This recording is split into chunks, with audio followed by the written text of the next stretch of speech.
Good evening, everyone. Welcome to the San Ramon Valley Unified School District Board of Education meeting. We want to let the public know that we are video recording this meeting. The recording is being live streamed on the district's YouTube channel. Right now, we'll take attendance. Good evening. I'm Laura Bratt. I represent Area 3. Good evening. Thank you for joining us tonight. My name is Rachel Hurd and I represent Trustee Area 5. Good evening, everybody. My name is Jesse Van Zee and I represent Area 1. Good evening, everyone. Thanks for coming out tonight. I'm Susanna Ordway and I represent Area 4. Hi, everyone. I'm Shelley Clark and I represent Area 2. Now we'll do the Pledge of Allegiance. Everybody stand, please, who can. I pledge allegiance to the flag of the United States of America and to the republic for which it stands, one nation, under God, indivisible, with liberty and justice for all. Our student board member is not able to be with us tonight. And so we're going to start out the meeting like we always do with the best part of our district, and that's our students. Student recognition of all board members and the superintendent will move to the front of the dais. Okay.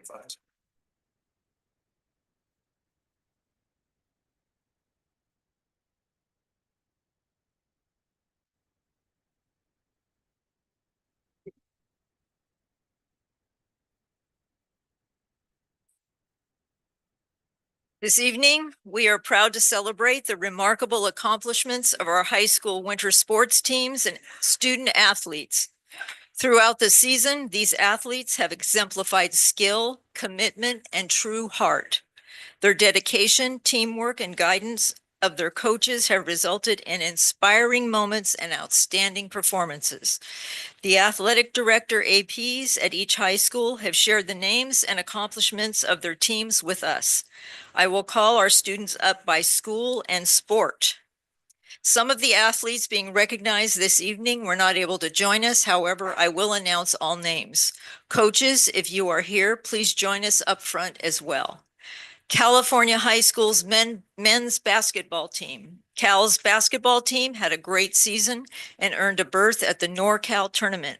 Representing the team are Dane Wallace, Anish Chaluku, Brady I'm sorry, I'm butchering your names. Kuyendal and Coach Steve Olmeyer.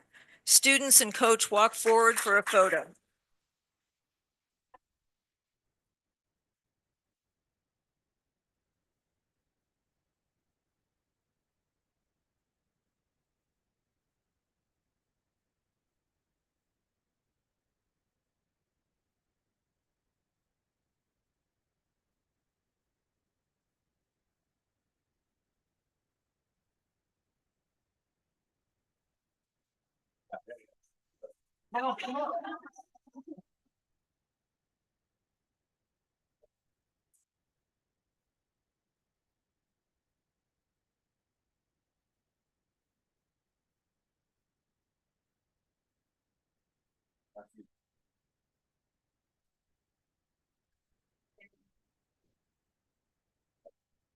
Thank you so much.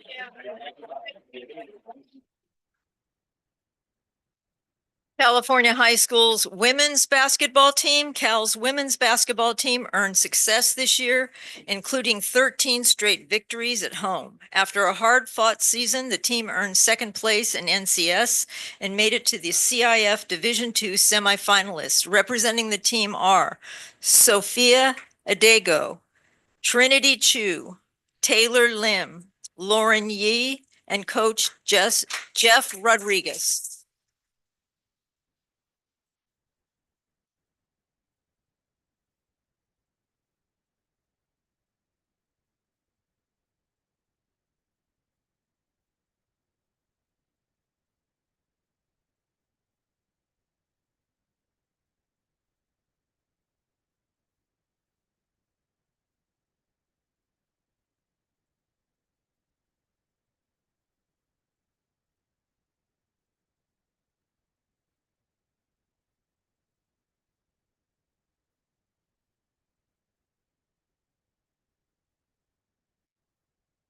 Next, we have Doherty Valley Men's Basketball. After a successful season, the team earned a second place finish in EBAL, first place in NCS, and qualified for state. Representing the team are Cole Roque, Jalen Stokes, Kenny Cloud, Rashad Cotton, Luke Hansen, and Coach Mike Hansen.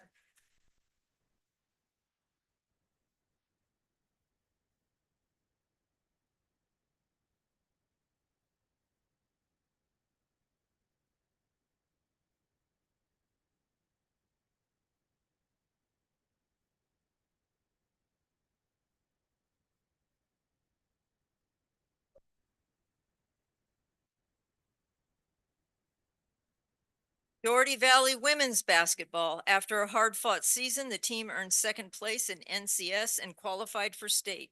Representing the team are Kira Tom, Michaela Caston, and Coach Chris Burko.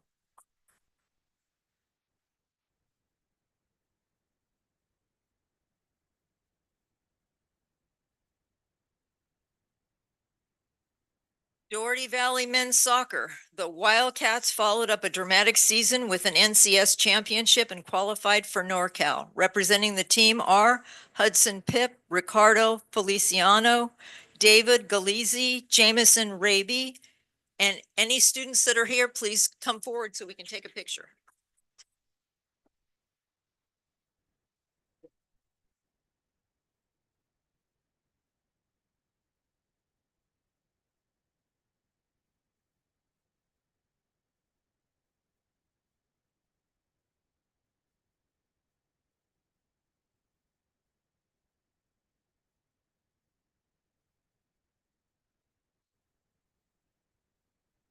Doherty Valley Wrestling.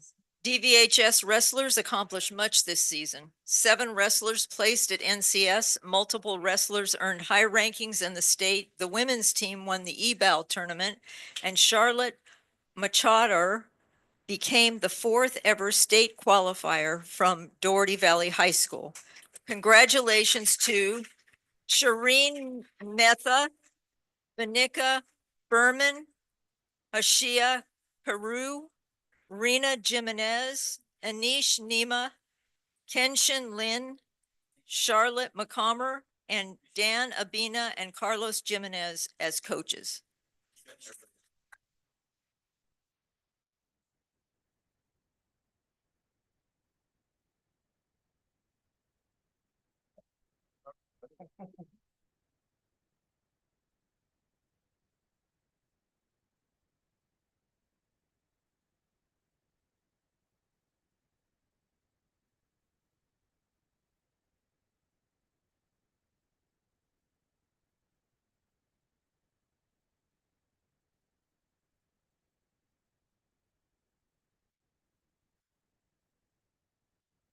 Okay, on to Monte Vista. Monte Vista's women's soccer. After a hard-fought season, the team came away as NCS champions with a 6-game winning streak at home, and they advanced to the first round of CIF playoffs. Representing the team are Kaylee Michael, Sophia Carbone, Avery Standish, and Coach Chris Lum.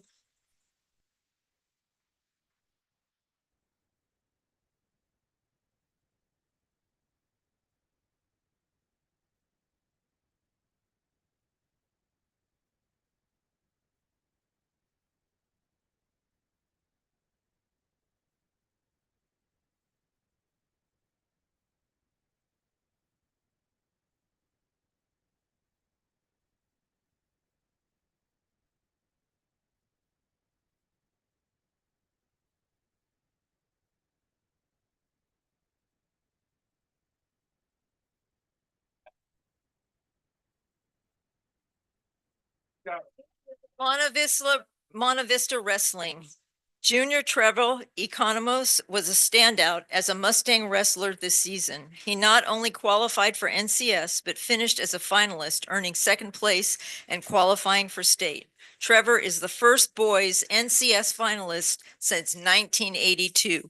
Congratulations, Trevor and Coach Nick Rickard.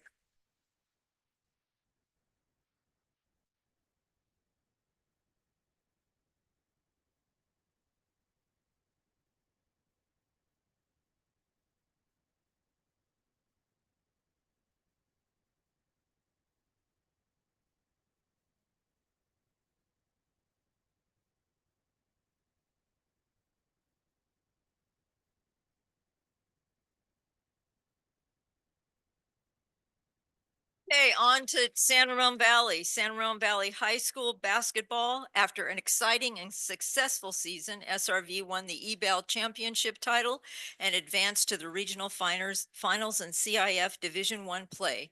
Representing the team are Mason Thomas, Luke Isaac, Elliot Conley, and coach Brian Butteen.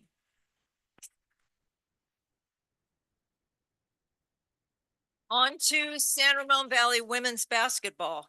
Congratulations to the team on an outstanding season, capped off by winning the EBAL championship and making history as the first public school to win in the CIF Open Division. We got some amazing athletes. What a remarkable achievement. Representing the team are Ella Gunderson, Hanya Bowes, Alyssa Rudd, Caitlin Mills, and Coach John Cristiano.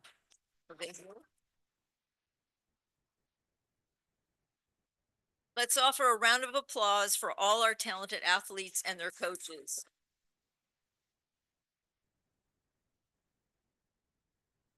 Tonight, we are also excited to celebrate some truly outstanding achievements from across our district, recognitions that speak to the dedication, heart, and excellence of our schools, staff, and students. We are incredibly proud to share that Delamigo Continuation School was the recent focus of several distinguished awards. First, Delamigo was named a 2025 Model Continuation School by the California Department of Education. This prestigious recognition celebrates the exceptional commitment of the Delamigo staff to student success, innovation, and creating supportive learning environments.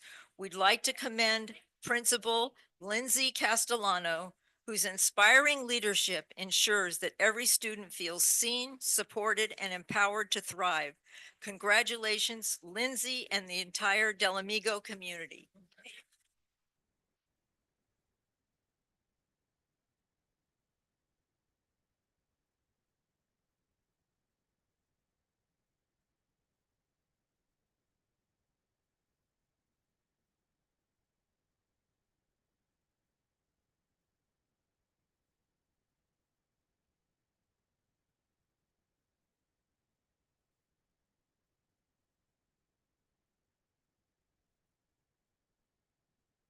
We are also thrilled to share that Delamigo educator Carrie Metcalf has been named the 2025 California Continuing Education Association Teacher of the Year for Region 4. Carrie consistently goes above and beyond to create a meaningful connections with students and foster a culture of care and perseverance. Her commitment has positively impacted countless students, making her a well-deserving recipient of this honor. Congratulations, Carrie.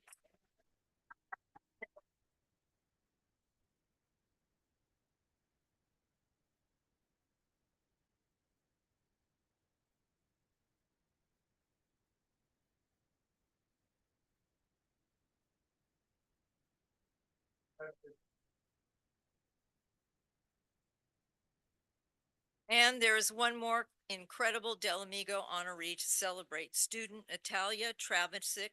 Natalia's essay on a transformative experience that changed her life was awarded third place statewide by the California Continuing Education Association. Her powerful essay reflects both her personal growth and the life-changing support she has found at Delamigo. Congratulations, Natalia.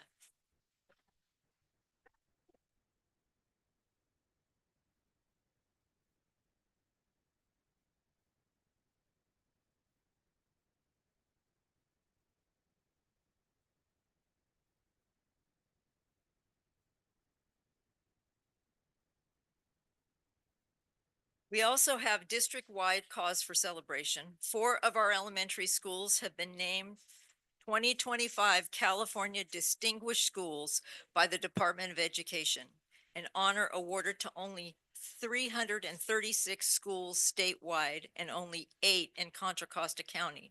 Remarkably, 4 of the 8 of those are in SRVUSD.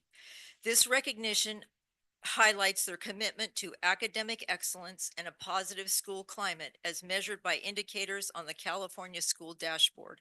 The CDE will honor all distinguished schools in Anaheim on May 30th, but we are thrilled to acknowledge them tonight and congratulate the staff, students, and families of Creekside Elementary Principal Jessica Whittington, Greenbrook Elementary Principal Elsa Renkoff, John Baldwin Elementary Principal Lydia Rice, Neil Strong Elementary Jared Gagan Principal.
Okay, so I need to report out what we did in closed session. First, may I have a motion to approve the stipulated expulsion agreement for student in case number 2/2425? I'll move there. I'll second. The motion was made by Board Member Ordway and seconded by Board Member Van Zee. Roll call vote. Board Member Bratt. Aye. Board Member Hurd. Aye. Board Member Van Zee. Aye. Board Member Ordway. Aye. Board Member Clark. Aye. Motion passes 5-0. The board voted 5-0 to approve the reinstatement and separation agreement of public employee number 19349. The board appointed Stephanie Stathos as assistant principal assigned to Greenbrook and Country Club Elementary Schools for the 25-26 school year. And the board also appointed Michelle, Judy, and Sam Heller as program supervisors effective in the 25-26 school year.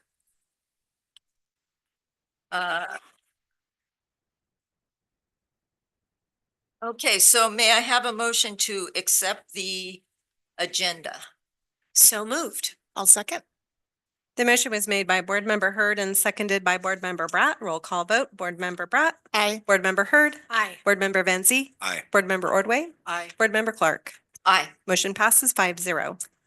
Okay, so now we're on to the consent agenda approval. Consent items are considered routine in nature and are approved by combining them into a single vote.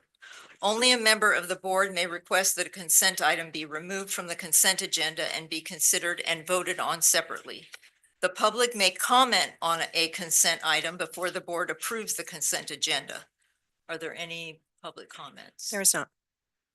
Okay, so we have revised an attachment for item 13.1, consideration of approval of certificated personnel changes that you have in front of you. If you have no questions, may I have a motion to accept the consent agenda with revision?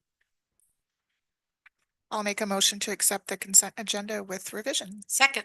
The motion was made by Board Member Bratt and seconded by Board Member Hurd. Roll call vote. Board Member Bratt. Aye. Board Member Hurd. Aye. Board Member Van Zee.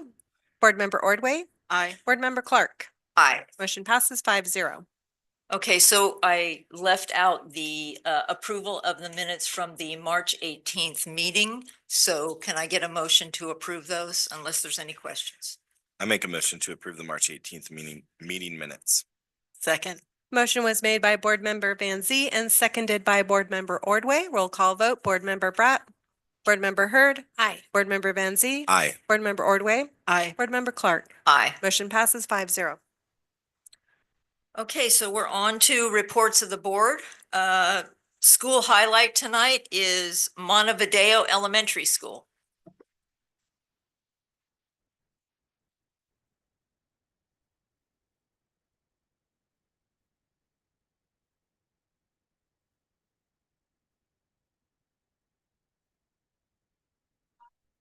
Not here without them. They're truly amazing. Thank you.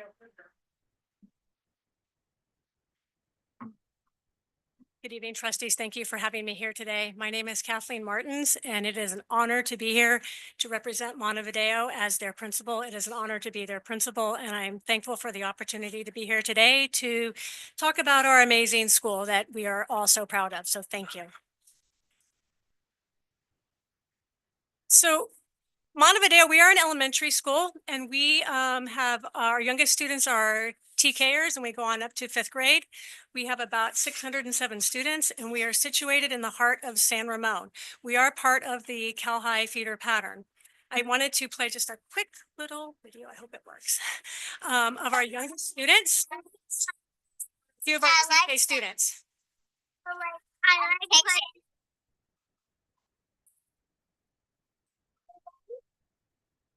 The question was, what do you like most about Montevideo? And that's what we got. In true TK fashion. A few years ago, when I first came on board to Montevideo, we were part of one of the original cohorts for deep learning, and we worked real hard as a staff and as a team to just talk about what learning looks like and what deep learning and innovation looks like on our campus. And of course, we have standards we have to follow. We have curriculum we have to follow, but we wanted to think about what it looks like for these students who are so smart, they're so engaged, information comes very easily to them. What does it look like and what does it mean? And we wanted to come up with a theme or a motto for our school that encompassed that idea that we don't want to put any preconceived notions or limits on our students. And so we came up with this tagline of learning without limits. And so when I go into classrooms and when we talk in professional development and I talk with teachers, we talk about, where can these students guide us? We emphasize student choice and voice and let them guide their learning and not have us put any preconceived notions of what we think they should learn. And go beyond those standards, if that makes sense. So learning without limits, and those are a few of I believe those are our first graders, and they're just so adorable. Our school was, as I mentioned, one of the first schools to be part of a deep learning and innovation cohort. And throughout the last couple of years, each of our grade levels have participated widely in deep learning and innovation projects. You can see starting with our TKers. I did want to highlight our first and second graders. They did sort of a team project with a teacher from 1st grade and a teacher from 2nd grade. And they decided that they wanted to make dog treats. And it's awesome, right? Let's make dog treats. And again, you might not find that in any book on reading, but these are something that the kids came up with their teachers. And they wanted to involve the community. So they brought in an owner of a pet store to talk about dog treats and what encompasses a good dog treat. They did some research on the nutritional value of dog treats. They did some research on what makes a good dog treat, how to make the dog treat, how to market the dog treat, and then of course, test the item on dogs themselves to see what they preferred, which was just so awesome. It involved the community, it involved classes working together. It involved reading, writing, science, social studies, everything that you can encompass into this deep learning projects. That's just one that I wanted to highlight. And you can see there are a few others with our other grades.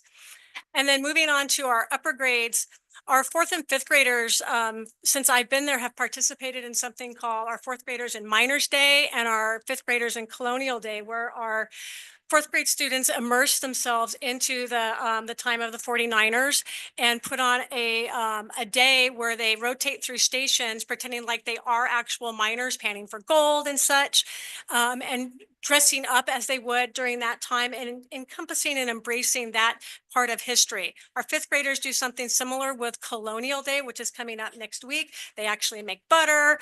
They play games that were relevant to that time. And then both grades culminate with a play/musical that they perform for our students during the day and also for our community members and parents at nighttime.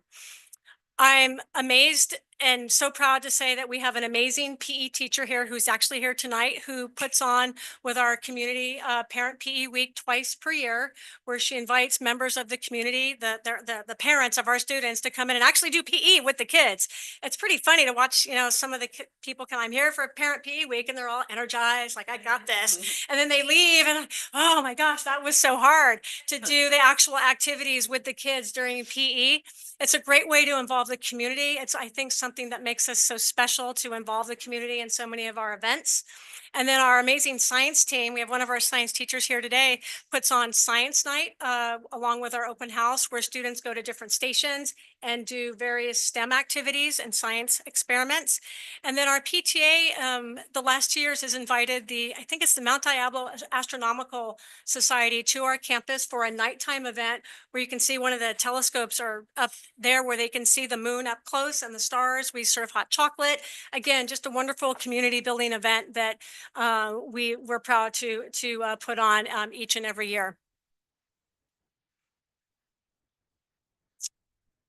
What makes us special? As you can see, and this is the thing that I think it makes me the most proud to be the principal of Montevideo, we are diverse. As you can see, we have a wide variety of races and ethnicities at our school. When that little donut chart, I'm just naming 9 of them there. You walk on our campus and you just feel the diversity, you feel the specialness and the inclusivity of our school. Highlighting, and the group I'd really like to emphasize, is our English language learners. At one point this year, of our 607 students, 239 of our students were English language learners, which is 39%, which is a large number. It makes us so awesome. We have all of this amazing, diversity and different cultures and languages, and you hear kids talking to each other in different languages and teaching each other how to say hello in their home language on a daily basis. It's just awesome. And our teachers embrace that, our staff embrace that, and our students embrace that. I've highlighted just a few of the 28 different home languages spoken at our school. For example, Creole, Turkmen, Punjabi, Hindi, Telugu, Korean, Arabic. Today, I had a meeting with a family. They just moved here from Turkey, and they have a 5th grader. He didn't speak any English at the beginning of the year, and now he's speaking English. And talking to them today in this meeting, it just makes me so happy and so proud, and just really represents what Montevideo is all about. When we look at our English language learners, I'm very proud to say we have an English language certificated teacher on our campus 2 days a week. She's actually here tonight with her partner, who is an English language instructional assistant. And these 2 ladies work tirelessly along with our staff to embrace all of our students, and especially our students who are learning language. I went back and looked at some data. For those of you not familiar with LPAC scores, students who are learning English or acquiring English, the English language, take a test at the beginning of the year and at the end of the year. And the idea is that we want our students who are acquiring English to jump up one level, at least one level each year. It goes from level 1 to 4. And so I pulled some data, and what you want to see is the percentage of students who improve one level go up, and then this percentage of students who decrease level go down. And you can see from the statistics from 2022 to 2024, our numbers of the percentage of students who improve one level has gone up from 41 to 56%, and the students who have decreased a level has gone down from 14.7 to 8. I know those numbers are even better this year, and it's just something we look at. And again, to the tireless work of my amazing teachers, and specifically Gretchen and Michelle, who are here tonight, I'm just so proud of the work that we do at Montevideo. When it comes to social emotional learning, my staff is amazing, and we all work together to try to keep spirits high, to keep students engaged and happy. We know that when they feel a part of our community and part of our school, learning is going to happen. We've done a couple one specific new thing this year, which was so cool, is our social committee put on secret staff dress up days for a week. So our staff had mapped out what we were going to wear each day during the week, and the kids tried to guess. First, like on Monday and Tuesday, they weren't really into it. They were like, I think they're wearing black. Why are y'all wearing black? Like, what's wrong? Like, something's going on.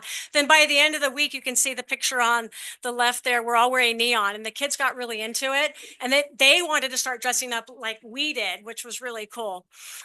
We do an event every year called Celebrate the Arts, where we have students rotate stations to do various visual and performing art projects put on by our PTA and our teachers. This year's theme is Neon Ocean and highlights the work of Henri Matisse. So we're excited for that this year. We have buddy classes where our older students pair up with our younger students. Once a month, they do a project, they do a reading, they just support each other and are there for each other and work together. We are working to get our No Place for Hate designation again this year. We have a team of teachers working on that. We had a Ruby Bridges Walk to School event that was highly attended this year, along with Words Matter Week. And we do school-wide read-alouds that are based on various topics that are related to our positive behavior system that I'm going to go over in just a second, as well as things that are relevant to culture and current events and things like that. One of the goals that I had when I came to Montevideo 4 years ago was having opportunities for kids who don't like to go to recess. I noticed when I first got there, there were a lot of kids that just don't like to go on the playground. We're a big school. We have 600 kids. At our first through third grade recess, we have 300 kids out there, and that's a lot. So I wanted to bring some clubs that were available to students during recess times, kids that just maybe were on the quieter side and just didn't want to be with the crowds. As of this year, you can see the different clubs that we have. We have for first grade, a game club, second and third grade, a game club, second and third grade, a drama club, fourth and fifth grade, Prism Club, and fourth and fifth grade, Makerspace Club. And all of these clubs are highly attended each and every week. I wish we could do more. We're just trying to get more personnel to run the clubs, but we're off to a great start. We do also have a student senate here at our campus made up of fourth and fifth graders. These are students that meet every other week with 2 teachers, and they plan activities for the school. They do plan school-wide dress-up / spirit days. They are since I've been there, I've been working on a recycling project to help with recycling. They're very passionate about recycling.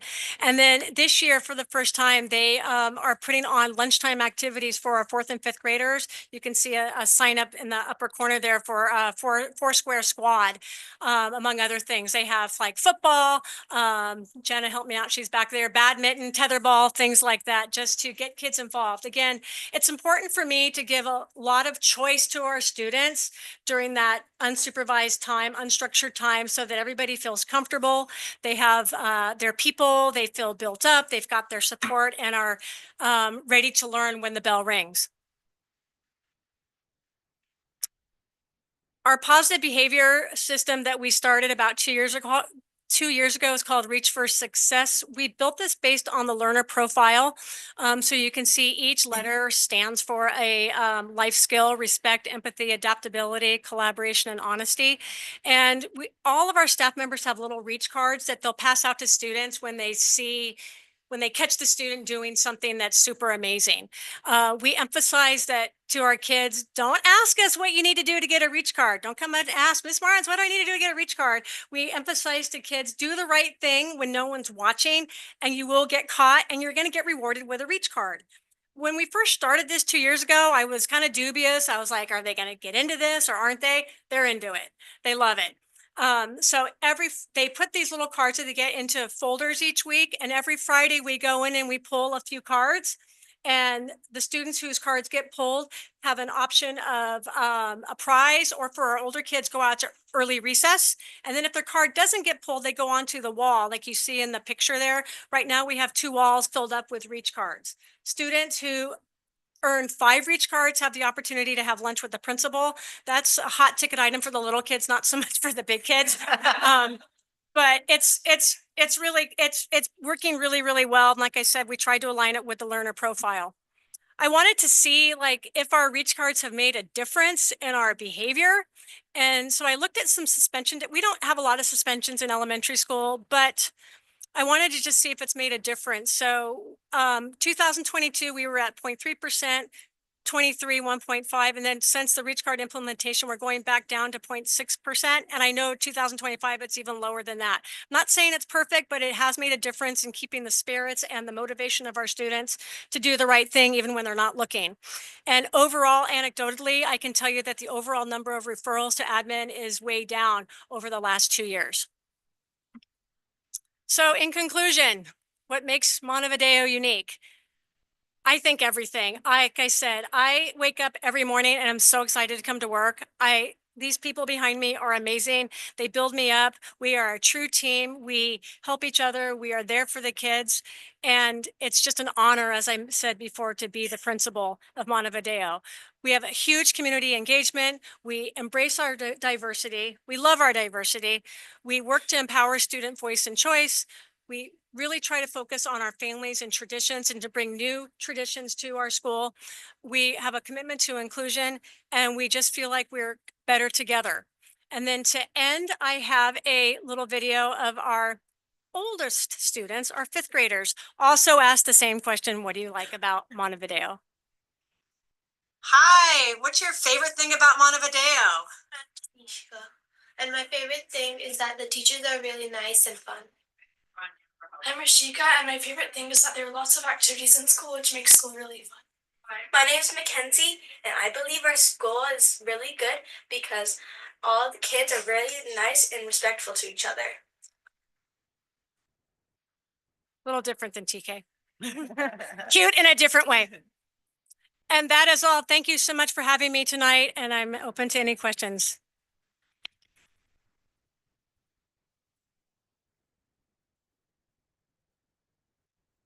I just want to say that, so my kids went to Montevideo and I know how special it is. And I really appreciate all that you've brought to Montevideo and the amazing staff. I see some that I know back there. And thank you for sharing how special that is with all of us, because it's a very, very special place. Thank you. I don't have a question, but I just want to say, wow. I mean, that was a great presentation and your energy is just palpable and you can just tell from the way you talk about your team, what a team you really are. Your kids are lucky to have all of you. I'm lucky. They're amazing. Thank you.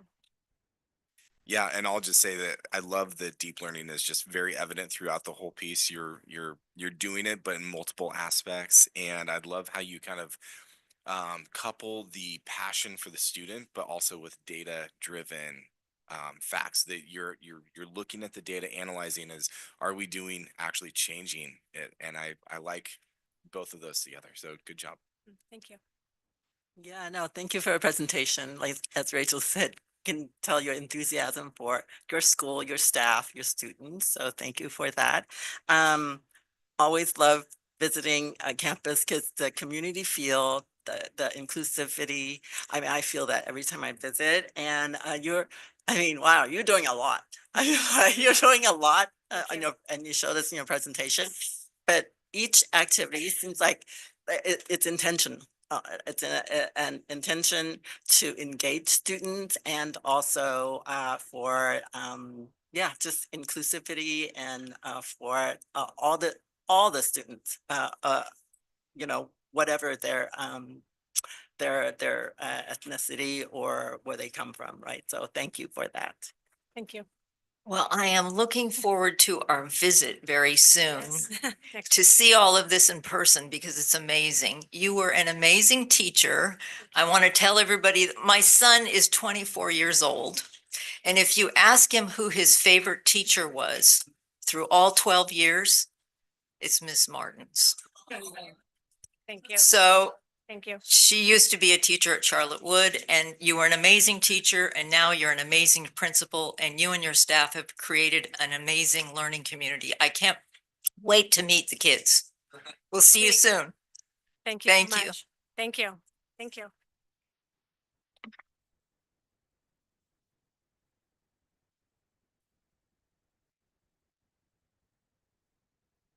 Before we get to resolutions, I have some housekeeping I want to do. I'd like to take a moment to review how public comment works during the board's public meeting. If you would like to make a comment during the meeting, you can find the yellow speaker cards on the table by the door. Please speak to a staff member if you have any questions. You will have an opportunity to make a comment on agendized items when we come to that item on the agenda. For comments not on the agenda, please submit your card at 10.3 public comment for non-agenda items on tonight's agenda. Each speaker has a time limit of 3 minutes, with a timer shown on the screen while you are speaking. This time limit will be enforced to ensure fairness. Please be aware that we may interrupt you and redirect you to the correct time to speak if your comment relates to a different agendized item or if it is not within our jurisdiction. As president, I reserve the right to announce a last call for speaker card submissions. Please have your speaker card submitted when public comment begins for the agenda item you'd like to comment on.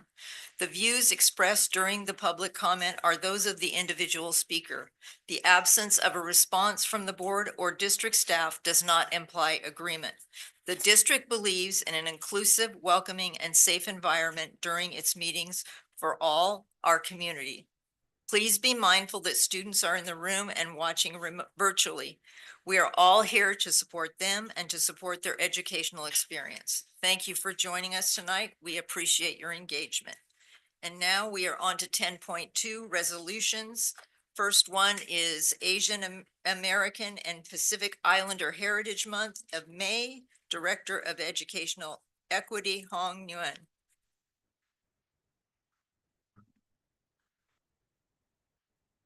Hi, good evening, board trustees, superintendent, assistant superintendents, student staff, and community members.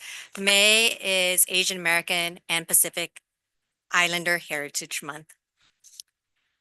May has been designated as Asian American and Pacific Islander Heritage Month across the nation. Asian Americans, Native Hawaiians, and Pacific Islanders contribute to a rich and deeply rooted heritage. At one of our schools, we have a Mandarin program, and recently they were able to actually have a great event, and the students were so proud in singing as well as speaking in Mandarin. And I know a number of you have actually been part of that. It is a time to honor and celebrate the culture, history, and unique contributions to society. It's also an opportunity to raise awareness and empower AAPI individuals to take pride in their heritage and identity. In 2023, according to the U.S. Census Bureau, there were 25.2 million Asian residents in the United States. Read alouds are always a great way to engage students in meaningful discussions. I remember when board member Susanna Ordway actually read Eyes That Kiss in the Corners to a number of students. That was the first time I actually heard that story. And so soon after, I ended up using that book to read to students as well. This is a quote here from Dr. Suman Pedikar. It's a reminder of the continued need of Asian American Pacific Islander Heritage Month, not just this month, however, but every month of every year, so that all of us can counter popular narratives and keep telling our stories. And we know how important it is to tell our stories. And so with that, we hope to see more celebrations in the month of May for Asian American Pacific Islander Heritage Month. Thank you. Thank you, Hong. Next resolution is Day of the Teacher, Director of Certificated Human Resources, Meredith Bullock.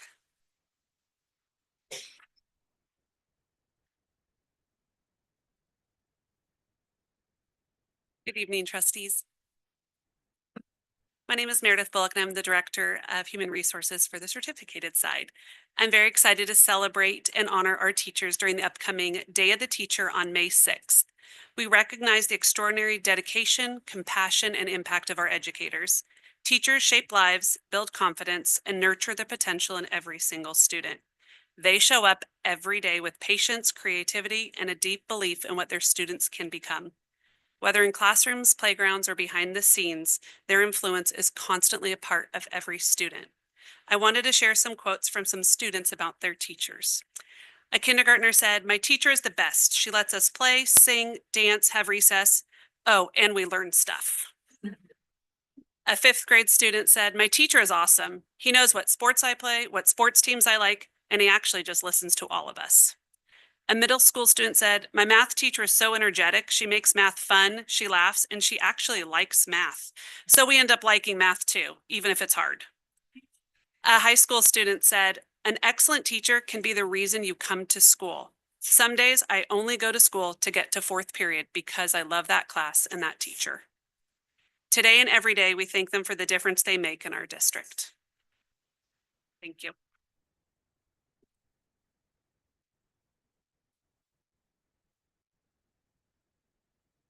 Any questions? Thank you. Okay, so next resolution is Classified School Employee Week. Director of Classified Human Resources, Evan Powell. All right. Good evening, trustees, superintendent, and staff. So my name is Evan Powell. I'm the Director of Classified Personnel, and I'm honored to recognize and celebrate our classified employees for the upcoming Classified School Employees Week, taking place May 18th through May 24th. On the screen, you can see this year's Classified Employees of the Year for our sites and departments with a wonderful celebration. And it was great honoring everyone in our district who received this nomination. So this year's theme is Trusted, Inclusive, United, a reflection of the vital role that classified employees play in our schools. Their positive relationships with students, staff, and community members contribute meaningfully to both the educational experience and the overall climate of our schools. When classified staff are trusted, they feel valued. When they are included, they contribute ideas that enrich the educational process. When they are united, the entire school community thrives in support for student success. Students are always at the heart of their work, and we are incredibly fortunate to have such a dedicated and compassionate individuals on our team. While our classified employees are praised throughout the year, I respectfully ask that we formally recognize them during the Classified School Employees Week to honor their continued contributions to our schools. Thank you. Thank you. Next resolution is Mental Health Awareness Month, which is May. Director of Student Services, Dave Kravitz.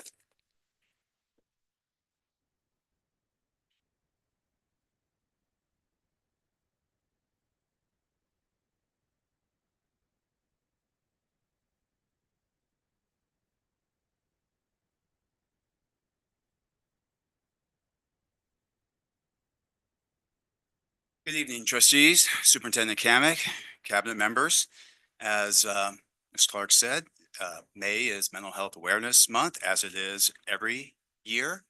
And I'm pleased to be here just for a few minutes to explain the purpose of it. Since 1949, Mental Health Awareness Month has been a driving force in addressing the challenges faced by millions of Americans living with mental health conditions. The purpose is to fight stigma, provide support, educate the public, and advocate for policies that support people with mental illness and their families. What can mental health look like? Depression. People may experience a lack of interest in daily activities, changes in sleep patterns and mood, feelings of worthlessness, and possibly thoughts of self-harm. Anxiety can be characterized by feelings of tension, worried thoughts, and physical changes like increased blood pressure, and many other ways as far as changes of behavior. How mental illness can manifest itself is through concerns around increased risk-taking behavior, for example, substance use and or abuse, difficulties with concentrating and attention, and poor school attendance. I'd like to share just a few statistics that we received from the National Alliance of Mental Illness, NAMI, that 1 in 6 American youth aged 6 through 17 experience a mental health disorder each year. 50% of all lifetime mental illness begins by age 14, and 1 in 5 adults experience mental illness each year. Each year when I do this presentation, I like to share a quote, and hopefully it resonates with people who may be listening. And this one's from Matt Haig, who is a well-renowned author and mental health advocate. Mental health problems don't define who you are. They are something that you experience. You walk in the rain and you feel the rain, but you are not the rain. And it's just a reminder for all of us that there is nothing to fear if you are suffering. And the key message that I'd like to leave you with tonight is that if you are, or you have a loved one or a friend who is, you need to reach out. And we have resources throughout our school district, both on our sites and on our websites, in which there is easy access to those types of resources. And of course, as always, you will always find a trusted, caring, loving adult on one of our campuses. My last slide have included just a few resources.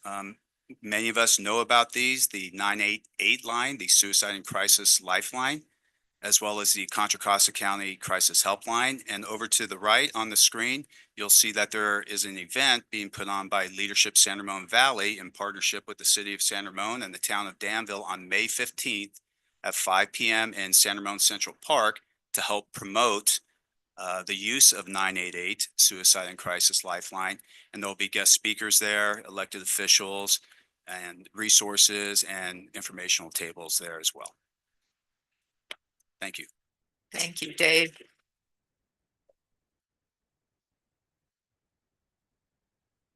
Our next resolution is Jewish American Heritage Month, which is also May, and our Director of Educational Equity, Hong Nguyen.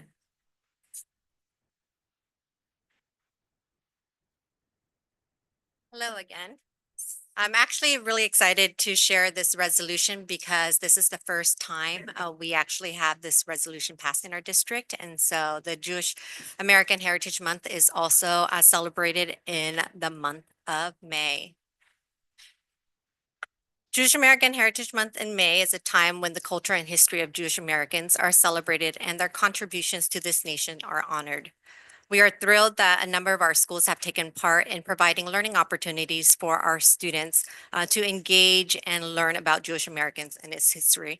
I've also had opportunities to take a number of staff members down to the Museum of Tolerance for us to really be there and then also experience and talk about the Holocaust, as well as hear from Holocaust survivors that were there. And so I think that even trips like those have been really meaningful for us. There are a few ways for us to, of course, celebrate, really thinking about how do we promote inclusion and belonging for all of our families, our students, our staff. We have to make sure that we are combating anti-Semitism and stereotypes.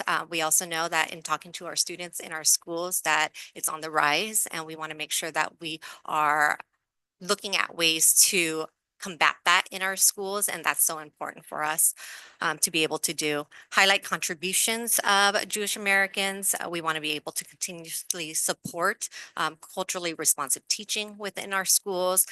We also want to make sure that we're encouraging empathy and allyship for all of our students in this space and further expand on understanding. And so through storytelling, through learning about our students as well as their families, that's so important for us to be able to continue to do in order for us to build that empathy and understanding. Read alouds are always a great way for us to engage in conversations with our young students. But of course, there's a number of different ways for us to really tap into ways of engaging in conversations and then also that learning.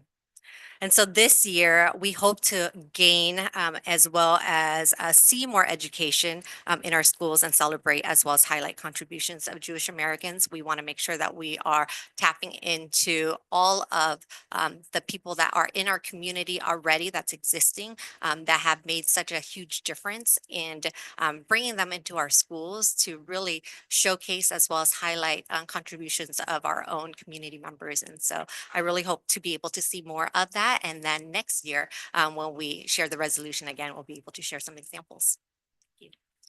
Thank you. Our last resolution is in support of Heroes Month, and that's Executive Director of Curriculum and Instruction, Deb Pettish.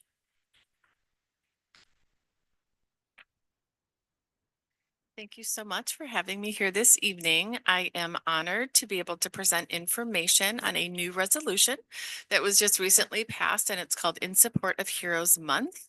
And it was really spearheaded by two students who I invited here tonight to support me in delivering this presentation. But I'm not sure, I haven't seen them yet. Austin Alberti? Is he here?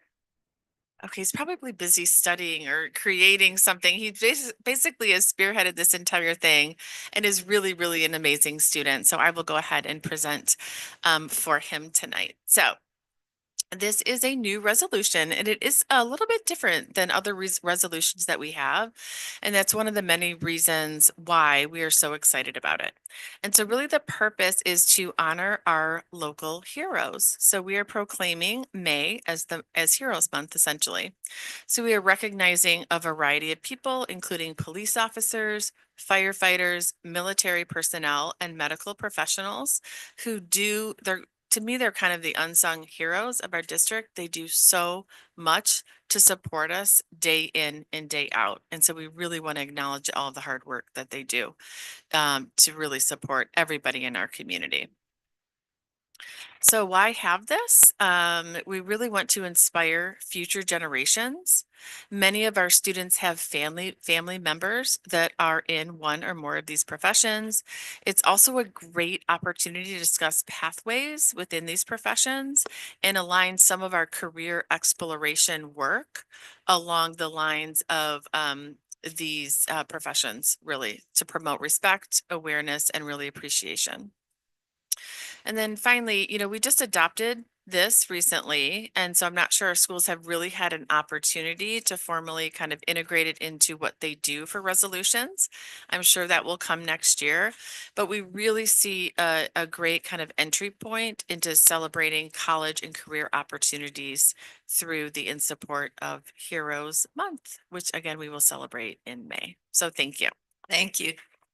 And huge props to those students who spent well over a year. I'm sorry, huge props to Zach Clark and Austin Alberti, who really spent well over a year organizing this, pushing it through. We know how slow sometimes we are in schools, but they persevered. So thank you to them. Thank you. So next is 10.3, the SRVUSD dashboard report. And that will be from Deb. And oh, Kit, okay. I have the wrong information. Well, nevertheless, honorable trustees, Superintendent Kamick, staff, thank you for the opportunity to present tonight on data dashboarding in San Ramon Valley Unified School District. We're going to talk about two components of dashboarding, our local SRVUSD dashboard that's been in place for 3 years, and the California dashboard. I'll provide a brief update on that as well. For the purpose of definition, a dashboard, as we've discussed in previous presentations, a way to pull metrics together in one place, create an easy visual to hopefully communicate strategic goals over a long period of time. For this SRVUSD data dashboard, it was first implemented in the fall of 2022, and we've been tracking that longitudinal data for 3 years. There are 3 broad categories for a total of 9 dimensions under each of those categories. Those being aligned to our strategic direction, deep learning innovation, equitable, inclusive, and safe learning environments, and organizational excellence. It's important to note that the data dashboard kind of forms the larger aggregate of data that's been presented to the Board of Trustees over the course of multiple different reports in the school year. And so when you think back to the Deep Learning and Innovation report, the data that you see on the dashboard is directly tied under Dimension 1 to that report, CASP, et cetera.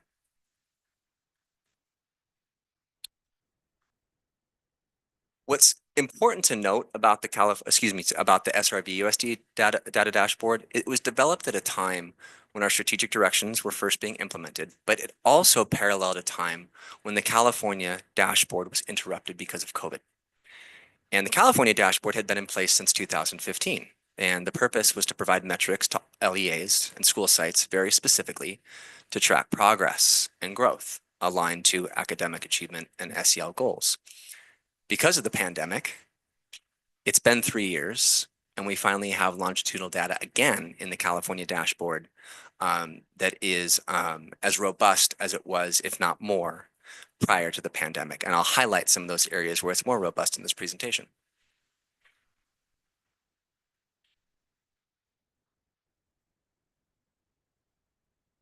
Here are the 3 dimensions that we talked about. the 3 categories with the 9 dimensions that we talked about, and they're loosely aligned to achievement data, SEL data, diversification of staff data, and then ultimately organizational excellence, stewardship of resources, community input, that kind of thing. So here are the updates since we met last year in January and provided the 2023 data. Again, each of the categories seek to measure 3 different dimensions. And all of this data was presented in whichever board report previously aligned to that particular strategic direction at that time. And so the board and the public can see kind of the aggregate overall and how that's changed from 2023 to 2024, with particular note of category 1.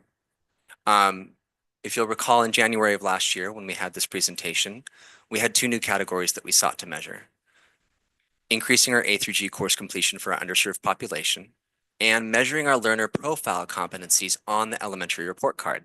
That was something new that we did this year with the data dashboard. We hadn't done that previously. As the board will recall, we had just completed the portrait of learner last year, and we wanted to have some way to quantify that work aligned to that strategic work. Beyond that, dimension 2 and 3 were part of the deep learning and innovation presentation that occurred last fall relative to our CASP achievement scores, both overall and for our underserved populations. With regard to category 2, when we presented strategic reports around SEL growth, you received a lot of data around California Healthy Kids Survey. And a lot of that data is what makes up what you see in categories, in dimensions 4 and in dimensions 5. They are aggregates of different indicators on the California Healthy Kids Survey. There's an entire indicator called co-vitality, and that seeks to measure students' sense of self-worth. Specifically, it measures their belief in themselves, their belief in others, their emotional competence, and their engaged sense of living. That's the aggregate for dimension 4. And then as we move over to dimension 5, you can see there's very specific indicators from the California Healthy Kids Survey that are being used to present that data. Their sense of meaningful participation on their campus, and specifically where they feel like they have influence, both in their classroom and for the broader school community. And they get to make decisions therein as to what goes on for them day to day in their academic lives. And then we coupled the diversification of staff to SEL because specifically we want students to be able to look to their adults and see themselves represented. And that is one of the ways that they feel valued. That is one of the ways that they develop a sense of identity, to know that the adults that they interact with every day, the ones that they look up to, look like them, have similar values, can connect to them in ways that are specific to who they are and what makes up their sense of identity. And so that's why dimension 6, even though it's kind of an HR side of the house, connects directly to SEL on our dashboard. And then finally, we have those metrics that are aligned to organizational excellence and holding up our public duty to make sure we're doing right by our budget, make sure we're doing right by our staff, make sure we're doing right by our community. And here you see those metrics captured along the lines of, excuse me, I have an error and that should be dimension 9 on the right. And that we can update. That should be the culture of responsiveness data, but that's an easy update. And that really speaks to just overall engagement with our community and doing right by our fiscal resources, doing right by our staff engagement, our community engagement. Having said all that, these are big aggregates. And the way these metrics are culled are from, for example, with California Healthy Kids Survey, a number of different indicators on the California Healthy Kids Survey. And so when we consider progress monitoring, there is a challenge therein because it is such a large aggregate. And as you combine those various scores into one metric, that kind of creates what we see, which is a lot of just kind of slight fluctuation from year to year, right, across all these different metrics. And so I say that for the purpose of transitioning to the California dashboard, because fundamentally, the way that the California dashboard has improved and realigned the metrics over the last 3 years since the interruption of the pandemic has been significant. And all of those metrics are fundamentally the same across all LEAs. They all measure the exact same stuff the exact same way. And so when those outcomes are produced, it's a very consistent application of data analysis that's happening both for all school districts in California and for all school sites within those districts. And so what I present for the public and ultimately for the board is the opportunity to dig into the California dashboard and do that really simple exploration yourself for your school site, for your community, for your district. Let's talk a little bit about some of those changes that I was saying are new because we are recapturing longitudinal data in the California dashboard. Specifically, something that was interrupted was the way that achievement data is measured in the California dashboard, because we didn't have CASP scores for those couple of years, okay? The 5x5 matrix is something on the California dashboard that anybody can explore. And what it allows you to see is how much a school site, a district, a subgroup of a population within that school site has improved or not improved potentially. And it rewards both whether you're exceeding the average or below the average, but also whether or not that population has moved. And that's the progress monitoring part that's so critical. Take, for example, a subgroup that's, let's say, scoring 40 points below the average. That's a lot to like try to figure out how are we going to move that group of kids? How are we going to improve outcomes for those kiddos? That can be daunting for a school site. For them to improve into the next category of average, they'd have to go from 40 below to 5 below, 35 points. That's significant. However, if they're maintaining their progress and they just improve between 3 and 15 points, the California dashboard metric will reward that. And they'll move up a color, so to speak, on the dashboard. So what's critical about that and why I bring that up, and I'm kind of belaboring the point, is it's true progress monitoring, because it really rewards not only where you are relative to the average, but it rewards ultimately if you're making growth. And that's what we want. That's the realistic way to measure a potential goal. A new subgroup has been added, which is critical to our district, which is to be able to measure our long-term English language learners. They'll have their own subgroup status on the dashboard. These are students that have been in our English learner program for 7 years or more. In other words, they're stuck, and we don't want them to be stuck, because if they're not proficient in their language, they're not moving on. So the state of California has kind of forced districts to have to look at that subgroup population very specifically, which is wonderful ultimately, because those are students that need to be served. And then this year's science data will inform a new indicator for science. Now, if you go on right now, it's grayed out, but next year it'll have its own color because that'll start up as an indicator. So let's talk about what we're seeing on the California dashboard for SRVUSD currently, and this is based on last year's data. Let's talk about chronic absenteeism first. We have grown from orange to green. We have jumped 2 colors. So when I talked about that rewarding growth and where we lie in the indicator, that is very significant. And coming out of the pandemic, we know that we've had to do a lot of work to get kids back into school regularly. That's been a huge charge. We have a dedicated staff member that's been following up on chronic absenteeism out of Ed Services. Look at suspension rate. We have jumped from yellow to blue. That is significant to jump 2 colors in the reduction of our suspension. What's sitting underneath that indicator is all of that subgroup data that's important to us. Which subgroup population are we suspending less? If we're not suspending those subgroups less, we're not moving 2 spaces on the indicator like we are. So that's incredibly good news. English learning progress, we're maintaining green. Mathematics, we're maintaining blue. College and career, that's one of those indicators that was interrupted. Our baseline has been blue consistently. And then English language arts has jumped to green to blue. Now, I know in the context of deep learning innovation, we talk about CASP scores and we talk about CASP scores relative to proficient or above. In a district like ours, where so many kids are proficient and above, that's one of those aggregates that if you just look at it longitudinally, little dip, little maintenance, it's not moving that much, right? Why then are we able to move from green to blue in English language arts? Because again, it's not just measuring proficient and advanced. It's measuring distance from average and whether or not progress is being made. That's what's rewarded on the indicator. All right, and then let's jump to the second slide, which talks about graduation rate. Always been blue. We have a very high graduation rate in this district to celebrate. And then all of the other indicators are either yes or no. Either you met the indicator or you didn't. And our facilities are wonderful, et cetera, et cetera, et cetera.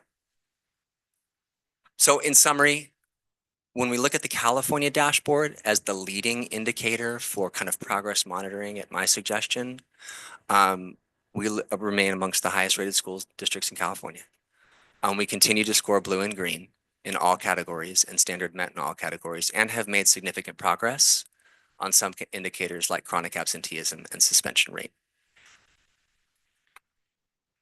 It's my recommendation that because so much of the data that's captured on our local SRVUSD dashboard is presented through so many other presentations over the course of the year, for accountability and progress monitoring, I would really love to see us go more towards monitoring through the California dashboard. One of the significant shifts that we've made this year through Dr. Debbie Pettish's leadership out of curriculum instruction is to revert back to the single plan for student achievement, the SIPSA, which you can remember if you know from days before. What's great about the SIPSA is it forces every school site to do an analysis down to every subgroup for every indicator for every level. So when you peel back some of those indicators, there's still some orange and yellow in there. There's still some red in there when you get down to subgroup populations. And what the SIPSA allows the school to do is more closely analyze what to do for those particular populations. And it does it in the context of what I described, where it's not just having to jump like 30 points to an average, but it's really what is the progress monitoring? Do we only need to move 5, 10, 15 points to be rewarded for some of that growth that we're seeking? The school sites are all doing that independently with our support right now. We've all done it through the LCAP, and you've approved it through the LCAP. That same analysis had to occur in the LCAP for it to be to the point where the county and the state would approve that.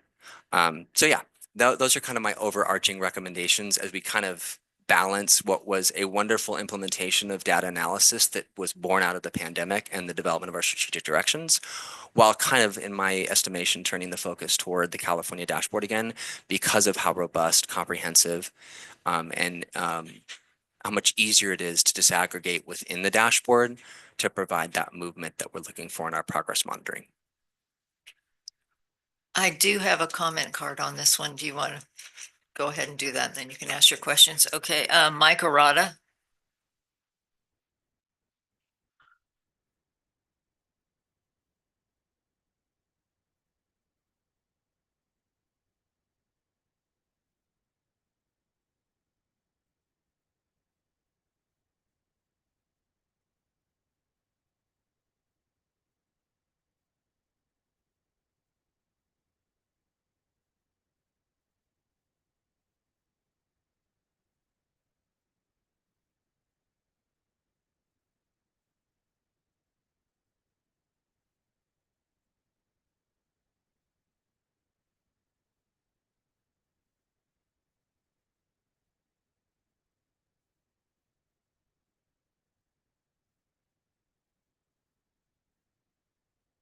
Your dashboard report recommends that the district transition back to the California School Dashboard as its primary tool for accountability reporting. That's not surprising, unfortunately, given what Cal Matters reports on those dashboards. They say the following, for example: academic performance should have been the main focus of the California School Dashboard, but instead it's just one of multiple measures, thus allowing schools with subpar test results to boast of high ratings due to their ancillary scores. And the obtuse nature of the dashboard was not accidental. The Center for Reinventing Public Education, based at Arizona State University, has issued a state-by-state report on school system transparency and test scores for math, social studies, reading, and science, as well as absenteeism, graduation rates, and English learner progress.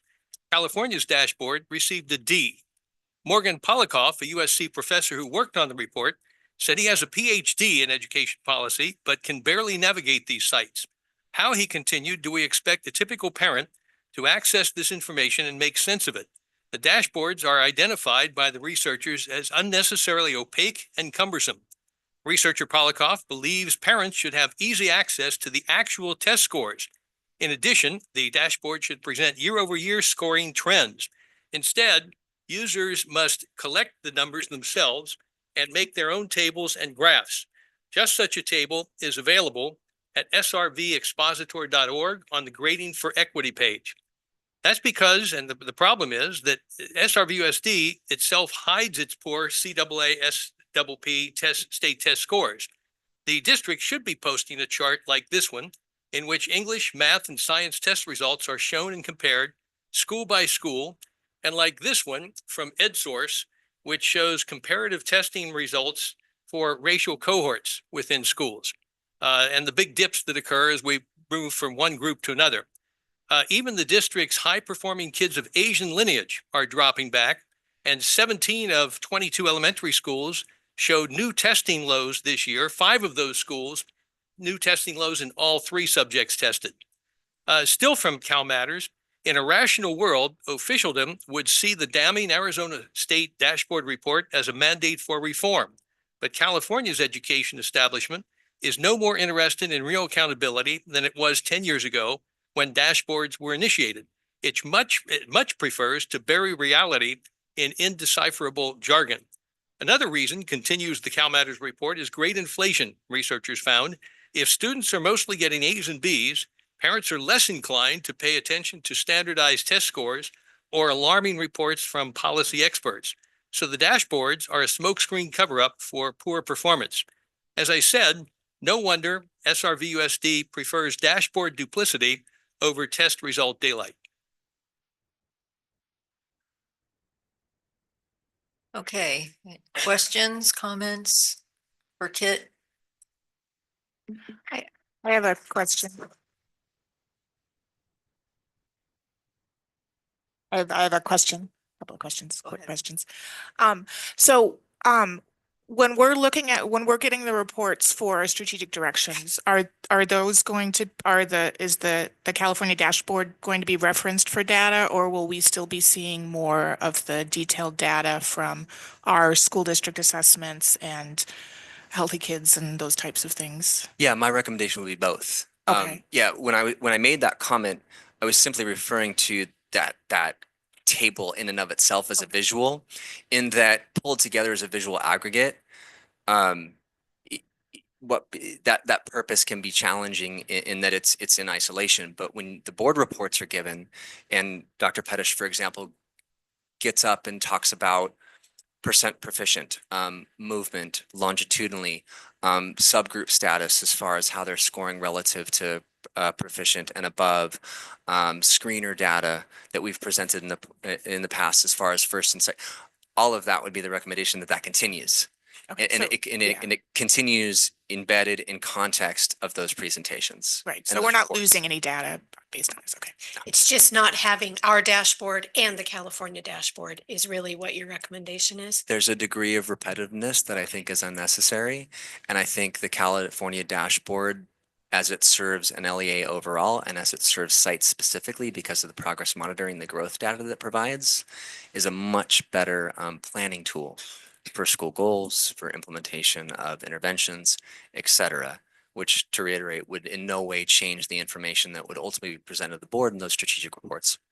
That was my concern as I read the report. I was like, wait, what happens to all the measurement for the strategic directions and the goal setting and the data following we've been seeing on our site visits related to that? All that stays the same. It's just not to have 2 dashboards. Correct. Okay, thank you.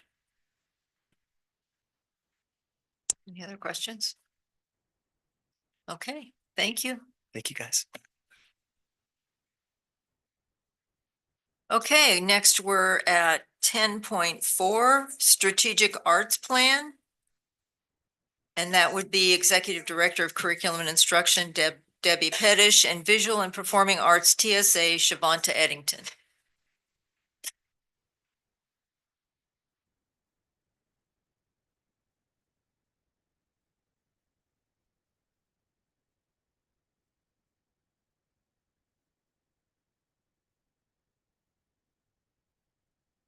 Good evening once again, President Clark, fellow trustees, Superintendent Kemick, and distinguished members of Cabinet. I feel absolutely honored to be sitting alongside Shavonta Eddington tonight, and she is our TSA, or Teacher on Special Assignment. She does VAPA, which of course is Visual and Performing Arts in the district, and she leads those initiatives. She also does a lot of work with some of the federal programs such as Title I, II, III, and IV. But tonight we are here because under the really guidance of the Deep Learning and Innovation Steering Committee, she put together a committee to develop really a larger plan, a larger vision for visual and performing arts in our district. And she is here tonight to present that plan to you and to get your feedback on that plan. So I will turn it over to her. Thank you so much for that wonderful introduction. And I want to thank the Board of Education, Superintendent Kemick, and Cabinet, community members. And I know we have some of our visual performing arts teachers here with us tonight, as well as some of our strategic arts planning committee members here. So thank you. When they asked what time would I think we would be going on, it wasn't 7:23. So I'm really thankful that they're here supporting in person and at home on YouTube. So in 2022, voters overwhelmingly approved Proposition 28, formerly known as the Arts and Music and Schools Funding Guarantee. And we knew that we were going to be receiving some money that was dedicated specifically for arts education. And one of the things that I knew had to happen, as modeled across some districts in the state, was the strategic arts plan that Dr. Pettish mentioned. We wanted to make sure that we were purposeful with our money and that we had some direction. And over the course of the planning, we actually wrote the plan to really be sustaining, even if we didn't have this large amount of AMS dollars. Since there is not an annual guarantee of the exact funding, we know it's a 1% of state public funding. We wanted to make sure that the plan would live no matter how much money we received every year. So over the last 2 years, we have received about $6.5 million.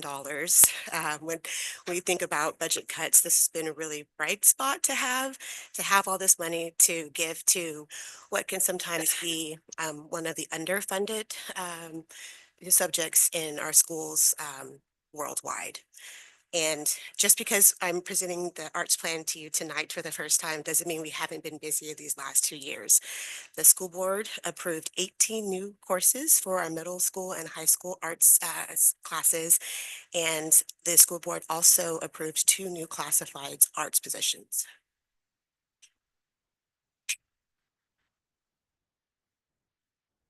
In order to create this plan, I knew it was important to survey our existing sites, what was happening on the ground. And as you all are aware, when you ask people to give you feedback, you better be ready to hear it, right? So did a lot of listening tours. I held about 15 meetings with our staff. We had 3 meetings with our community arts planning committee. And I presented the plan in draft form to the CNI team, to the Deep Learning and Innovation Committee. I mean, it went through a series of revisions as I gained feedback from our principals and largely our students. They had, I think, the most to say in all of it, and I'll share some of that with you later. And from all of that comes this vision statement. And I'd love to read it. It's that the San Ramon Valley Unified School District envisions a future where every student engages in a vibrant arts education that nurtures creativity, inspires innovation, and encourages self-expression. So as I comb through all of the data that I received over, I want to say there are over 600 pieces of entrances on Padlets or little Post-its, Google Forms and Google Docs. There were 5 themes that emerged as focus areas. And leadership was by far the number one request from our staff. We had great ideas, but we knew we needed to have them implemented centrally. Our teachers in the classroom are busy during the day with their students, before school, after school, concerts and shows and events in the evenings and the weekends. So it's really beneficial to have someone in a leadership position to put all the pieces together. And we had the model of our curriculum representatives that have also been really instrumental in presenting our district-wide essential standards that I'll speak to a little bit later. And then a bulk of the plan centers around curriculum and instruction because it's all of the things that we have to accomplish on the ground at the site level. what are the supports our teachers are going to receive through things like professional development to make sure that our students are receiving the enhanced arts instruction. One of the loudest components for the college and career readiness came from our students. And I think I mentioned this, I was just here in March presenting for Arts Education Month, and our students want to be able to take their arts experiences with them when they leave our schools. How are we engaging them in their arts classes to give them practical skills that they can take in their careers and colleges, and then their parents in return would love to see that those experiences then can translate into careers as well. So really taking a look at how we can be innovative and forward thinking with the things that our students are doing in our art classes. Another focus area came with facilities and maintenance. And I often get phone calls from schools who just now all of a sudden have their visual art program intact and they want to fire up the kiln. And it's like, no, wait, let's send someone out there. So make a call to the service center. And there's always so pleased. Everyone I talk to, pick up the phone. Can you help me with this? Yes, everyone is so excited to help our site spend all of this money. And so we want to make sure that there's a process in place when our sites do want to, maybe they want to add a kiln, or how do we fix the sound system? So that's largely the responses we got from facilities. And then community partnerships. We already have such a wonderful model with our Ed Fund and our endowment that has been supporting our arts programs for years. And this plan really encourages us to look outside and beyond our foundation. And I know we've worked with our PTA and see how we can get our local partners to help continue to support our art students.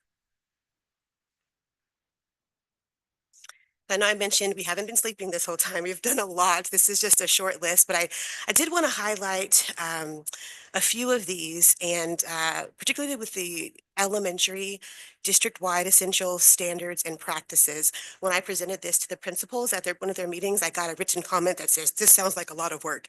And I kind of chuckled because the work had already been done. We had met so many times over these 2 years to create the standards for elementary general music, elementary instrumental music, and elementary visual arts. Such a passion, and we've been able to meet with this because of our AMS dollars, to be able to have dedicated time and financial resources to have the release for the teachers to be together. I also contacted the service center. I said, Priya, I need some help. We've got to hang all this art for the art shows. And the next day I had 2 of our carpentry. I didn't even know we had a carpentry department, but they were there. They were there before I arrived to help us hang the artwork for the San Ramon show. It's up till April 30th if you haven't seen it yet. So again, just a few examples of how we've already started to implement the ideas in the plan. And I can't give a name for list. I mean, it's every single department has been involved in creating our arts plan and helping us implement these arts dollars. But I do want to thank our students for being so vocal, so passionate. They were very honest about what they wanted and really charged all of us as their educators and in their community to make sure it happens for them. And I started with our vision statement, and I'd love to close with reading our mission.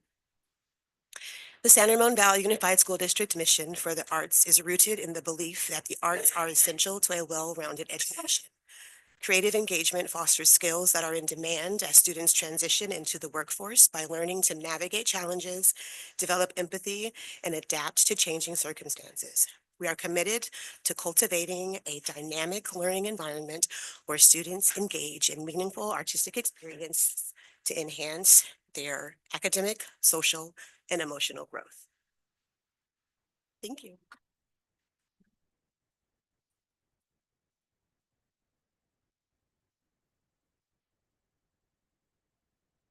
Questions, comments? Well, I had the pleasure of working with you on the Strategic Arts Planning Committee, and it was really, you did an amazing job. So I want to really give you a shout out and thank you so much, because I know it was a heavy lift. It really was. I have a couple questions. One is, how are we able to create equity between our school sites with this program? Because I know some schools have some things and other schools don't have other things. How is that working?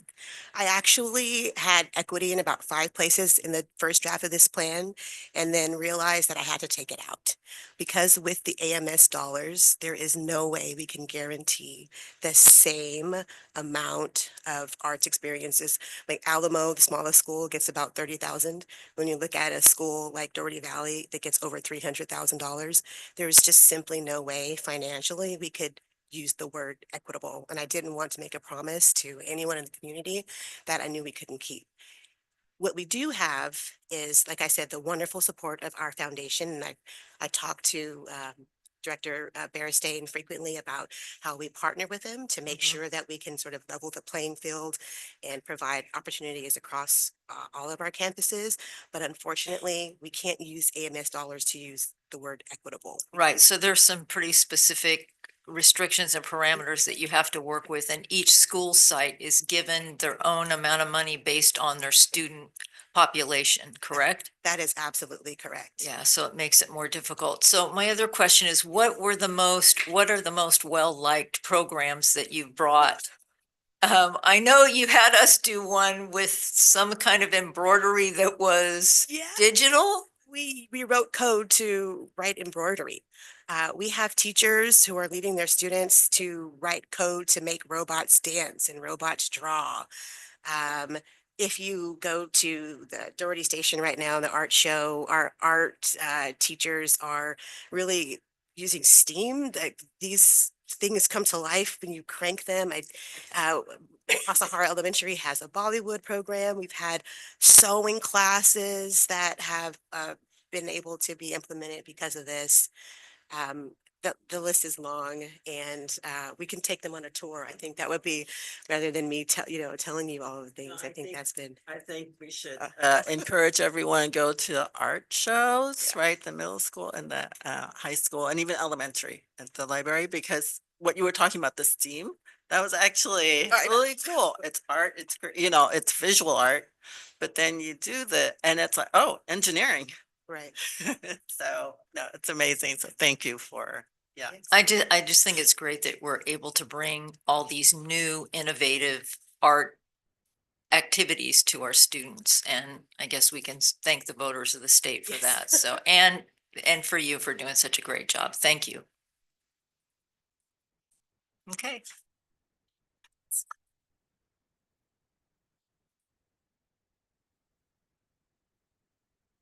Okay, we're on to 10.5, Child Nutrition Department update. And that is from the Director of Child Nutrition, Zeta Riker.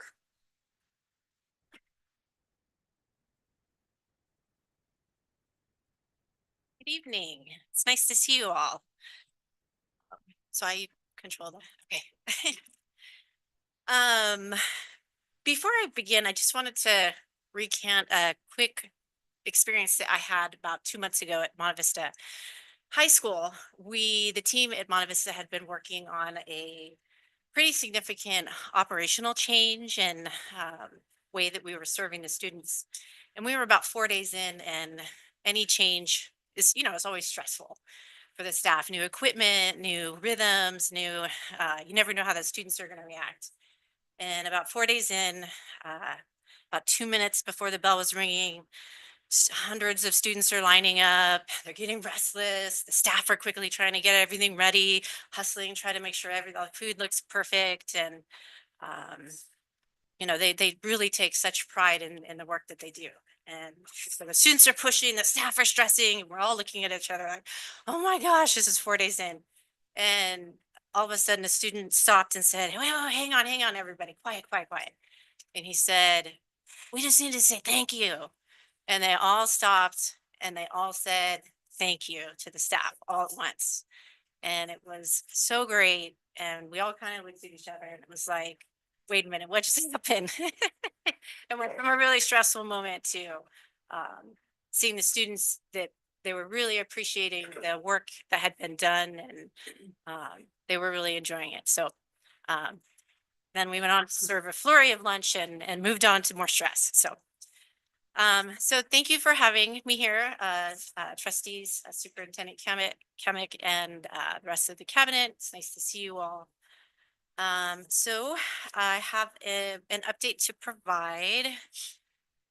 And I'm just going to be quickly covering what has been accomplished over the last 2 years, what our strategic priorities are, what updates that we've made from elementary, middle, and high, what the students are experiencing at those different grade levels, and then some data about participation, and then a little bit about all the infrastructure changes that have happened to create this experience. Okay. And I just wanted to quickly refresh. So in 2021, the spring of 2022, we convened a task force where we developed the long-term vision of what we wanted, the students wanted, what parents wanted. And we identified some significant themes, and I just wanted to list them here. And that has been our guiding star, our North Star since that time. So focusing on quality food and what that means, including, and then moving to menu variety, focusing on culturally appropriate and variety of foods, lines and times. So creating a high school experience that's developmentally appropriate for high school students, and food and nutrition education, connecting students to the food that they're consuming, and waste and sustainability was also very high on the list.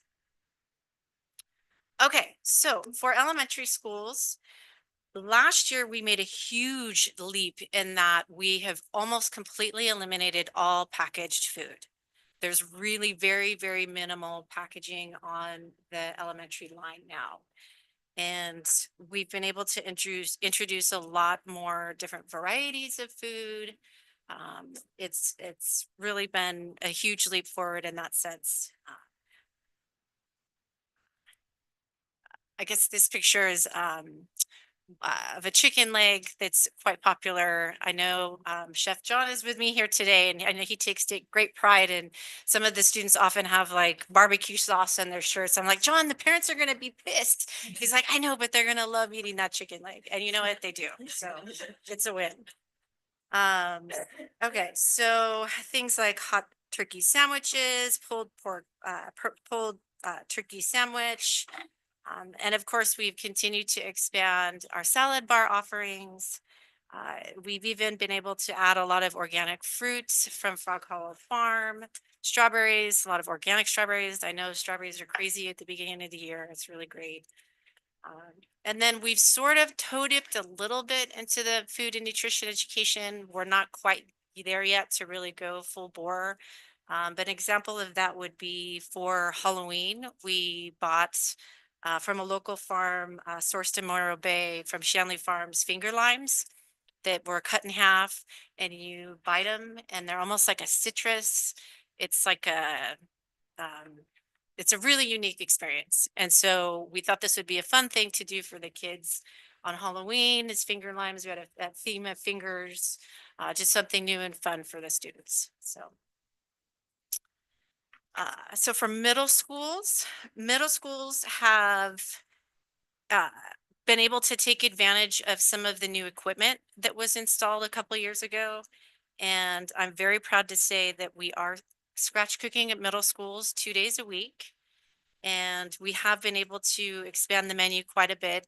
And the pictures here are some of the examples. So there's a chili chicken verde with Spanish rice, Alfredo pasta, a penne pasta with meatballs, coconut curry, lots of new great fun dishes. Okay. Also at middle schools, we offer a daily sandwich, and especially want to highlight that we did offer a sun butter and jelly sandwich, and the jelly was actually made in-house, led by Chef John, with local organic strawberries. And this is our amazing cafeteria manager at San Ramon Valley High actually making that jam. It's a low sugar version that meets some of the new Eat Real standards that our district is moving towards for higher nutrition standards. So also on the bottom is a new fun chocolate chickpea banana sandwich. It's really delicious. It's low sugar, so we're hoping that we can get superintendent to have some next time he's at a middle school. I'm ready. It's very delicious. Okay, we're able to do more workshops this year, and we were happy that we were able to do a couple middle schools as well, and they were open to all 8 middle school students. So they provided really great feedback on the menu currently and the menu for next year. So that's been really great because, as you all know, student engagement is a core to the work that we do. So for high schools, can't believe I'm sitting here saying this, but we are scratch cooking 5 days a week at our high schools and using raw proteins that are locally sourced, and the chicken is halal chicken and the beef is regeneratively raised and locally sourced. So not all of the beef and not all of the chicken is under that certification, but it's a good portion of the menu that is. Okay. So this is just another example, some pictures of actual school meals. These are not staged school meals. I just plucked these kids out of the line and said, hey, that looks really great. Can I take a picture of lunch?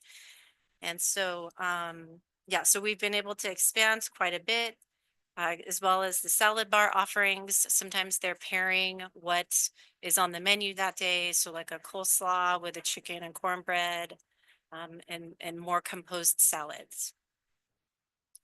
Also for high schools, we have moved forward with the model of tailoring choice and giving them more, meeting them where they are at. And so we have now developed 3 different distinct lunch lines. And so the pictures that you saw here are from our cafe line where it's served on a plate. They can go through the salad bar, choose what they want to put on their entree, what toppings they want, how they want to customize it. The line runs a little bit slower, but it's a different experience. And then for those students who have no time, they just want to burn through the line very, very quick, we have self-serve lines, pictures here, and that offer 3 or 4 different options every day. It's really great, freshly prepared sandwich, parfaits, salads, and hot entrees as well. But these lines move super, super fast. And then finally, we have spread out across campus, again, trying to meet the students where they are at. And there's still some work to be done. And thankfully, the high school principals have been very understanding with us about our tents that are out on campus. But we do serve a very, very high number of students from these stations. And again, they're spread out on campus to be able to meet the students where they are at. We are planning on more semi-permanent structures that we're hoping to have in place in the fall. I also wanted to mention that we are continuing to do the student workshops that we've been doing in the student ambassador program. And I'm actually really happy to say that the students that were here that made public comment last month, we've actually really connected, and it's been great having a good conversation. And we're making some really great plans for next year. And they really wanted me to share that they're very excited about doing some engagement and some surveys. And I knew immediately that we would get along really well, because one of their first emails, they said, we really want to work with you on getting more culturally appropriate meals, because we've talked to other students and they feel like if they have more variety of the meals, and they can feel more seen and heard and feel a sense of belonging. And yeah, that's exactly what we're all about as well. So we're looking forward to working with them more as time goes on. Okay, so in terms of data, the So this is the trend over the last couple of years, and I'm proud to say that student participation has increased by 33% since the Universal Meals Program. So in the last 4 years, it kind of varies a little bit by age group. We have obviously focused on high schools first for our innovation and strategic plan. And so you can see a lot of the growth has happened there. But we have had significant growth in our elementary and middle school as well. So feeling very confident that as we move into innovating and changing those experiences more, that we'll see even more growth over time.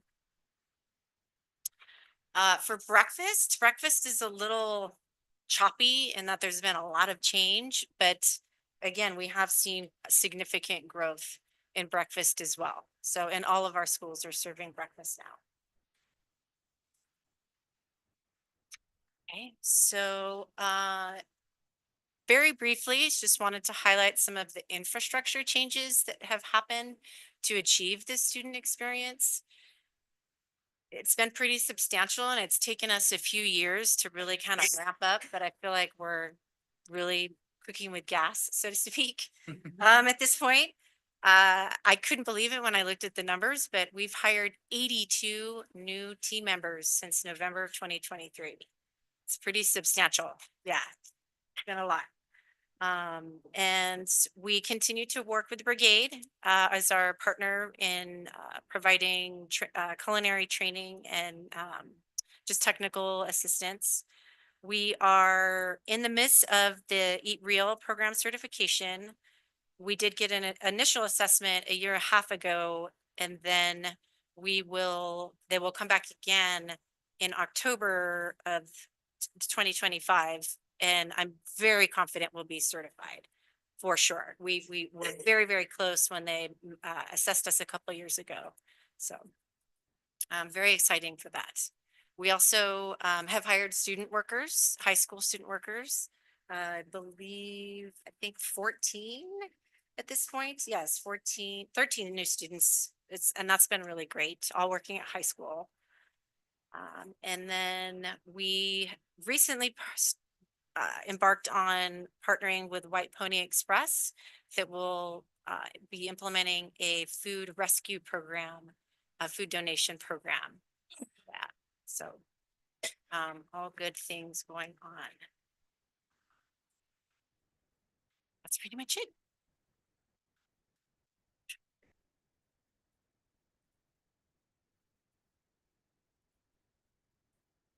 Questions, comments? I had two questions, but you answered them, but I just wanted to kind of point out. So we were at a Windermere Ranch site visit, and when we were talking with the students, one of the students asked about asking for more culturally appropriate meals. And so I told her I would ask you, but you answered the question in your presentation, which I really appreciate. And then I'm excited to see the increase in breakfasts, and I'm curious, is that just because they're there? Is that because there's time now for students to have breakfast? I think that, breakfast is such an important meal, and I know oftentimes it's skipped. And to see that growth is really exciting. Yes, yeah, breakfast is, and there's a mountain of research that shows that children that have a nutritious breakfast perform better in school and tests. So yes, I think the implementation of, we had 27 breakfast programs that were implemented in the 22-23 school year, and we implemented them mainly at recess at elementary. Okay. And when you integrate breakfast into the school day, you generally have much higher participation. We see that also at high schools. So at Cal High, we have breakfast during a brunch period. During that around 10 o'clock break that they have. Yeah. And they are serving almost 700 breakfasts a day. So, and a lot of it is also, we're now scratch cooking at breakfast as well for high schools. So it's a combination of a few things. Great, thank you. I just want to say that I most of us were here when you started this job. And we all prayed that you would stay around because it's been a really, really heavy lift. And you have done an amazing job of transforming this department into something that we can be proud of, that's nourishing to our students. And when we go to every school site, and it's without fail, the things that the kids talk about is the food. And when we first started out, the discussions about the food, not so great. But now it's getting better and they like the food better. Of course, they have their request. I had an 8-year-old told me that they want Taco Tuesdays. So, I mean, we have to take these suggestions seriously, but really it's just, you've worked miracles and I really, really appreciate it. And I know when I visit school sites that the students really appreciate it too. Of course, they continue to have more suggestions, but that's always going to be the way, right? So thank you and your team. Well, in putting this together tonight, I was remembering the first time I came here when Universal Meals was first started. And yeah, I was kind of, see how this is going to go. But, truly sitting here now, I am merely, my teammates and, some are here and I'm sure they're listening. I mean, I can't lay down track fast enough. They're so excited about everything going on. And I'm very lucky that the shared leadership approach, truly, I really, it's even the cafeteria staff, the managers, the assistants, I brag all the time, all around to my colleagues, how wonderful it is. So it's truly a team effort. Well, extend our heartfelt thanks to them. Can I add something too, Shelley? Yes. I want to also lift up how much you care about the outreach. I've seen you and Chef John talk at the Student Senate twice now, and it's just incredible how open and interested you are in what they say. And Shelley's right about food. They'll talk about food, but just the sharing with the community, the nights you've had where you invite the community to come have the food just make a huge difference. And then I also wanted to thank you for adding the White Pony Express part, because the waste is something we frequently hear complaints about, and the idea that the kids have to take the food and then it goes in the trash. So that food is being rescued is just so important. So thank you for adding that too. Yeah, and I want to acknowledge a couple of things. So first, I want to acknowledge the fact that, that our state funds this and that's an amazing gift. And it's fully funded, which we see in this budget crisis that we're in. Education is not. And so to see that is a model of something that ideally we can see at the state level in terms of education in general. So I want to acknowledge that. And I want to also acknowledge that in that fully funding, the things that we can do when we're able to have the funds to be able to create a system, we see that in this report that you gave. And I think we need to acknowledge that and we need to appreciate that. And I also want to take a minute to explain that the dollars for our child nutrition program are they're in a separate bucket than the dollars that we have from the state and education. So when we look at hiring 82 new wonderful child nutrition employees in the last year and a half, 2 years, while we're looking at some of the cuts that we're having to make in front of us, it's because we can't, it's different money, it's different buckets of money. And so, oftentimes when we're at school site visits and we're talking to the amazing students and, or we hear from the community, well, we have this free lunch program and I can send my kid with a lunch, I can, or all the waste that's happening. It's different money. So it's just important for the community to understand that and know that that's a good thing to have, that we have this money to be able to create this wonderfully robust system, but it doesn't help with the fact that education's not fully funded. Yes, So it's highly restricted for sure. Yes. Yes. Yeah, and to piggyback on that budget question, is all of the funding for these programs through the state or does some of it come through other channels? We do receive some federal funding, but the majority is from the state. Okay. Okay. Thank you so much. Good to see you.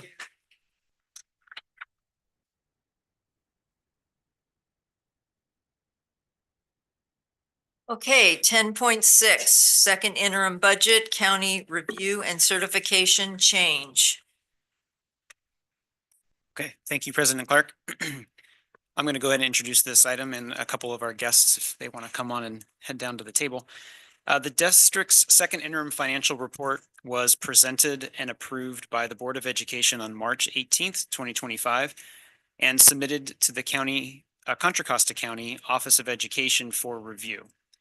County offices of education are required to review district financial reports as described in Education Code Section 42131. The second interim report includes all financial transactions between July 1st, 2024 and January 31st, 2025. The County Office of Education completed their review and sent a letter to the district dated April 16th, about a week ago. In that letter, the county raises several concerns about the financial stability of the district and outlines next steps for addressing those concerns. The county's concerns are significant enough that the county superintendent plans to change the district's financial certification from positive to qualified. The full text of the county's letter is attached to the board packet in item 10.6. Daniela Parasides, the Deputy Superintendent of Business Services for the County Office of Education, is here tonight to discuss the letter and to answer questions about the county's review process. And additionally, Mike Fine, the Chief Executive Officer of the Fiscal Crisis and Management Assistance Team, also known as FCMAT, is here to answer your additional questions. FCMAT was created by state legislation in 1991 and is an independent and external state agency. FCMAT's mission is to assist California's K-14 grade level local education agencies to identify, prevent, and resolve financial, operational, and management challenges. So at this point, I'll go ahead and turn it over to Ms. Parasides. Good evening, Board President Clark, fellow trustees, Superintendent Kamick, and staff. My name is Daniela Parasides, and I am the Deputy Superintendent of Business and Administrative Services for Contra Costa County Office of Education. It is the county's responsibility to ensure that all districts in the county maintain fiscal solvency by having the ability to meet their financial obligations for the current and 2 subsequent fiscal years. After a thorough review of the San Ramon Valley Unified School District's 24-25 second interim budget report, it is clear that while significant progress has been made in addressing fiscal challenges, critical uncertainties remain, especially regarding the $13.7 million in reductions not yet finalized.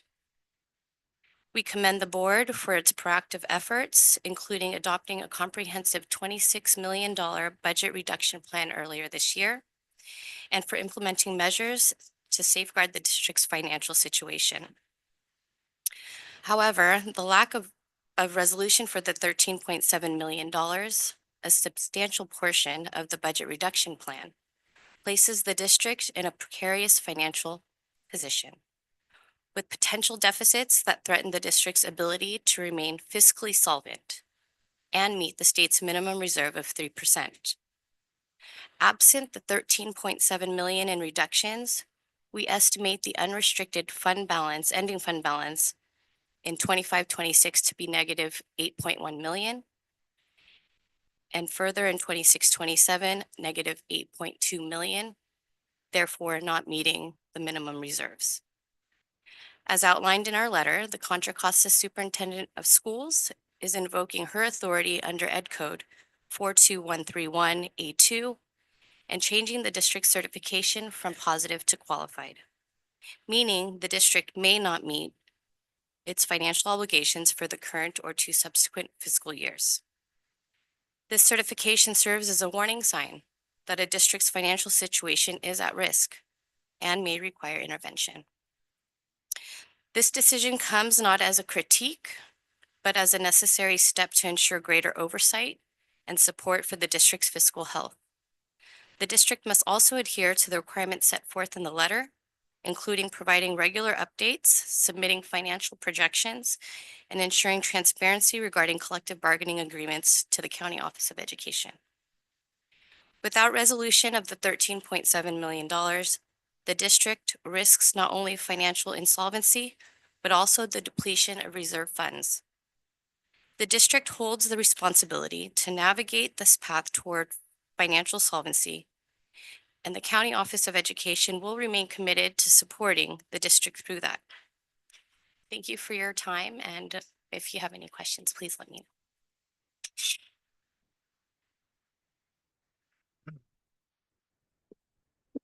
President Clark, would you like me just to Yes, make my please. comments and then we'll Then we can open it up. open it up? Good evening, President Clark, members of the board, superintendent, and staff. As introduced, I'm Mike Fine. I'm the Chief Executive Officer of the state's Fiscal Crisis and Management Assistance Team. In situations like this, first off, we label this action by the county as a downgrade of your certification. They have the authority, as Danielle has just explained, to do that. In these circumstances, I would normally come here with a slide deck and remind you of your fiduciary duty and kind of beat into you that you've got to get busy and take some actions, because we consider downgrades to be pretty significant. They are, in a typical situation, a board in a district not acknowledging where they're actually at. And thus the county had to step in and change their certification, positive to qualified in your case, or qualified to negative. And I think one of my important points for you tonight is that's not how we view the situation here. This is an atypical type of situation. You adopted a thoughtful fiscal stabilization plan, and you've been working diligently to implement it. You've done what your fiduciary duty really is to do. You've made good progress, but you've hit some hurdles. And at this point in time, if this was several months earlier, maybe this action would look a little different. But at second interim, there's not another interim certification until next December. It's a lot of water that has to go under the bridge between now and next December, including the adoption of your next year's budget. And with the magnitude of the adjustment or the magnitude of basically this $13+ million, which is half of your stabilization plan, it's not something, in my opinion, that the county superintendent can ignore. And so I appreciate her stepping up and acknowledging and kind of reminding you of where you're at. It does add some pressure. There's no question about it. You have some choices that you'll have to make. What plan do you stick on towards that 13 million? Do you adopt alternative plans if you can? Let me be honest, it's seldom an opportunity for a district to balance its budget on the non-staffing component. It's too small, right? 85 cents of every dollar you spend, rightly so, is on people. That's how we deliver the programs you celebrated tonight, right? And how we accomplish good things with kids is through people. And so that obviously makes sense, but you can't balance the rest of the budget even if you eliminated everything else of the other 15 cents on the dollar, right? But there are critical deadlines that you're well aware of that have passed, which limit some. In your case, you took action, appropriate action, but in other cases, some alternatives may not be readily available to you in the short term.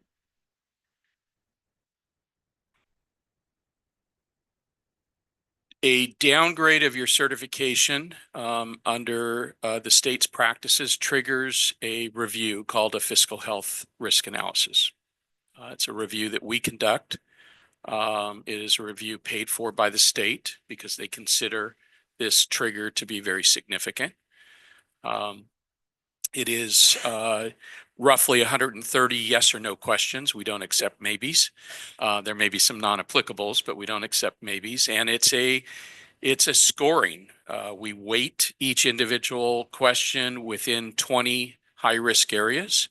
The goal is to have the lowest score possible, so it's like a golf game, right? But it is to determine whether you are at low, moderate, or high risk for fiscal insolvency. We will engage with the district to do that. However, your district has also asked us to do an independent review of your, as of second interim report of your multi-year financial projections and of your cash flow analysis. Cash flow projections rather. And so we actually consider that to be more important, even though we have a state trigger that's been met. We will delay that. We don't do two jobs in the same district at the same time. We separate them. We will do some overlap though, so that once one of our staff members learns in the first work, will transfer over to the second work and be a little bit more efficient about that second process. But your district is engaged with us to do that third party analysis, make sure that what the numbers that you were looking at second interim, in fact, are the numbers. And we will look out as you did in your MYP for the subsequent 2 years. So we will factor in all those moving parts of the upcoming state budget that we're pretty familiar with, given we work with the legislature and the administration on those pieces.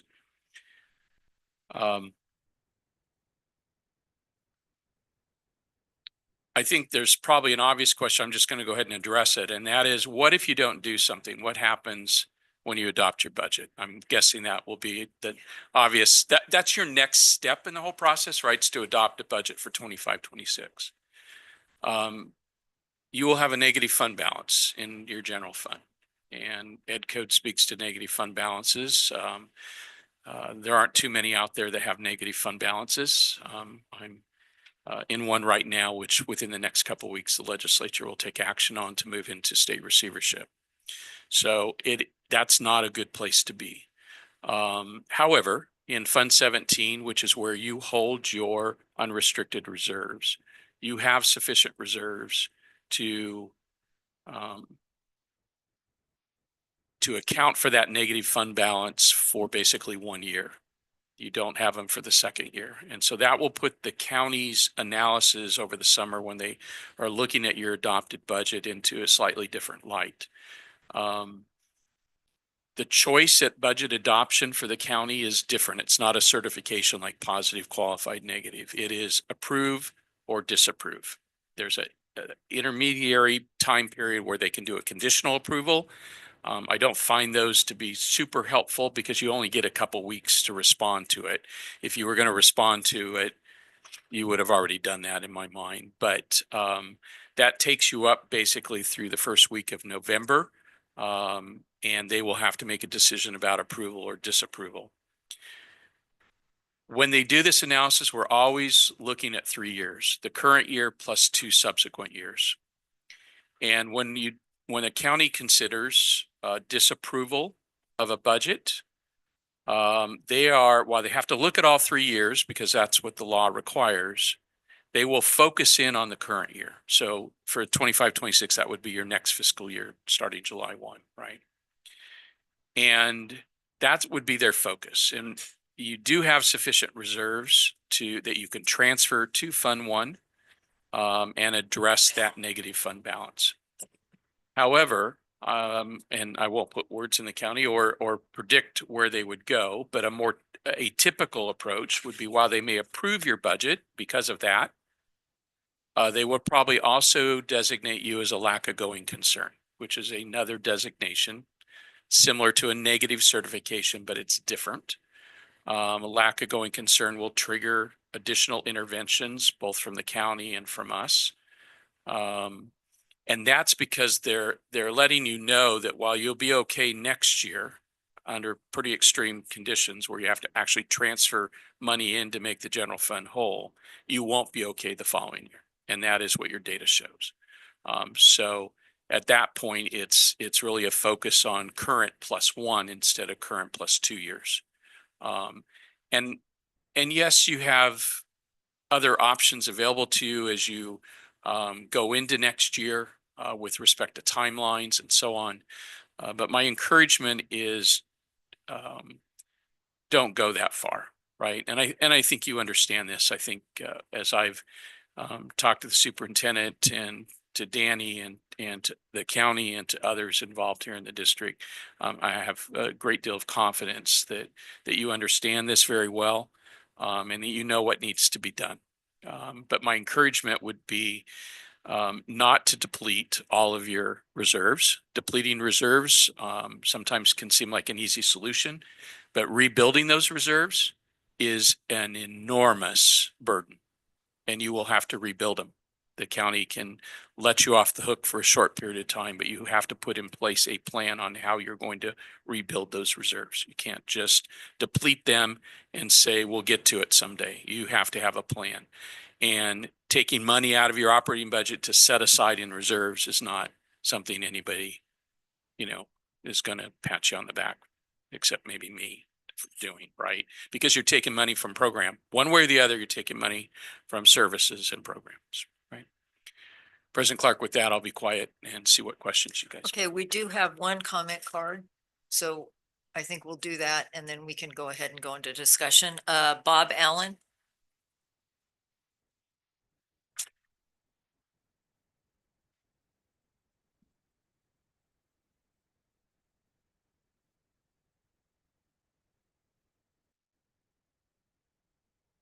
I'm sorry, I'm not an assistant superintendent for the county.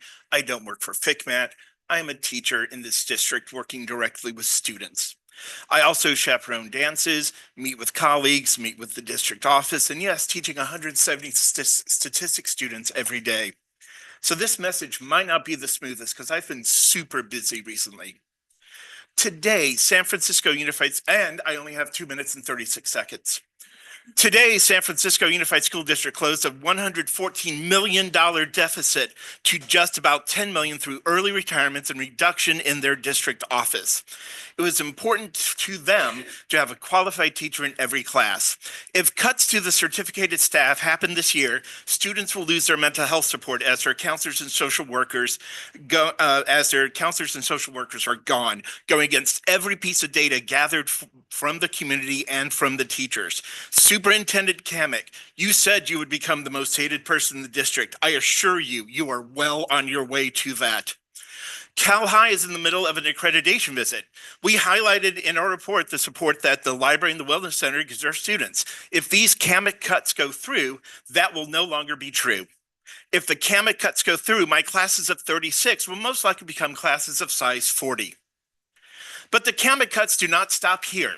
Superintendent Kamek has written down in this agenda that similar cuts will happen for the next 2 years. Superintendent Kamek will not tell you what these cuts will be until the last minute. What will the Kamek cuts go to after next? Increase K-3 class size, get rid of all the librarians, have fewer teachers to teach classes, including AP classes? Finally, by law, I cannot use any district tech or any district information to do union work, and I assure you I don't. Superintendent Kamek can send an email to all 30,000 families via the click of a button. If you want to hear the teacher's solutions, please go to servia.org and please stop the Kamek cuts. Thank you.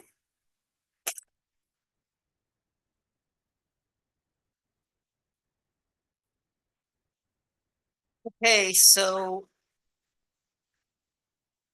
discussion, questions? Yeah, I have some questions that I do want to ask you both, and thank you again for being here. But I do want to acknowledge that last comment. These are the board's cuts. Ultimately, the board has final authority and fiduciary responsibility for these cuts. We don't like them. We do not like that we have to do them. We've employed Superintendent CJ Kamek to advise us in the best way to do it. So while from a marketing perspective, I get the Kamek cuts kind of rolls off the tongue.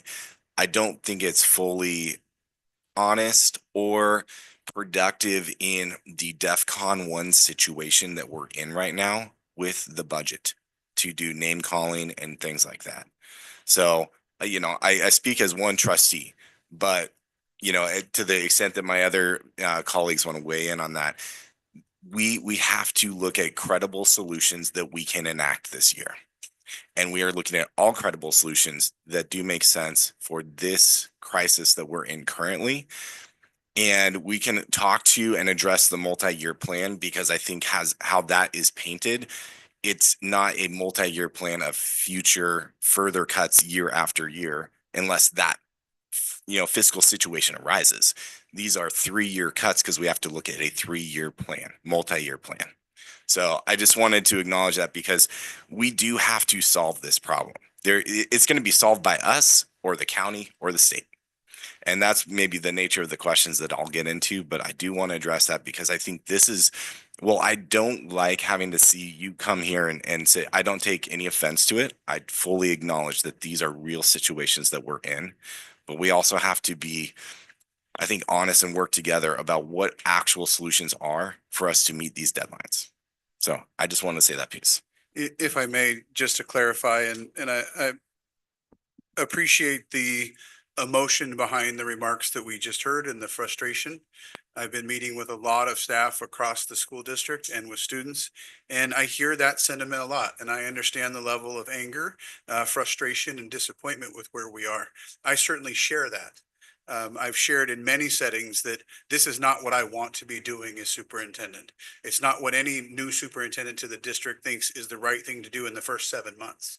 I think the numbers show that we have a fiscal necessity to make these reductions. And I acknowledge there's a lot of different perspectives about how we reach that goal. That being said, I do think that there is a level of information that is not being properly considered in the remarks that we heard, and I take them despite the emotion behind them. I believe people come forward with the best of intentions. We have designed a budget reduction plan that says we will reduce at minimum $24 million for the next school year. That one-time reduction can not only happen in 1 year. It means that the $24 million of reductions have to be carried over the 3-year budget cycle, that same scope of savings. It doesn't mean that in year 1, we're cutting 24 million and we're going to come back the second year and cut another 24 million. And the third year, another 24 million. The scope is 24 million. It's carried over 3 years. And that's why the reductions in the budget reduction plan, some are listed as one time, some are listed as ongoing. The ongoing ones would stay. The ones that are what we would consider one time, really, as we talked about when we approved the budget reduction plan and presented it publicly, they're listed as one time, but we highlighted that they would really be 3 times because it's over the 3-year cycle of the budget.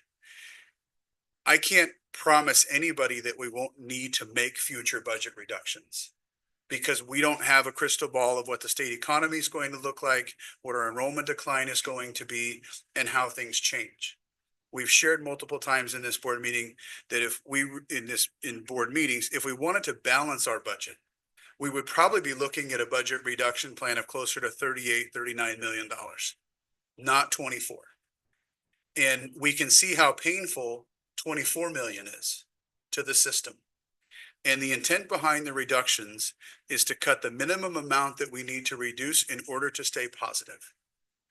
And we have talked a number of times in a number of places about how we need to work to try and increase revenue to eventually, hopefully, restore some of the things that were there and or in the future, avoid the next round of budget reductions.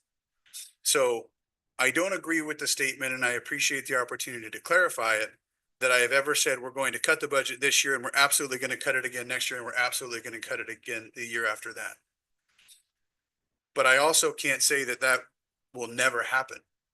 We get the governor's May revise in a few more weeks. I expect it to be significantly pared down in comparison to the January budget proposal. That's not good news for anybody in education. And I will take the opportunity to say that we have some real structural problems that exist in our funding model for the state, which creates some structural problems here. We've said it multiple times. We are in the bottom 4th of the entire state for where we fall with revenue under LCFF, which is the predominant area of our revenue. When LCFF was implemented, it was not designed to support affluent districts. Affluent districts like ours were absolutely given the obligation to make up the difference on their own. And we have an incredibly generous community. But we have a real problem structurally because of declining enrollment and being low in the LCFF funding model. And I acknowledge the frustration. I acknowledge the anger. I share the same frustration with where we are headed and what we are asking people to do. And I'll close by saying, I think the level of funding that exists for California schools under the existing model puts our entire educational ecosystem in a very precarious position. And frankly, I don't think Sacramento is as concerned about it as they should be, because as long as we are arguing in this room, Sacramento's comfortable. As long as we're arguing with each other, Sacramento's comfortable. Sacramento has 1,000 districts across the state, and the more we argue in our own boardrooms, the more comfort we offer to Sacramento. We need to be fighting the right fight in the right place, and that's in Sacramento. Thank you.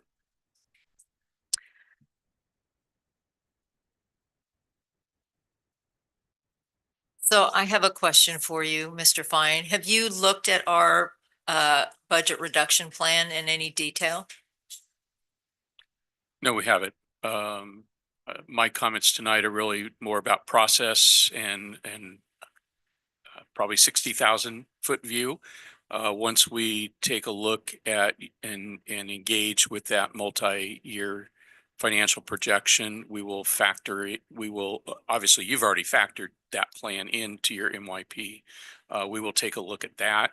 Our typical review, we would generally accept the values you assign to those individual line items of savings and use those unless something just simply stood out to us as not making any sense at all. But our role is never to recommend a particular cut or tell you this cut makes sense or doesn't make sense. It's more to say, if that's the direction you want to go and that's the dollar value that would be saved, then here's in this case, the positive impact to the bottom line. So a lot has been said about retirement incentives, and we have looked at that as a means to helping with the situation.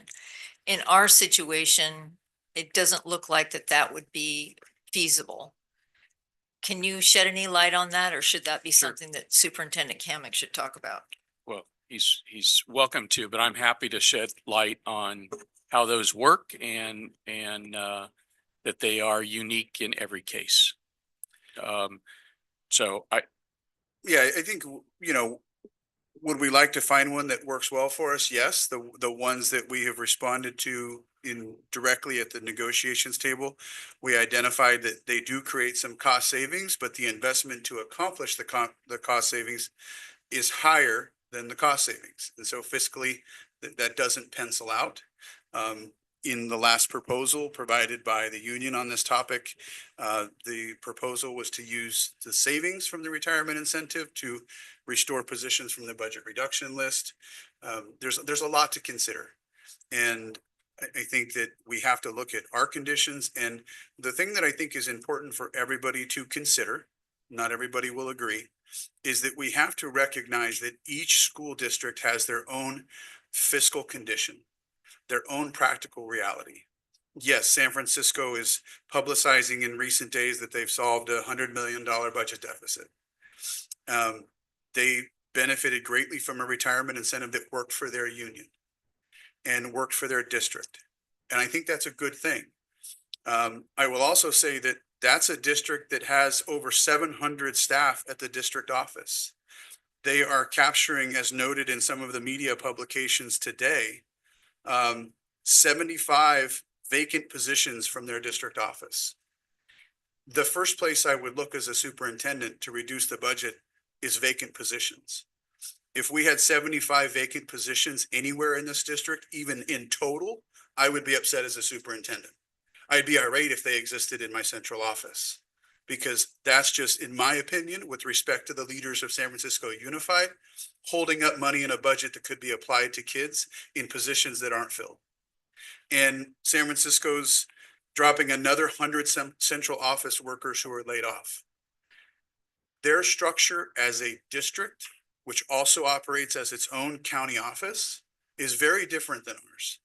And I don't think we can look unilaterally just saying name of district, level of cut, and how it was done. Every district has a different level of reserves. Every district has a different operational structure. And the first place that I would have looked there, when I look at how much staff they have at the district office, is I would have cut everything out of there. right? And we made cuts out of our district team at the administrative level, at the classified level, in order to not make administrative cuts at the school site. And we made cuts at the clerical level here.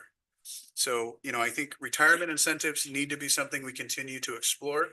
I also think we need to give context when we say District X did Y and the outcome was Z, because not all of the structures are the same. Does the fact that we don't have the reserves that San Francisco had make a difference on whether these incentives could be presented? So not to offend my friends in San Francisco, but I wouldn't use San Francisco as an example for anything. A highly dysfunctional district, and they have not solved their problem. I have a daily conversation about San Francisco, so I would be, let's find some other peers to use as examples that more closely align to your circumstances. San Francisco has a current over 100 million, as has been mentioned, problem for next year. They have cash reserves of about 300 million. So they are several years away from insolvency, but their budget is upside down. And I'm not sure everybody's in agreement that the actions they've taken so far, we'll have to see. Let's go back though to early retirement incentives. The basic concept is a employee all the way over and all the way down on the salary schedule. So at the higher levels, retires 1, 2, 3 years earlier than they otherwise intended, and you provide a financial incentive for that. And you pay for that financial incentive by the salary difference from the new employee you hire to replace them, or no employee, no replacement, right? That's the basic concept. There are two predominant private companies that sell these. They've both been around for years. They have great products. They do a great job. My biggest issue, and I think San Francisco is going to face this, is you can't simply take employee counts. When we're talking about teachers, we have to look at credential areas. Speaker's clearly an advanced math teacher teaching statistics. Not all math teachers have the credentials to do that and have the experience to do that. If you offer statistics at all of your high schools and all of your statistic teachers took that retirement incentive, you would have a 100, I assume you would have a 100 replacement, not 100% replacement, because unless you're going to eliminate that course, right?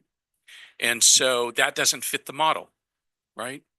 Also, that savings is relatively short term.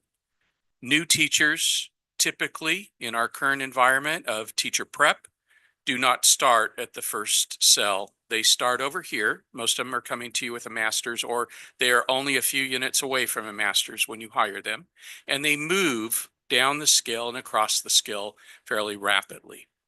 Thus, that savings erodes fairly quickly. It truly is one-time savings. It's not recurring where you're replacing. If you're not replacing the staff member, then the savings is 100%. There's no question about that. The other caution I would urge is not only to do the data analysis, not by full-time equivalent count, but by credential area. The other thing to consider in all this is if you're reducing staff purely, I think retirement incentives are a very humane way as opposed to March 15th notices. My wife's been an elementary teacher for 40 years. Our youngest son is a high school English teacher. Teachers, I spend most of my non-work time, around teachers, friends, colleagues. So it's a humane way other than this horrible March 15th process that we have, right? But you have to be willing to invest the dollars to make that happen. It does not give you the same level of savings, I think, that you read in the glossy brochure. Thank you. So I have a question. You both had mentioned interventions. I would assume the review, right, that is defined at FitMed, it's going to help us with, is one of those interventions. What are some of the other interventions that we're facing as qualified? Or, hopefully we don't go there, but negative.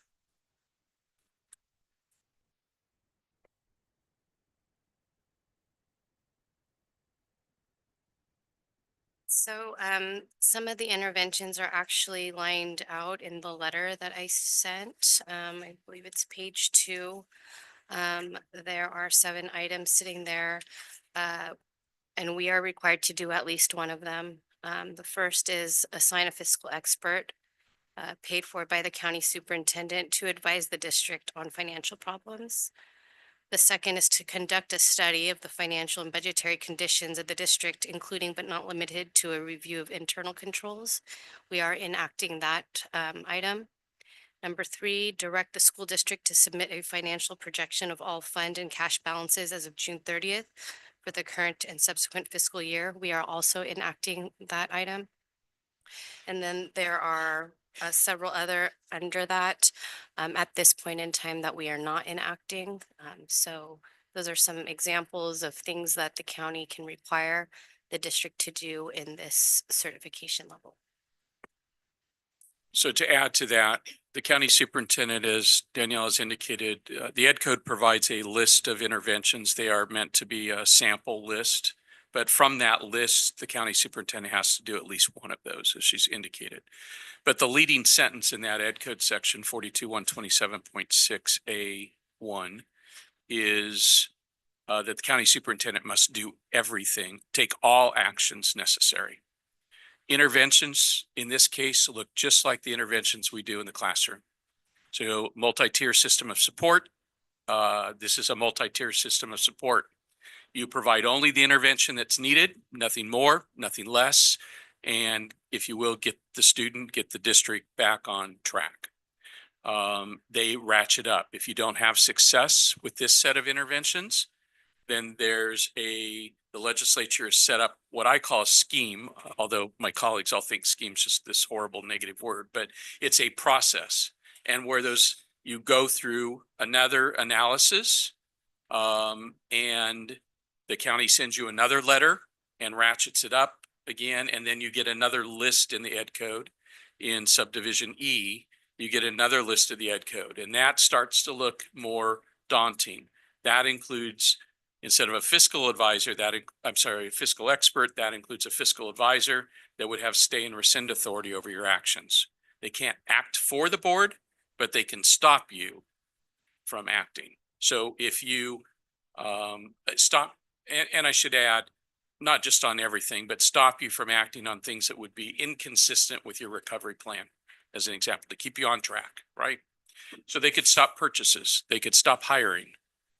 They can't act to make purchases or they can't be your yes vote, but they can certainly change all your votes to no, is an easy way to say that, right, on an action.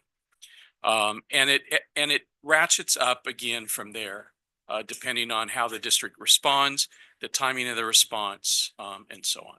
So there's a variety. They go all the way into withholding the superintendent and the board's compensation. Those are reserved when you are being unresponsive, and we feel like we've got to get your actual attention, right? Most people, when you're expected monthly paycheck or stipend doesn't arrive, you probably gets your attention, right? That's the idea behind those. But the county superintendent is tasked with doing everything that needs to be done to ensure that you are able to meet your financial obligations. Thank you. And I think you kind of answered my question right there. It's not so simple. Step 1, step 2. It's a progressive discipline of what's happening with the district.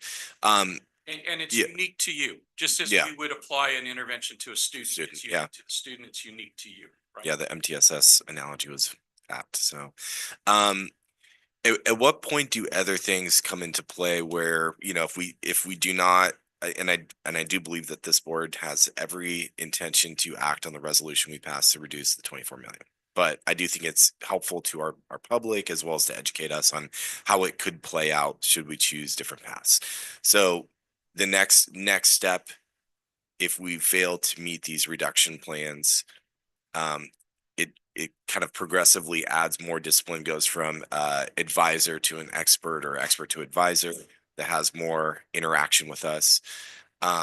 What happens on the financial side if we get to the point where we just don't have the money anymore? So let me preface these comments with that's not going to happen. Although I do intend to retire probably before you're going to run out of cash. I've said that for my 10 years at FCMAT, and I have a district headed to receivership right now. They're messing up my plan to not have a state receivership on my watch. The ultimate, I think your question's about what ultimately happens. If you just blow everything off and do nothing, then you run out of cash. The definition of insolvency is not a negative fund balance. It's not negative budget. It is that you have insufficient cash to meet payroll and you have exhausted all of your borrowing opportunities. And so you are a long ways from that. You're not going to get there. I know you are not going to get there just based on this board. But our job is to help you turn that corner and make sure you don't get there. To put it in perspective, there's been 9 of those in 32 years. We're familiar with some of them because they're in the headlines constantly, right? But it's been 13 years since we've had one. Unfortunately, we're going to have one here in a few weeks. But a very small district, rural, declining enrollment, industry in the community disappeared with a large wildfire, and some other expenditure related items. So lots of things that we talk about by way of trends, all those stars and planets aligned in that district, on all the warnings we give constantly, right? They also, which is, we don't have no reason to believe is the case here, they also didn't report accurately. So their data looks better than what it really is. And we've been sharing with their community and their board what their real data is, which is pretty shocking compared to what they had been reporting.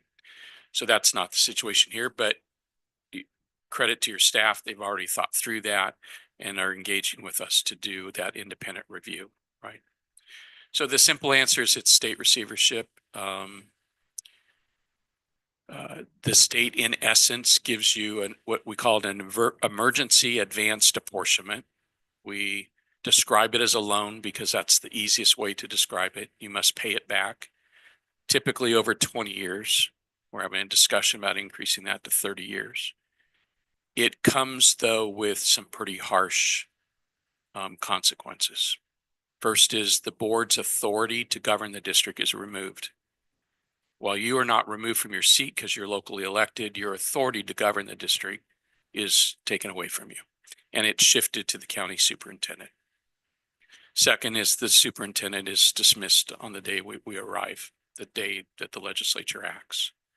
However, while some people throw around the term state takeover, there is no takeover. You have to ask for the assistance. So I'll be in a very northeastern county next Monday night for their board meeting where they will, I expect, going to ask the state. So the state doesn't just come in and take over. You get to the point where you understand it's the only thing you can do. The receivership process, very, very briefly, looks like a bankruptcy proceeding. Your authority's taken away, the superintendent's dismissed. What comes in place is an administrator that becomes superintendent and board all wrapped up in one. They can make quick decisions, and they can make decisions that you will spend hours debating, right? They aren't going to spend those hours debating. It's designed to look like a bankruptcy trustee that just comes in with a judge's authority and acts, right? To either reorganize or to stabilize the company. All the processes mimic that Chapter 9 of the federal bankruptcy law, which is municipal bankruptcy. It's designed to mimic that. And it comes out of a California Supreme Court decision back in the early 90s here in Contra Costa County, what used to be Richmond Unified. This whole process originates there and is now in statute, and at this point fairly well practiced compared to what it was in 1991 when it went into effect.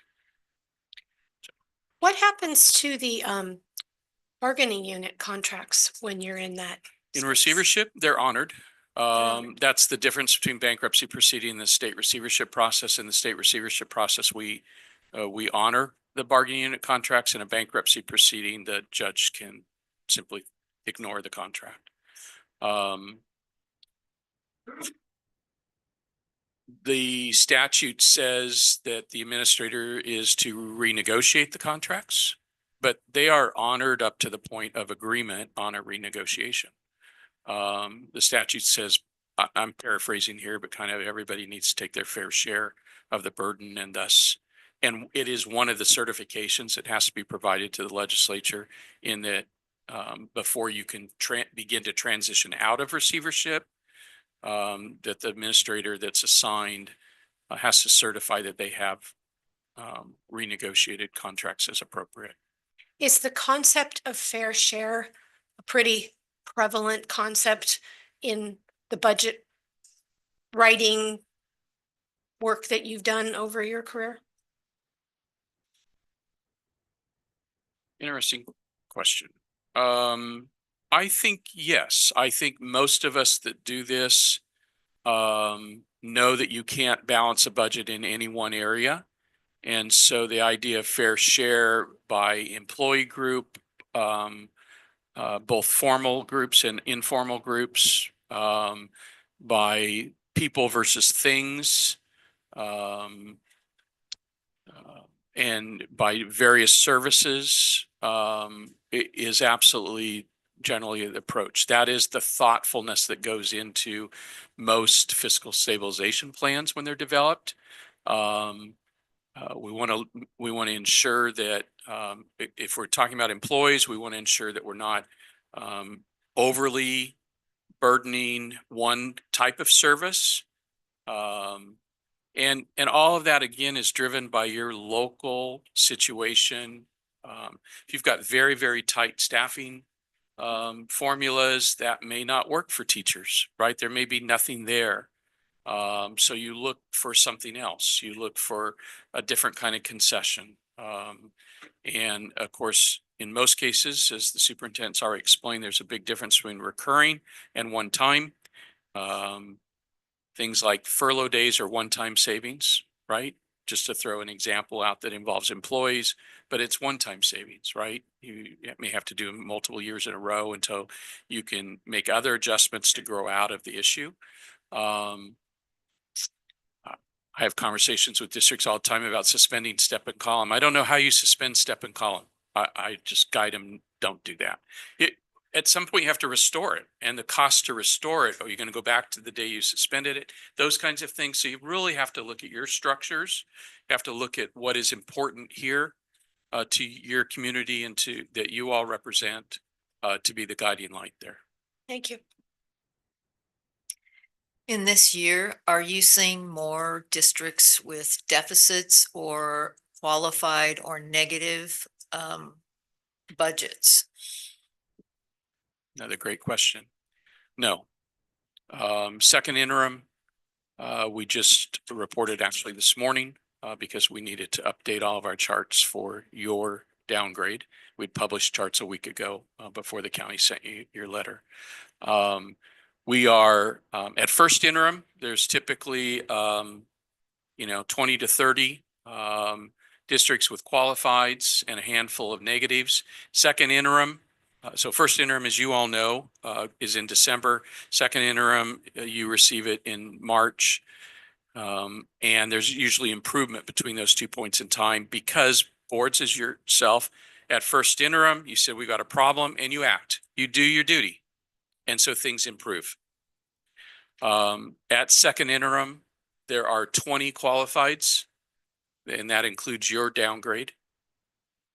And by the way, there are 2 downgrades from positive to qualified at second interim. You're one of those. There are 4 negatives, and the 20 is a decrease from first interim from 32. And the 4 negatives are a decrease from 7 at first interim.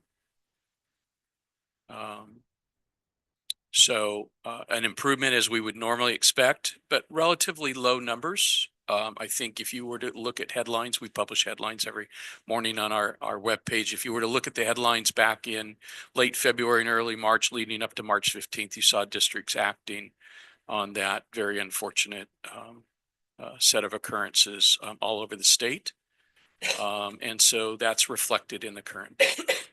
I would remind you, there are roughly 1,100 districts, right? 20 are qualified and 4 are negative. We have to keep that in perspective, right? And even in those cases, with maybe 1 or 2 exceptions, they're all good places. Good things happen in the classroom every day, even in those districts that are struggling, just as they do here, right? So we just have to keep all that kind of in perspective. Okay. Can I ask a question? Yeah, sure. So there's been some activity, some good work trying to increase revenue, increasing ADA, working on grants, various things. How would do you factor that into the analysis that you do? How does that work in terms of that 3-year outlook? As long as it's reasonable. One of the things that we're going to always look for and caution is, are you overestimating your average daily attendance? Districts that get in trouble, they find that to be an easy thing to do, and then it doesn't become reasonable. The county office, that is one of their #1 checklist items that they're going to check. We're going to look at your history. We're going to talk to you about your trending. We may, if you use a demographer, we're going to want to look at that report and the trends. We are going to also want to look at what your forecasts have been compared to what your actuals have been with respect to attendance, both enrollment and attendance, really 2 different things, although obviously closely related, to just ensure reasonableness. Your criterion standards that you adopt and that the county reviews includes a standard deviation type of variance, acceptable variance. And when it's outside of that, that alerts the county, as it should have alerted you, that you don't meet that standard as the first sign. But we're going to go into a few steps below that to look for reasonableness. ADA is improving. We're in a period of time of decreased enrollment, and we have been for 15 years, and it's going to continue out to the 2040s, early 2040s. But following the pandemic, ADA didn't recover back to the statewide average. It's taken from the end of the pandemic, whatever measurement date that is, to really this year to get us back to the ADA yield statewide of what it was pre-pandemic. So while we've had declining enrollment, normally enrollment and ADA move together, makes kind of sense. We've had enrollment dropping with ADA increasing. And that's because we've had the yield increasing as more and more families are comfortable with attendance patterns and coming back to school. The year after the pandemic, if we just didn't feel good, we didn't come to school. If we had a runny nose, we didn't come to, all those things. We're getting a little bit back to our pre-pandemic norms in that regard. You need to look at why you're losing kids. The #1 reason is low birth rates, but that varies from community to community. And you should have you should not try to tackle the low birth rate problem. Okay. I tried. Okay. I have 5 kids. Okay. And so, but make sure you're doing exit interviews. Make sure you are collecting that data and understanding why you're losing kids that are at grades unrelated to TK, transitional kindergarten and kindergarten, right? Because that's where birth rate data first shows up, is in the lowest grades, right? So if you're losing 3rd graders that cohort is shrinking before it gets to 4, you should be figuring out what's going on there. Are they going to a nearby district because they offer a program? Are they going to a charter school? Are they moving out of state? There are exit codes we use in the data, but make those more finite for you and do have your schools collect that. You know where the kids move because your schools get a records request, right? I think I said that right. You know where your kids are going if they're leaving you because you get a records request. But we don't often track that. It's on a clipboard on top of the file cabinet at the school office, right? When we ship a record off, you know, we put the date we shipped it off. Track that, put it in your student information system and track that data because that will inform you with regard to outreach, marketing, whatever you want to call it, if there's some opportunities. I know you want to get along with your neighbors, but you know, the law doesn't prohibit poaching from your neighbors. If you've got great programs, you consider more liberal inter-district transfer opportunities, sell those programs across your district boundary. Well, and I'm going to hear from your neighbors tonight or in the morning. And those kinds of things, right? Whether that's a STEM program, a DLI program, arts, you talked about several times tonight, those kinds of things that you distinguish yourself. Those are all, you have to weigh the energy that takes compared to the return, right? Attendance incentive programs have generally been successful, but you're never going to get to 100%. It's diminishing returns as you go up, right?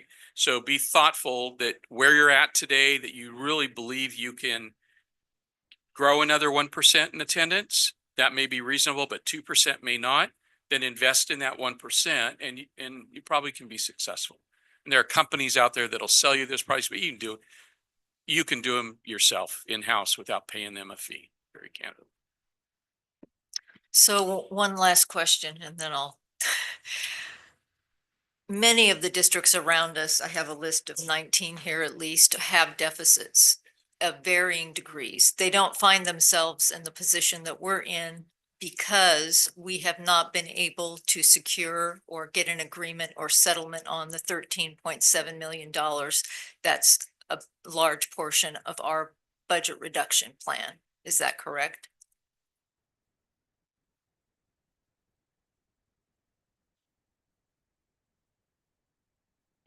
I don't know that because I haven't looked at those other 19. The county would have a better sense for that, but I'm just saying that other districts in the state are dealing with different deficit amounts like us. And they don't find themselves in a non-qualified or a qualified position on their budget. well, 20 of them do across the Right. state. However, let me answer it this way. At least from my perspective, they may have sufficient reserves to cover that deficit in the forecast period. You don't. That's what distinguishes you maybe from a neighbor. You, in 25, 26, and again, I'm not the expert on your numbers at this point. At some point, we will be. But you are deficit spending in the 8 million range, right? 9 million range. That'll require a transfer from Fund 17 to cover that. Your balance in Fund 17 is 18 million. Then in the second year, what is right now the second year out, right? That's really quickly going to become the first year out in a matter of 60 days, right? So the timeline accelerates as well. You are deficit spending 18 uncorrected. Without correction, you'd be spending 18 and you only have 10 million left. That puts you in a position of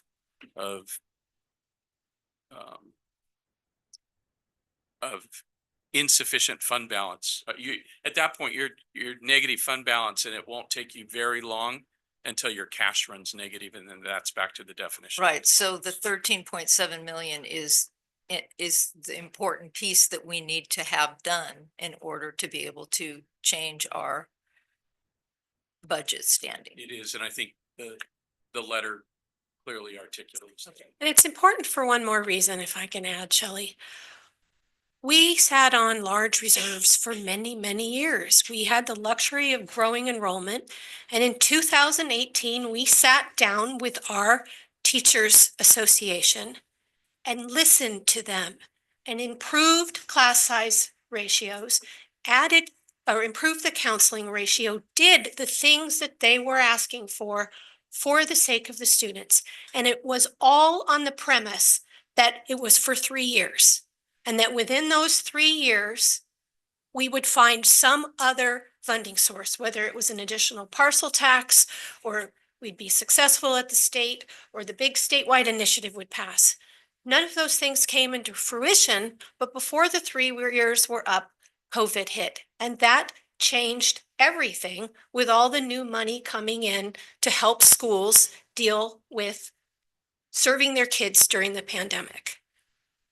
That structural deficit has carried over all of those years. It's not the whole part of the deficit, but it's a really important additional component to the ones that CJ already explained. And I remember loud and clear during the contentious negotiations about that bridge agreement that we would never let the district get into financial precarious situations. Of course, we don't want the district to fail. We will come back to the table and renegotiate these ratios. And I think that of all of the things of our current situation has me the most disappointed, because as Mr. Fine said, we had the warning sign with our first interim. We took action. But one component of our district has not stepped up and taken action. And during that time, when Laura and I came onto the board, we also gave well-deserved raises to our teachers because we did have reserves and we felt like it was the prudent thing to do. And now when we're in this situation, when circumstances have changed, I don't feel like we're getting the cooperation that we need to be able to keep the district healthy. And I'm also very disappointed. Did you want to add something? Okay, thank you both very much for being here tonight.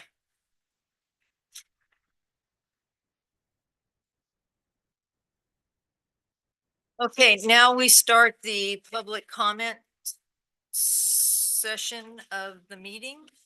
So I will call the first person up and then I will call the name of the second person so they are ready to come up right afterwards.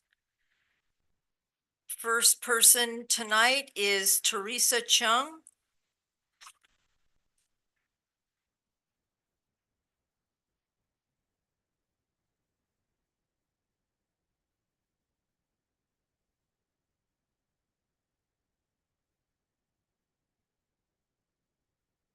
Good evening. My name is Teresa Chung, and I'm speaking tonight on the topic of DEI, Diversity, Equity, and Inclusion, on behalf of the AAUW. AAUW is the American Association of University Women, founded in 1881. I'm one of the past president of the local branch, and last year I was our DEI officer. Our mission now is to promote education and equity for all. I'm a California licensed professional engineer in chemical engineering, and I got my bachelor's degree from Yale in 1979. Back then, only 1% of chemical engineers were women. My first engineering meetings were with a dozen of white men and me. I said to myself, that's not right, and worked to change that. I was very involved in the engineering community and was the president of the Northern California section of the American Institute of Chemical Engineering. At the national level, I work hard advocating for DEI before DEI was a phrase. We successfully put the word diversity into their strategic plan that led to numerous actions that elevated women and minority into the chemical engineering world. To build a successful workforce, it starts with the students. We applaud how our school are working toward the goal of education equity and how our students are embracing DEI. I'm so impressed with the local student I've met. I see them easily as future chemical engineer or CEO of the next startup. Recently, DEI has been under attack. Our federal government threatened our progress. How can DEI suddenly become a dirty word when the disparity is still so large? In chemical engineering, as an example of desirable career, the starting salary for a 4-year bachelor degree can be $100,000 or more. We only have 20% female and 2% Black. We still have a long way to go to achieve equity in our society. We must not let our years of progress be stopped. We must stand firm on our goal of giving each student, no matter the background or ethnicity, the opportunity to succeed. We support the important work that the San Ramon Valley School have been doing for DEI. We are the silent majority. We believe in diversity, equity, inclusion, and common sense. We support you. Thank you. Jennifer Reed. And after Jennifer is Suzanne Rowell.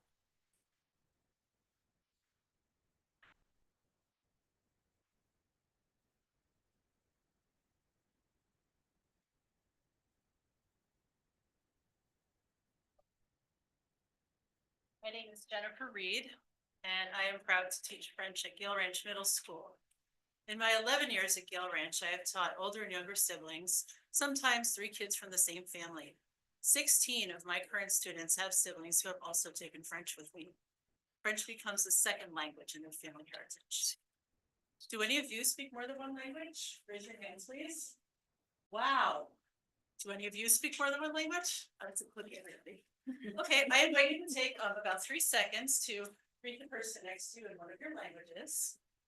Go ahead. Okay, time's up. Time's up. I have no other language. Well done, everybody. I think we can all agree that it's important to be comfortable speaking other languages, and colleges employers would agree with us too. Does our school district think world languages are important? Well, we can see on its curriculum website that it thinks other subjects are important. The social studies page tells about how hard the middle school teachers worked on piloting new curriculum last year, and there's a long list of all the new history materials. You know, the world language teachers also piloted new curriculum, which the board approved last spring. I know this because I represented the middle schools on the French committee. Yet when I go to the world languages page, here is what I see.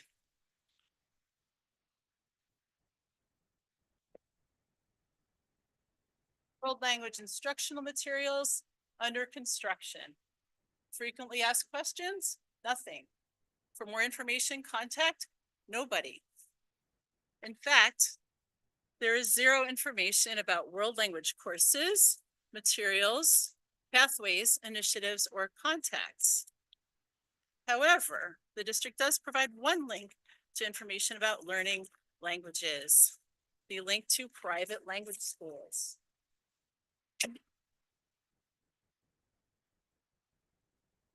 The district provides complete current information about all other departments, yet deprives students of information about world language courses they can take at district schools. The district uses public resources to encourage students to take private language courses outside the district. Steering students away from the district is detrimental to our mission as a public school district. It creates disparity among academic offerings and pathways. It starves the world language program of enrollment. It diminishes the breadth and quality of education that we provide. Gill Ranch has offered 3 world languages since it opened in 2008. Now it risks losing both French and Chinese. Other middle schools also risk losing French within the next year or 2, which in turn will heavily impact the high school programs.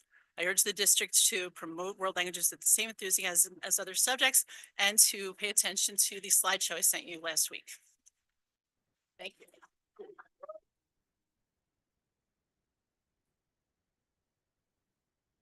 After Suzanne, Rion Denzons.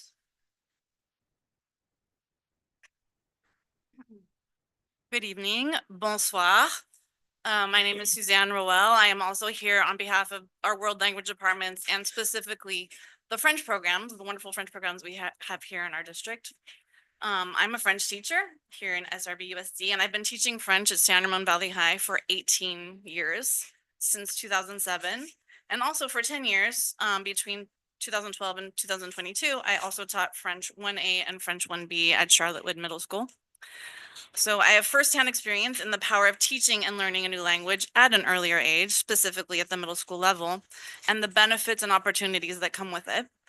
We have wonderful French programs at our SRVUSD middle schools, and the students who have this opportunity to take French, who get to begin learning the language in 7th and 8th grade, are the students who have the strongest foundation and love of the language and culture that carries them through the rest of their secondary school experience in high school and beyond.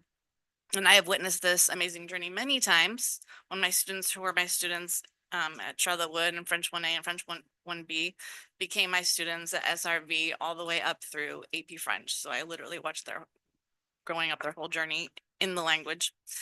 But I am here tonight because our middle school French programs are being threatened. Some French teachers have received pink slips and some have been told that because they don't have at least 30 students signed up for a French 1A, but a number more like 20, that the class will not be offered.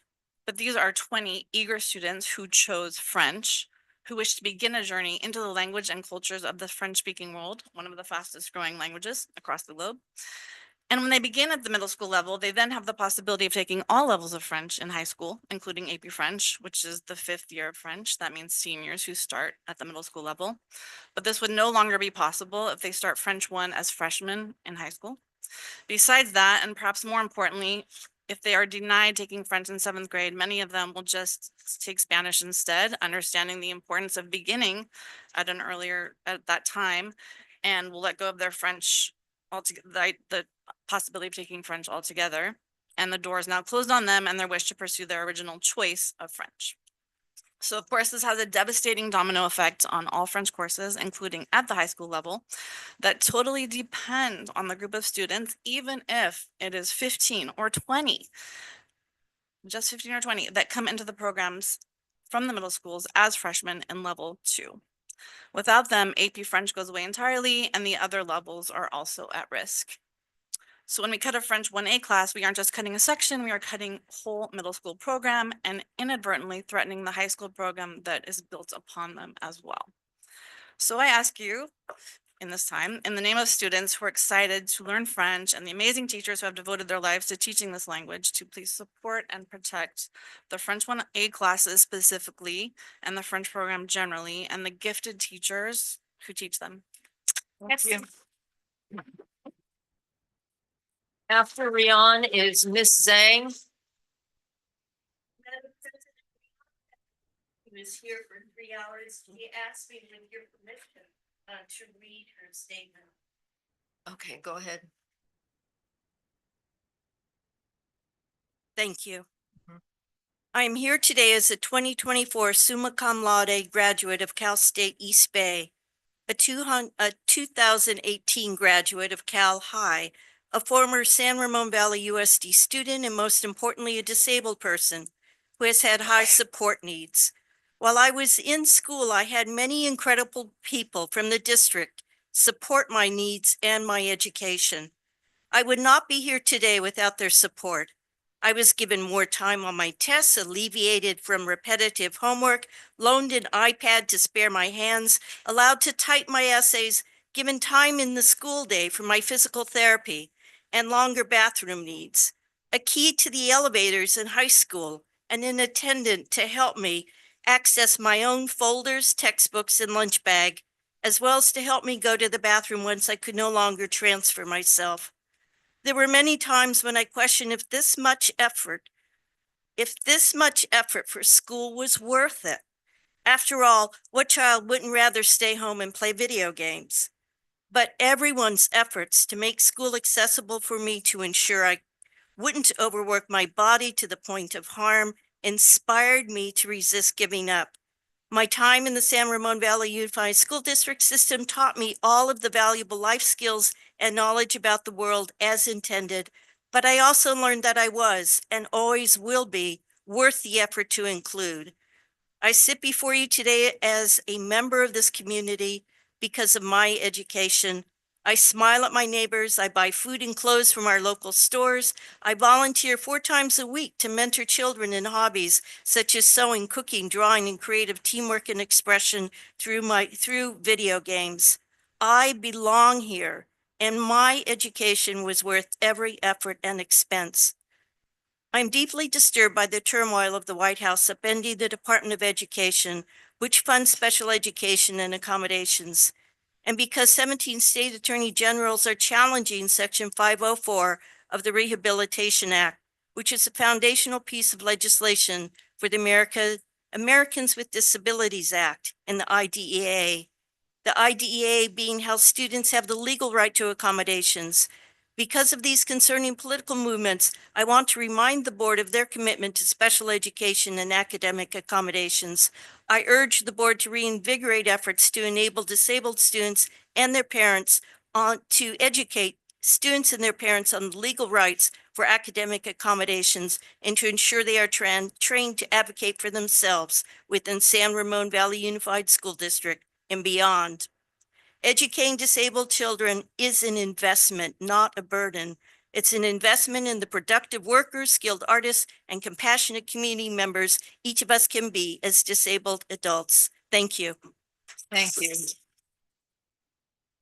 After Ms. Zhang is Isabella Ming.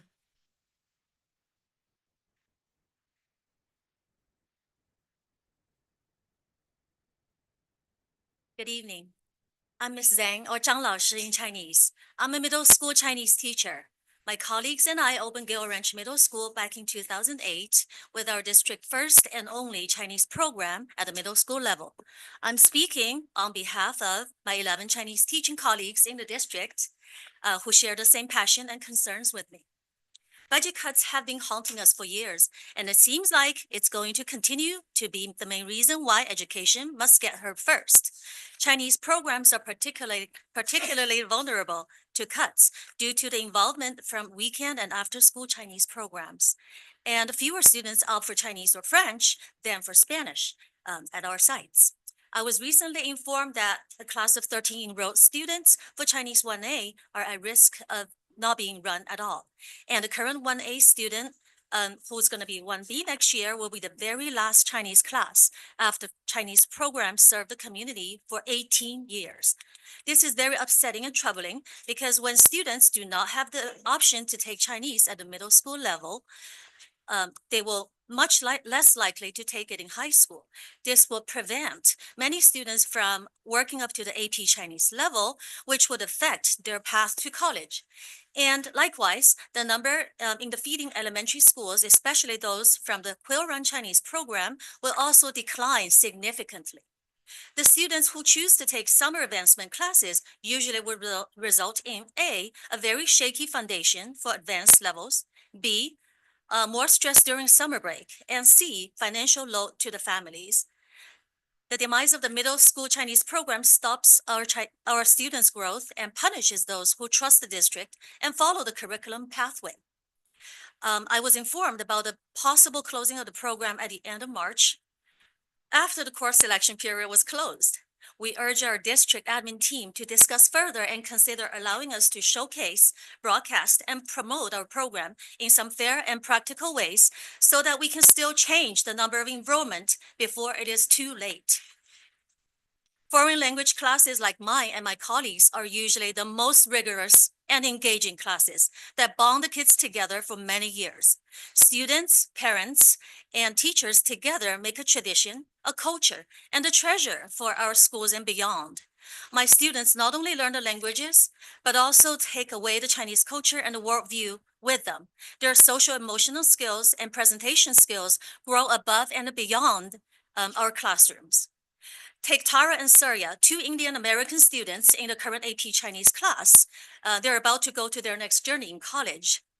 And they would always love the Chinese language. They would always be proud to use their Chinese names, Panxin for Tara and Suya for Surya, which were given by me in their 7th grade year. And many others will continue to seek opportunities overseas. Okay, thanks. Your time's up. Thank you. After Isabella is Frank Liu.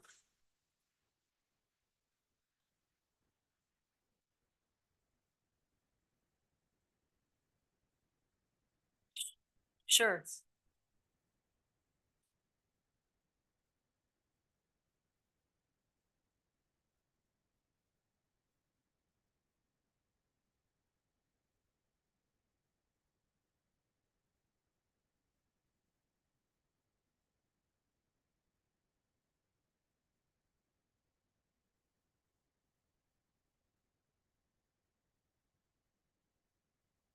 Whenever you're ready.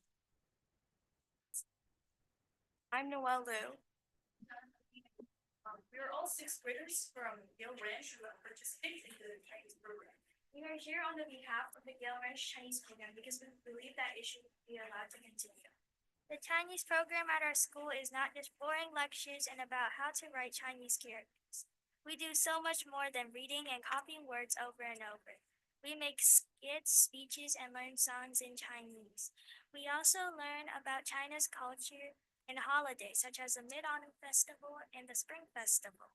Our teacher, Miss Zhang, shows us how the holidays are celebrated, and we make delicious foods from the festival and do arts and crafts. Learning Chinese in middle school also means that we can learn sooner than counterparts in other schools. The Chinese program also provides the opportunity for students to learn a language that is spoken by more than 1 billion people and allows those who already know some Chinese to shore up their skills and improve in reading and writing. Learning a new language also requires focused attention and memory development, leading to stronger cognitive skills, according to the Cambridge University Press and Assessment. Many career prospects are available, such as jobs in business and technology, through learning Mandarin, and studies show that learning a second language can boost brain skills and improve test scores, including the SAT and ACT. That is why we want to keep our Chinese program, and we have created a petition to show that the students and staff of Gale Ranch want to keep the Chinese program. Thank you.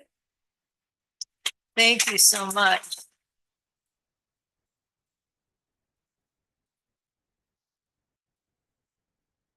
After Frank is Jill Seidenberg.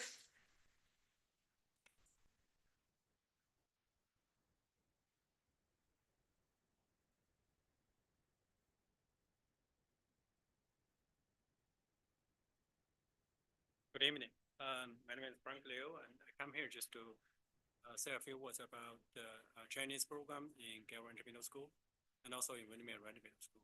So I have 2 daughters. I just realized this journey is also in the class in the room here. So I got 2 daughters who first one went to Windermere Ranch Middle School. Younger one last year was graduating from Gale Ranch Middle School. So they were both taught by this child. And same for many years, because my older one, younger one, they both started the Chinese language class in 2003. So basically, their journey was finishing 2 years middle school for Chinese language, then they went to high school in Taipei High School, and then started to have this kind of more advanced Chinese language, so they can finish 18. So my older one is already a sophomore in college, and then in college, the foreign language is part of the central requirement, and then so basically you have this AP background in Chinese or Spanish or French or Japanese. Essentially, it preparing you for success in college. And my younger one right now is a freshman in high school. She also going to the past. And many, as John said, right? So you got into middle school to study with the Chinese or Spanish or French.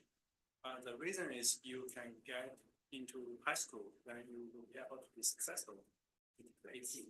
And to boost your GPA always. Why it's so important? Because you can say, right, so from the early the gentleman said we have this declining enrollment. And then, but in the meantime, also I have some of my friends coming to some of unified school district from Somerset, Fremont, or even Pleasanton, some of them from private school. The reason they moved from other places to here is because of academics, right? Almost that's the only reason academics for their kids. And then if we start to cut out those programs like Chinese or French, and then essentially we are throw away their academics to prepare them to get better AP in high school or even in college. So that's not a very smart way to do things. In the meantime, also, these languages like French or Chinese, essentially we can treat them as civilization. We know that actually. So it's not only just be successful in high school and college, it's part of the way to learn a civilization. And so with that, I just want to say, I come here to support Ms. Zhang, and also I promised my daughter, my younger one, I'll be here. If the meeting lasts to midnight, I will stay here. Thank you very much. After Jill is Mom for Education. Hi, my name is Jill Seidenberg, and I'm a parent of a senior at Monte Vista High School. I'm here to talk about the welding program that the San Ramon Valley Unified School District does in conjunction with Las Positas High School. My child is at the end of 2 years of the program, started when they were a junior last year when the program was first offered, and has completed both years going all the way through. I cannot express to you how positive the experience for my child has been. I don't know why I always get like worked up when I come in here. Anyway, so my child who struggled in chemistry as a sophomore got re-engaged in chemistry and physics as a junior when seeing the practical real life application of the skills that they were learning. They've learned real world skills that inspired them to research different places that they can use their welding skills as an opportunity to travel and get jobs in different countries around the world. And more importantly, re-engaged my kid in school.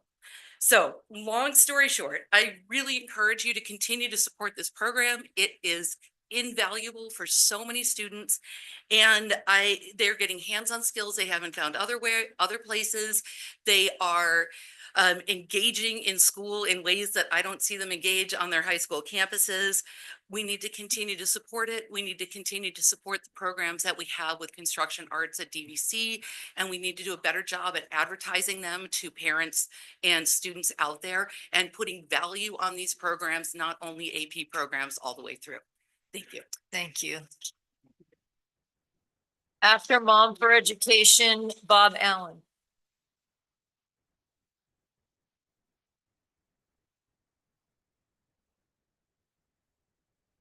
Good evening. This is a big heavy night. I'm a little off topic of budgets and languages, but apparently to celebrate April as National Autism Acceptance Month, a federal employee recently noted autism destroys families. I ask this board to please disregard this nonsense. So this is a shout out to those families in SRVUSD who have kids on the spectrum and or other family members. Like every one of us, we all have our own skill sets. We celebrate your skills. We see you, we respect you, we support you. Thanks for educating our kids with autism. Thank you. Okay. We have one last comment and then we'll move on to association president's reports. Sorry, just a quick question. There's students who also want to speak, or am I the last comment or is there one after me? No, there's no one after you. Huh. Okay, so first of all, apologies for my anger. My mom would be shocked. However, I would like to rebut some of the comments that were made. The full disclosure, this is my first year on the bargaining team for Servia. And what I am angry at is not we came in knowing there was $13.7 million knowing that we had a deficit. What we are angry at, what I am angry at, is the changing of the goalpost, the changing of the rules. I expected some hard negotiations. I expected some creative problem solving, and we saw none of that. That's what I'm angry about. It wasn't, we had proposal after proposal after proposal. And to be perfectly clear, the teachers did not call impasse. The management team called impasse. The teachers were still willing to discuss. And that is the frustration. Not that we're in this deficit. We are aware. We are not idiots. We are not money grubbing teachers that some people in this room have described us as today. We didn't call impasse. Management did. We were willing to keep working. And that is what I'm upset about. I expected some integrity, and I kept seeing goalpost moved. Thank you.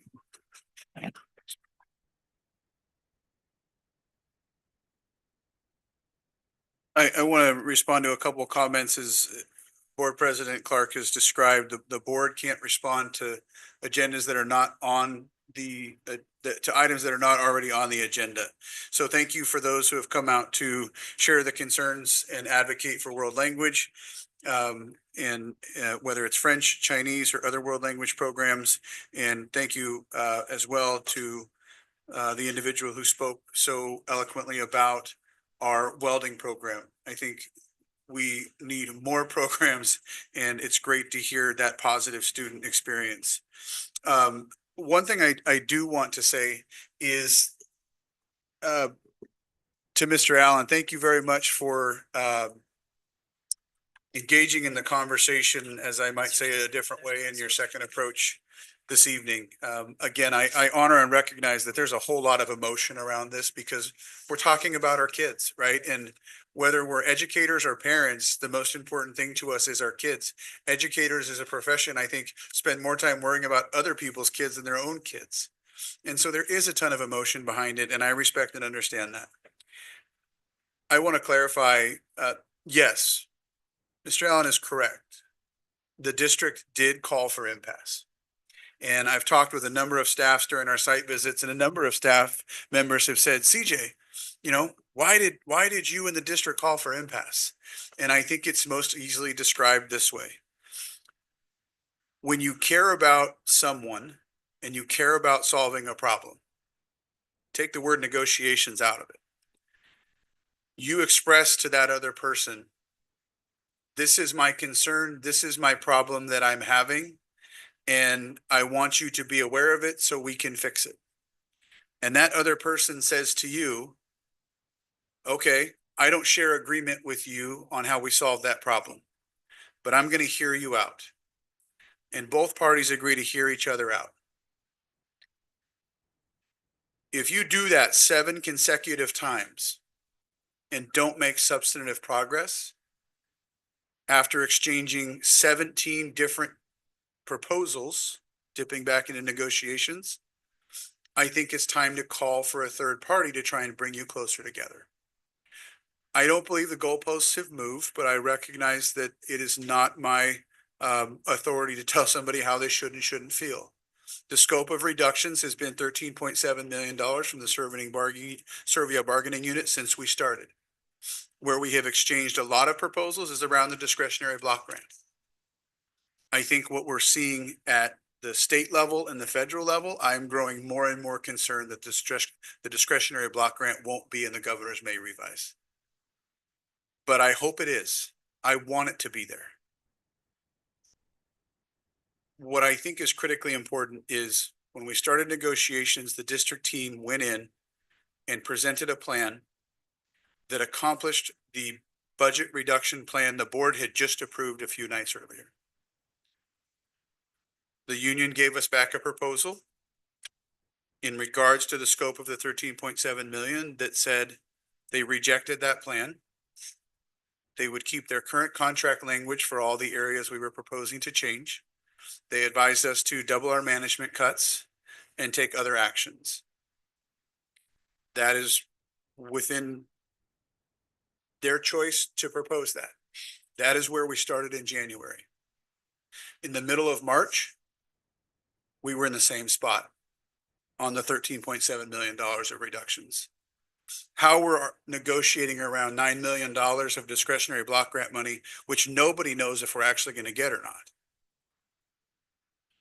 is not addressing the scope of the $13.7 million that is the part of our budget reduction plan.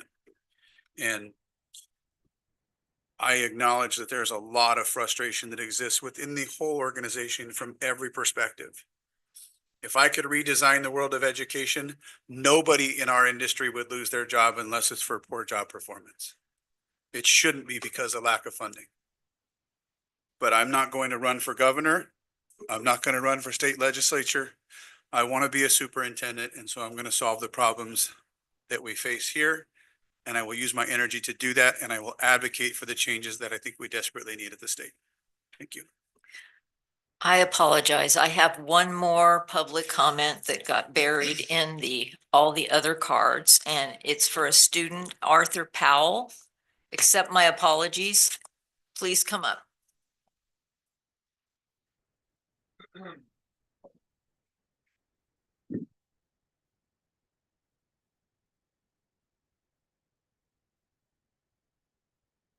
Hello. I'd like to thank the members of the board, President Clark, Superintendent Kamick, the staff members, trustees, everyone for being here tonight. I think we've heard a lot of frustrations tonight, and I too am frustrated. I think a lot of us are, all in our own positions. I'm frustrated that social workers are still being cut, and I'm frustrated that they're being shuffled around because that threatens a lot of the relationships that students have built with these social workers, and to rebuild trust with someone new it's really hard, I will tell you. And what we risk is that kids will feel discouraged to ask for help. And we're not talking about the kids who have just like had a little bit of a bad day. We're talking about kids who pose major risks to themselves, risks to others. And that's something that we have to take seriously. That's a big concern. And so once we start cutting away the mental health resources, we have to think about, only kids with IEPs really have assurances that they can talk to someone and get the help that they need. And so we're here to talk about a fundraiser that we would like to implement. The logistics of it haven't all been ironed out. We're working on that, and I will have a plan sent to you tomorrow. I would ask that you all read over it and look at it. But we would like to help save as many of the social workers and implement as many mental health resources into the district as we can. Because, we are people who have benefited from that, and we want to pay it forward. And we want to thank the people who have devoted time to us. And that's largely in part to this board, who has implemented wellness centers and social workers and hired them. And so I think we need to be careful with how we reallocate them and how they could be taken away, because, we've heard a lot about negative impacts of that. But the negative impacts are that students could die, students will be hurt. And I don't think that we can just say it's a negative impact. I think we have to look at it as students will die and students will be hurt. And so I know this board is really big on students advocating for themselves, and that's what we're here to do tonight. This is us advocating and saying that we need this, and we are going to do what it takes to get there. And we ask for your patience as we figure that out. And we ask that you help us along the way in any way that you can. Thank you. Thank you.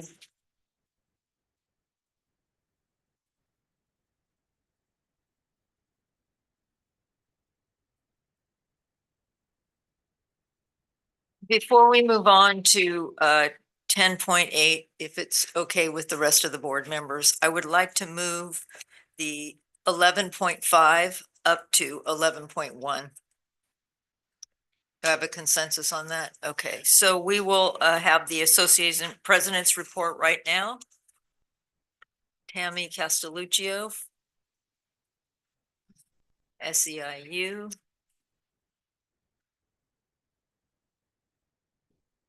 Good evening. I'm Tammy Castelluccio, president of CSEA. I would like to congratulate all the students that were recognized this evening for their outstanding work, and to congratulate the schools that were designated distinguished schools. Well-deserved honors. I would like to thank Evan Powell for the presentation he gave this evening for Classified Employees Week that is taking place the week of May 18th through the 24th. Please remember to thank all your classified employees for the hard work they do for all of our students. CSEA and district management met on Wednesday, April 2nd to start negotiations for our reopeners.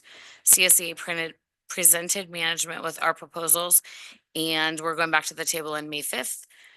I would also like to thank Zetta Riker for her update regarding the child nutrition department. It is great to hear the vision the department is moving in and working in collaboration with staff. And thank you to all the child nutrition employees for their hard work and dedication. There are a lot of changes happening in our district, and our hope is that we can work together through all of these difficult times in collaboration and with open and honest dialogue and transparency. Thank you. Thanks, Tammy. Laura Finko, Serbia.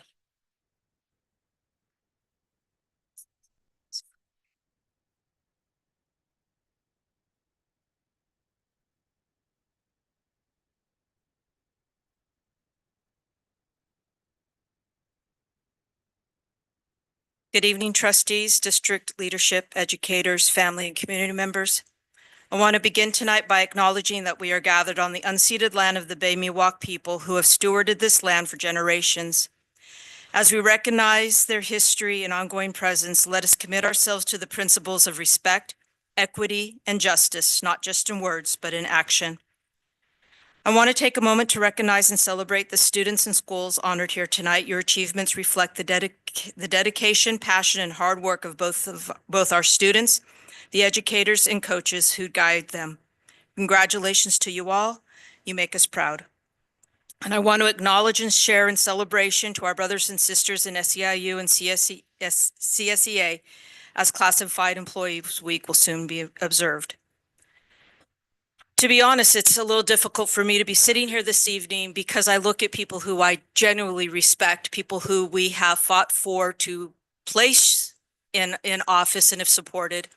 And I feel like you look at me personally and you look at SRVUSD as the Association of Educators and you're vilifying us because we have chosen to fight to protect our students because we believe that there's another way to come to the solutions, that we could work together as we've done throughout many, many years, even in conflict, to put aside the smears and the snarks.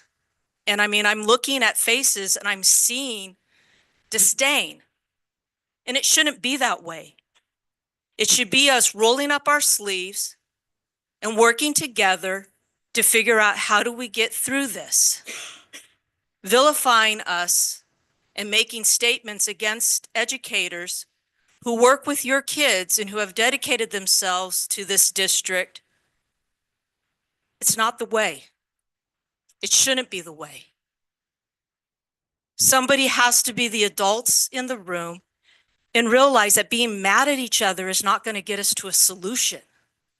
But working together, talking together, and being creative and understanding that when you are at an impasse, you have to take a pause, breathe, and figure out how do we get around the obstacles. I've known many of you up there for years. I've respected you. I have worked with you. Your teachers, your educators do not want to be in this place of being in a mess. We want to find the way to get through this. And we don't have to play games to do that. Our educators are operating in a system that is designed against us. We have to push upstream and work extra hard to make our voices heard. We have to employ you to look at the numbers we are seeing in the trends. I have my moments here to appeal to you, the trustees and the community, but as soon as I'm finished, everything I've said gets diminished by somebody else. So with that, I share that as we enter into mediation, we, the educators of the San Ramon Valley Unified School District, are committed to working collaboratively to find the middle ground as we have been since the beginning of negotiations. We have honored our promise to return to the table at times in fiscal concerns. We have developed solutions to help mitigate the projected budget concerns, and we believe that we can work together as we have done in the past. We believe wholeheartedly it does not need to be this way. Thank you.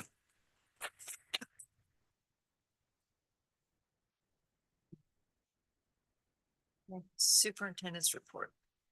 Thanks so much, President Clark. We are running very late, so I'll make this as quick as I can. A few things to report. Very pleased that since our last board meeting, I've been able to participate along with members of our board in 13 different site visits since our last board meeting, and I will be at Alamo Elementary tomorrow. Small narrative. I am very excited to go there. I had one of my former fifth grade students reach out to me through social media and tell me that their children are at Alamo, and I'm really excited to see that whole thing come full circle.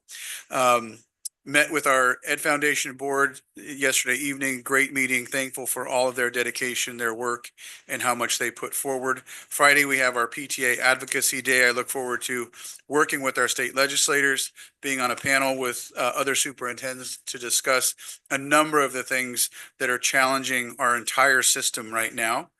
I had a great meeting in the last few weeks with the San Ramon Valley DEIC committee. Really grateful to be a part of those important conversations. I want to call out a few things before I finish. One, compliments to our district and the program that it put together through our HR team, and a number of people were involved with it. But in between the last board meeting and this meeting, we completed our classified leaders program, where we have classified employees who commit to come in to meet after school with members of our district management, with guest speakers, studying some literature, all for the point of developing themselves professionally further and moving through different career aspirations within the district. Really great program and really great to see that develop. The participants really spoke highly of their experience, and I compliment them for taking the initiative to participate and the team for building it. And with all the recognition we did tonight, it's already been announced on social media last week, but I want to say congratulations to our resource teacher from Neil Armstrong, Ms. Dee McCory, who was publicly announced as a finalist for the Teacher of the Year for Contra Costa County's Teacher of the Year competition. So that concludes my report this evening. Thank you so much. Okay, so we have moved 11.5 up to 11.1. So Debbie Pettish. All right.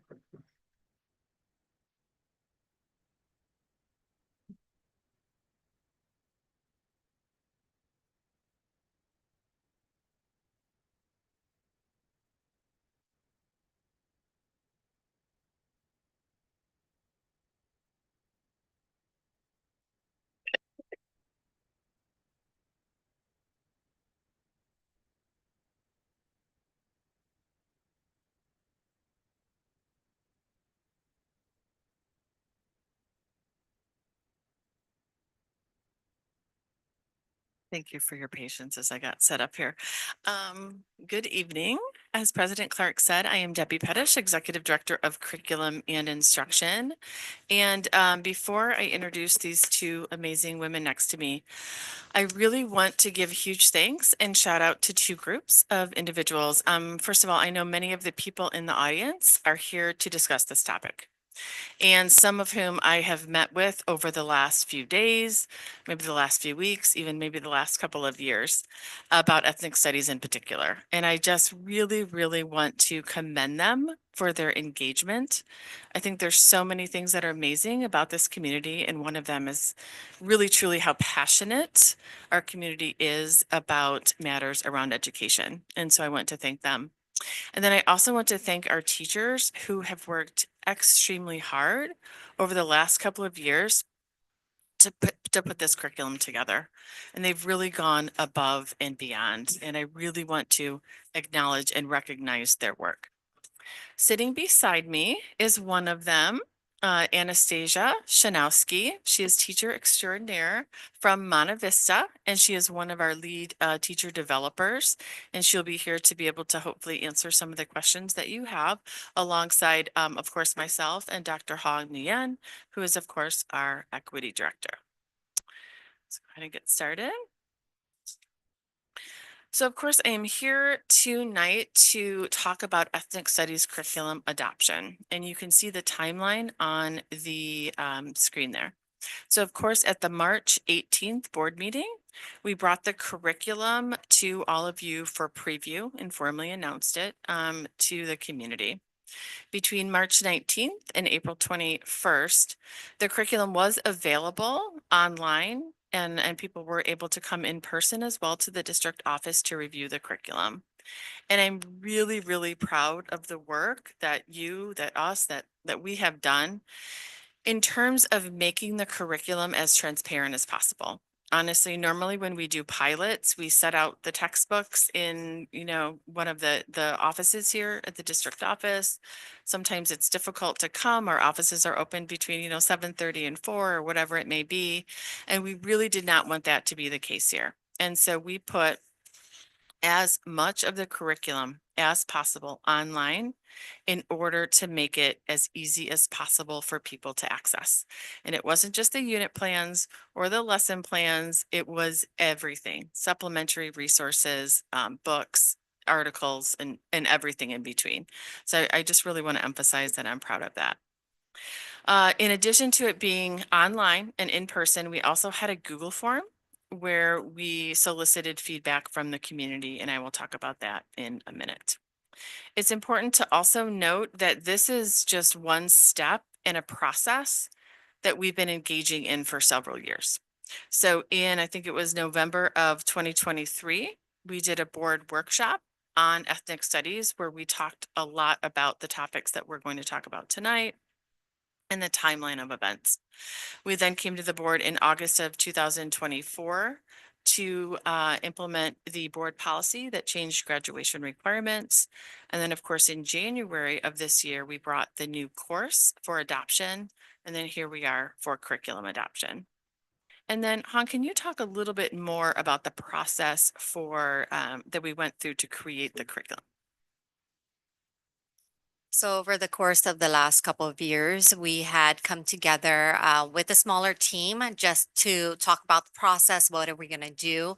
Last summer, we really came together with a smaller team of our interdisciplinary ethnic studies teachers because that was a course that we had in our district for a number of years. And so we came together, talked about the process, trying to figure out what would be the best for our district when it came to bringing teachers together. So last year, in 23-24, we were able to bring together our social science teachers, our TSA district leaders into a space. We had over 7 full day meetings together where we talked about the curriculum. We looked at other curriculum from other districts. We also brought in examples from neighboring districts, but also our county. They had brought in a number of different resources that we looked at as well. And just really talked about what we wanted to see in the course. And so we, through that process, talked about the 4 different units, titles of the units, and started developing that course. And so over that course of that time, we were able to have a substantial amount of the work done. Then this year, we really wanted to make sure that we fine-tuned it because we know that this was something that had to be board approved. And so we did come together again with a smaller group of social science teachers, Anastasia included within that space, to be able to continue working on that curriculum and refining it to see what you actually have online today. In addition to that, had a number of different folks that we talked to in the community. We also gained feedback from our ethnic studies students at the time in all 4 of our comprehensive high schools. We brought it out to Student Senate. We also brought it out to equity working groups, other existing groups that we had to gain feedback. And so there were a number of different groups as well as Diversity Coalition that we had, our PTSA. And so really trying to tap into different spaces to gain the voice that is needed within that space.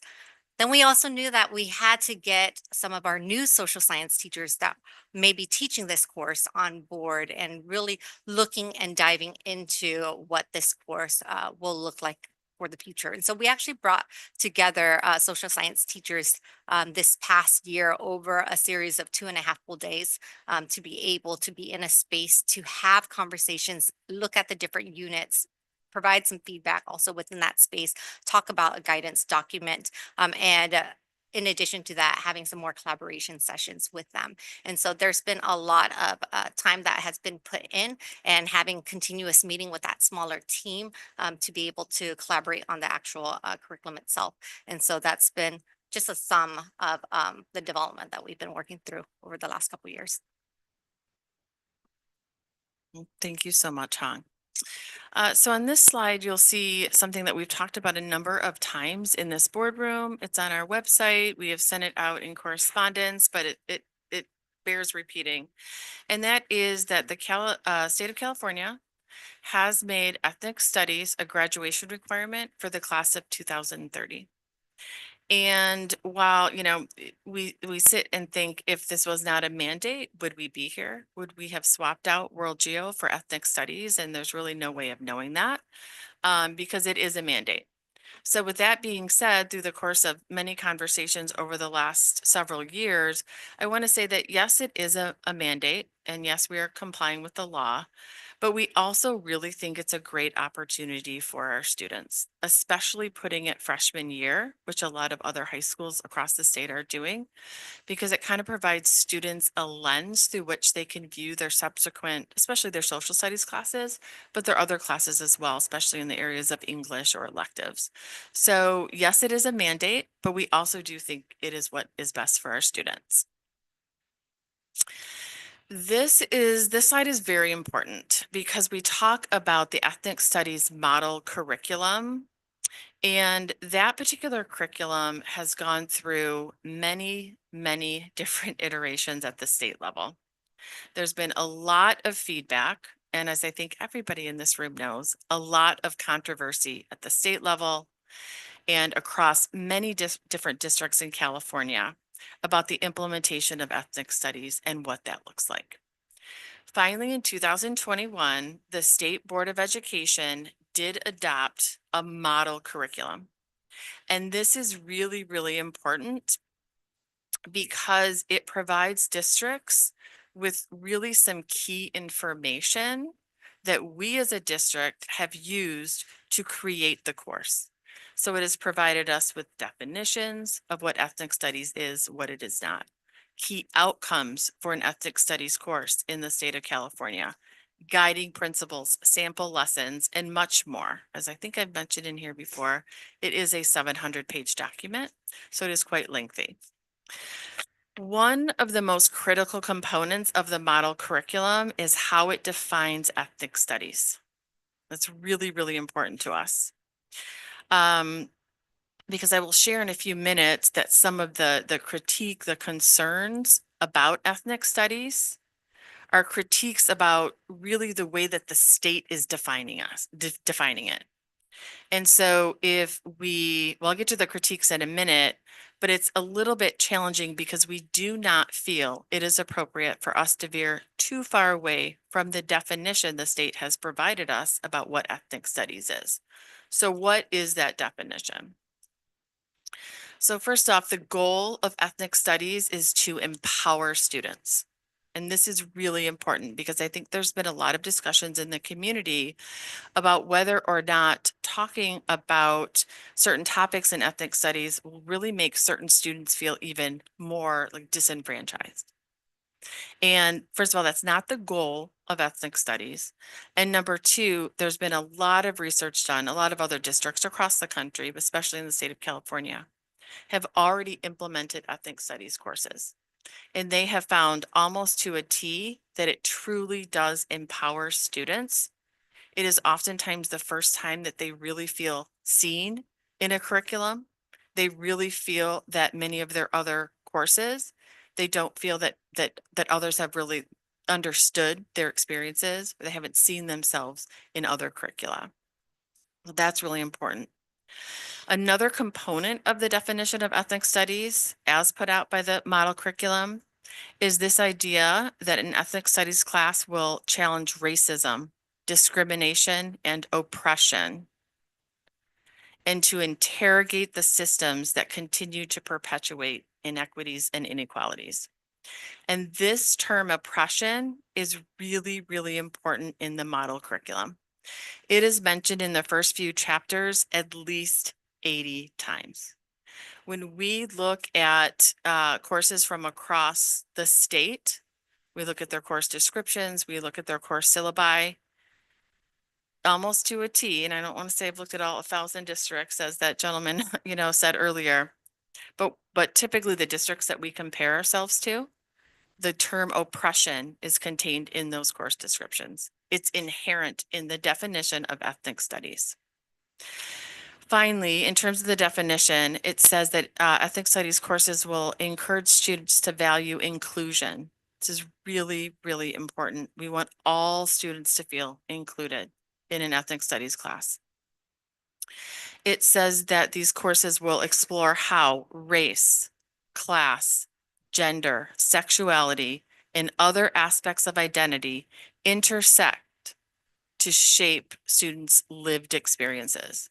And this is really important too, and they actually use the term intersectionality in the definition of ethnic studies. And so I just really wanted to point that out because we have felt strongly that if the state of California has an approved model curriculum that's been approved by the State Board of Education, and they define things in certain ways, that we should be fairly consistent with those definitions. So. I have to interrupt you 1 second. Of Debbie. course.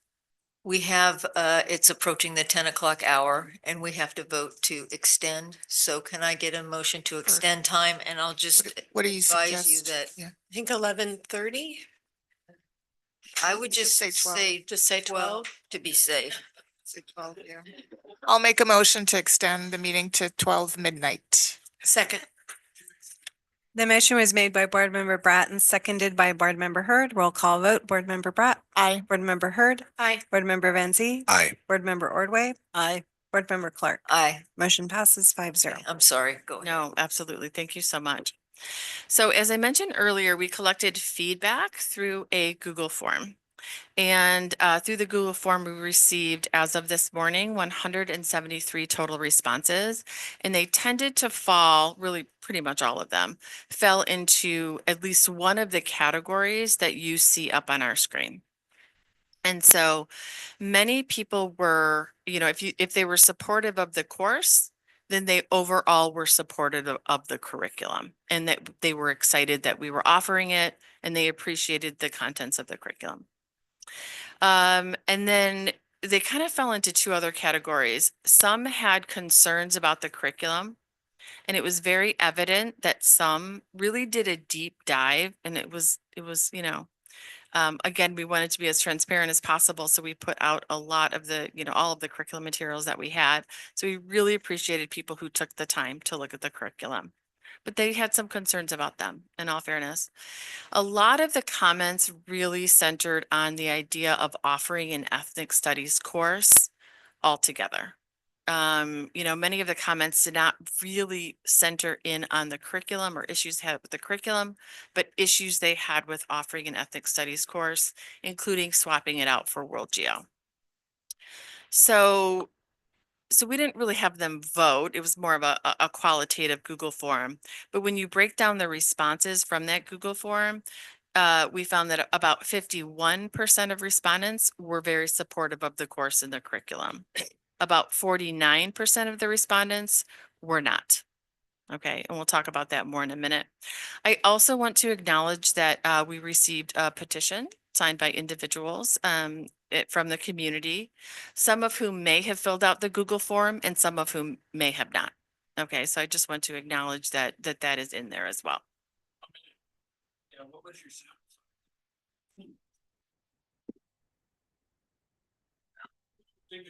Well, let's wait until we. This is a Okay, presentation yeah, by this- staff. Please don't interject. Yeah, please.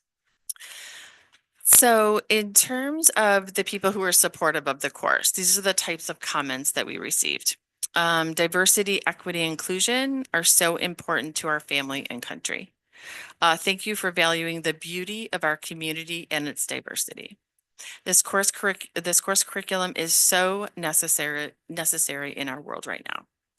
And then there's one that she added this to the Google form about a month ago, and I just wanted to read it because it's really stuck out to me, and I won't read the whole thing for the sake of time. But this is an individual who was a student in the district and is now a parent in the district of elementary kids. And she said, I almost cried when reading the proposed curriculum. I grew up in SRVUSD and I'm also Mexican and Salvadorian. My parents are working class immigrants who moved heaven and earth to move us to Danville. However, my siblings and I always felt like outsiders. In particular, 2004, my senior year, when I took civics at MVHS, I felt alone, uncomfortable, and targeted. She went on a little bit, and I don't want to kind of out any staff members here, but she had a very uncomfortable experience. So at the end, what she said is, I just want to sincerely thank you for teaching to the next generation of students to at least open their minds and think critically for themselves about history, identity, and humanity. So those are the types of comments that we have received from people who are proponents of the curriculum. In terms of the concerns that others are having about the curriculum and or the course, we define them as falling into kind of three larger overarching categories. One of which is the idea that much of the course centers on the idea of oppression.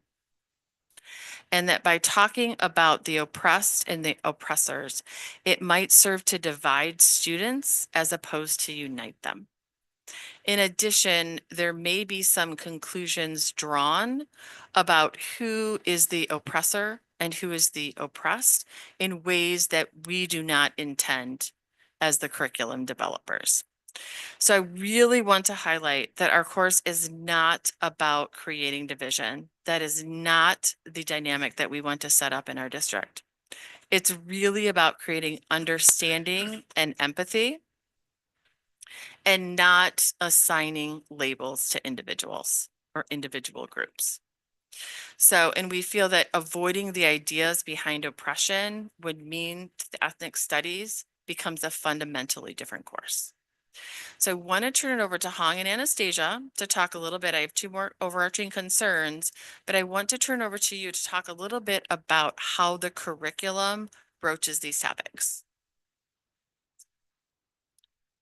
And so one of the things that we did with our teacher leaders that were in that space, and then also our liaisons and district leaders that were helping us to write the curriculum, was we talked about division.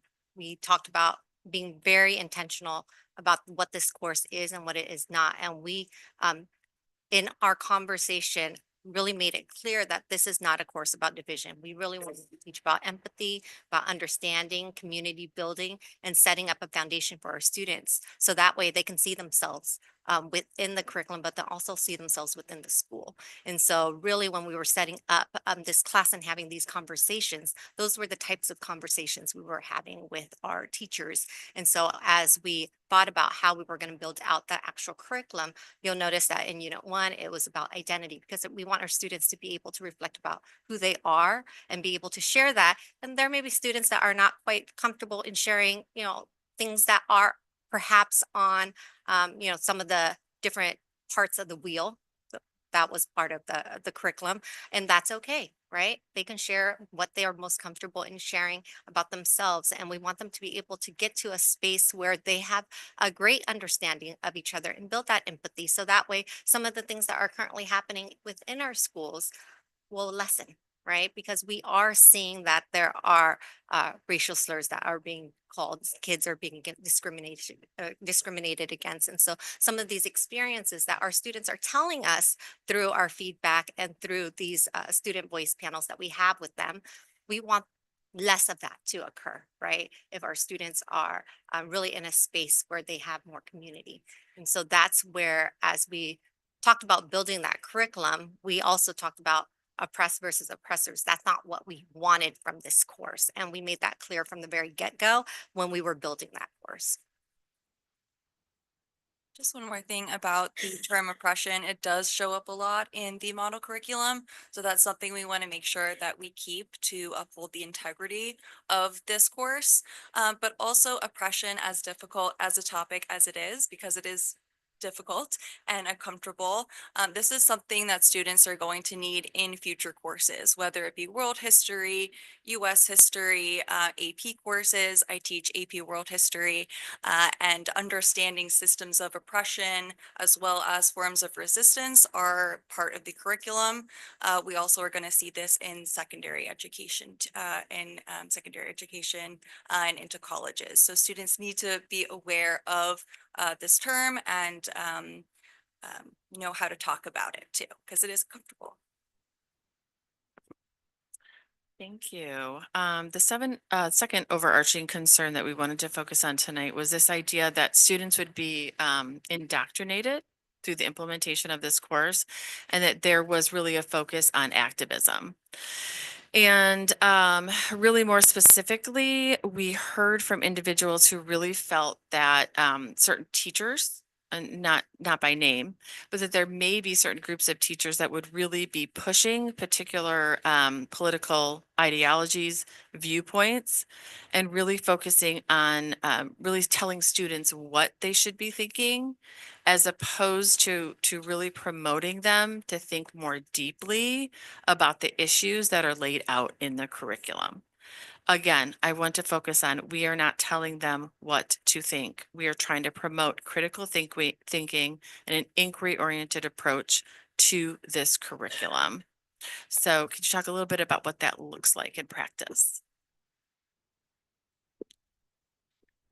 So a number of the different things that you'll see within the different units is that the students are working on different projects, right? And so they do an autoethnography at the very end of unit 1. So that way they are researching about themselves and telling their own stories, but then doing that research. And so we want our students to come from an inquiry base. There may be different activities that are in the classroom where they're doing community building. They may be doing fish bowls. They're doing inquiry questions and really asking a lot of those inquiry questions, but then they have to go out and do that research piece. So really tapping into our librarians, really tapping into resources that may be provided or students are finding themselves. We want them to be able to use that and critically think about, where they're at. At the very end, you'll notice that in unit 4, we have the students do more of an action project. And I know that Anastasia has done a number of action projects with her class. So I want her to really share what that looks like when we're thinking of action projects that are more relevant for high school.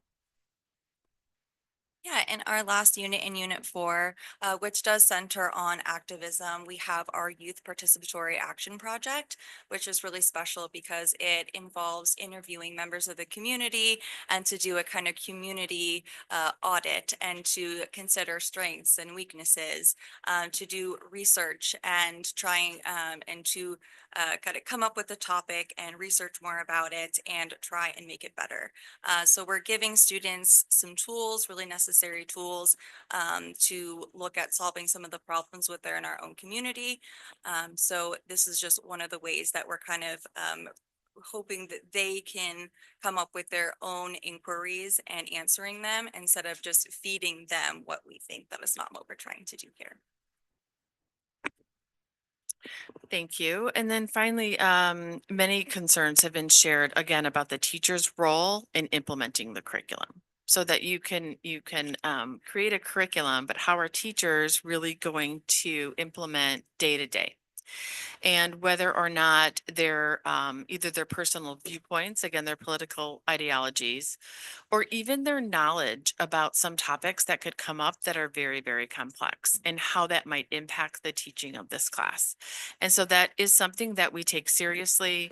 There are guidelines that are embedded in the curriculum that talk a little bit about our expectations of what we want you to do and what we don't want you to do. There are board policies integrated to as kind of a reminder of essentially the guidelines and the guardrails for that course. Could that be strengthened a bit? It possibly could. Could we do additional professional development on that? Yes, I think absolutely we could, and I think absolutely we should. With that being said, I do really want to emphasize that we've met with these teachers, especially these two, but I have as well, several times. These teachers absolutely want to do what is right by the kids. They want to support the kids in understanding ethnic studies concepts in a way that is ethical. They do not want to teach them what to think. They want to teach them how to think more deeply about these issues. So And working with the teachers over the last couple of years and even bringing in new teachers this year and meeting them, right? You never know when you're bringing in new folks, how they're going to react. And I must say that with the teachers that came into this space, they're social science teachers, I felt like every single time I met with them, I made a new friend. Right. But then at the same time, like we were learning together. And it was just a special place where all of the teachers that were there, you can tell that they were very passionate about what they are doing and that they really want this course to work, right? Over time and time again in our conversation, they want this class to be very successful in our district. And knowing that there is that passion and at the same time, they really show that they care. We also did community building within those spaces because we wanted to make sure that they understood what that looked like, but experiencing it for themselves is something that is important for them to be able to do because we want them to transfer those tools to the classroom. And so even through those different opportunities and meeting our teachers, I'm very blessed to have worked with them and very proud that they really dedicated the time to come out and be able to put something like this together. Yeah, from the teacher perspective, I teach world geography and I know a lot of us were like unsure about it possibly being replaced. A lot of us are pretty upset actually.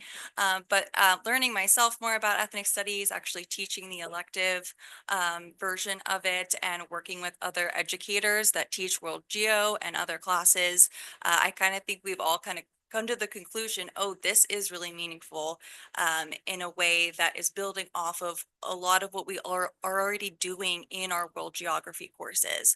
So it's not radically different, even though I know it might seem new and scary. A lot of it is very similar content, but that's been updated.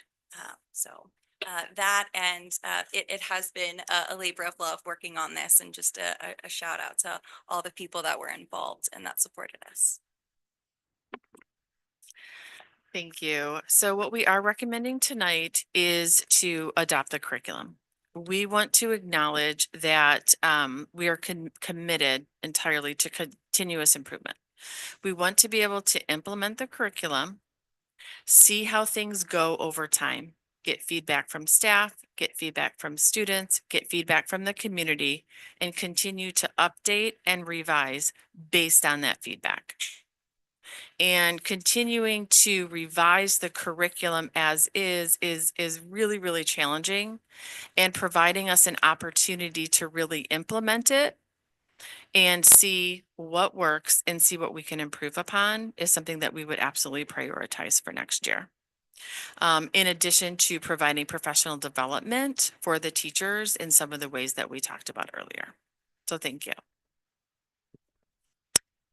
Okay, thank you. And we have a number of cards, so comments, so we're going to hear those and then we'll have a discussion. So don't go too far. Okay, first up is Abby Levin.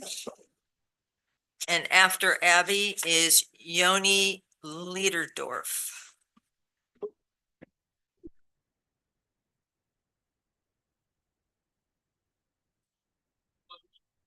Yes.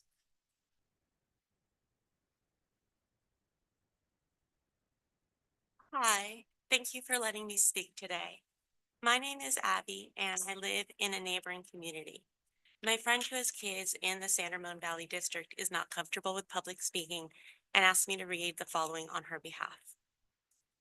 One of the core challenges in allowing teachers to deliver curriculum that may carry political undertones is that every educator brings their own beliefs, experiences, and biases into the classroom. When curriculum touches on complex or controversial social issues, it can unintentionally reflect a particular political perspective, especially if safeguards for neutrality and balance are not clearly established. This is especially concerning for 9th and 10th graders who are still shaping their identities and worldview. According to developmental psychologist Jean Piaget, most teens are in the formal operational stage, capable of abstract thinking, but it coexists with still seeing issues in stark terms of good and bad. That makes it more difficult to teach critical thinking, especially if the contents lean heavily in one direction or lacks a structured, balanced approach. If a teacher's personal bias is unintentionally embedded in their instruction, it may shape students' views rather than challenging them to form their own. Combined with the emotional and psychological turbulence typical of adolescence, such content could impact students' well-being and sense of belonging. This raises an important question. If teachers are delivering value-based or ideologically influenced material, how is a school ensuring that students are truly being taught how to think rather than what to think?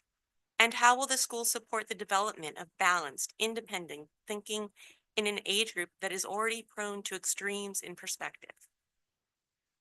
Also, when my teen found out I was going to this board meeting, she asked me if I could share her experience last semester in an ideology-based ethnic studies class with a similar curriculum in one of your neighboring districts. And here's what she wrote for you.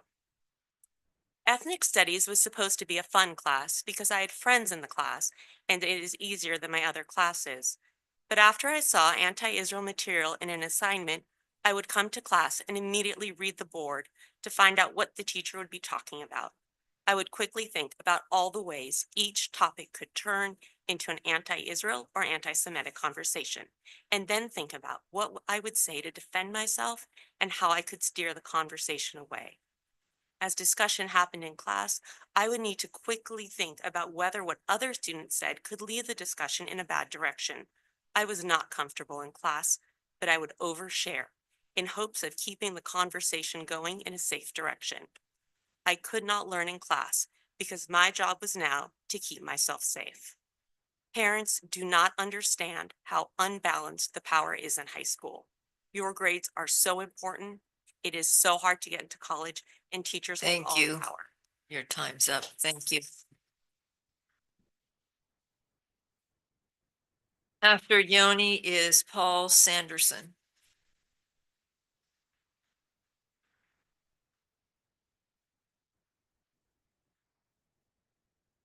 Okay, I would like to thank the President Clark, the board, superintendent, and staff for the opportunity to speak. I would also like to thank you for everything that you're doing. Clearly, there are difficult challenges to resolve in our district. It's 10 p.m. and we're still going. My name is Yoni, and I have 3 students in the district. I fully appreciate the need for ethnic studies courses due to Assembly Bill 101.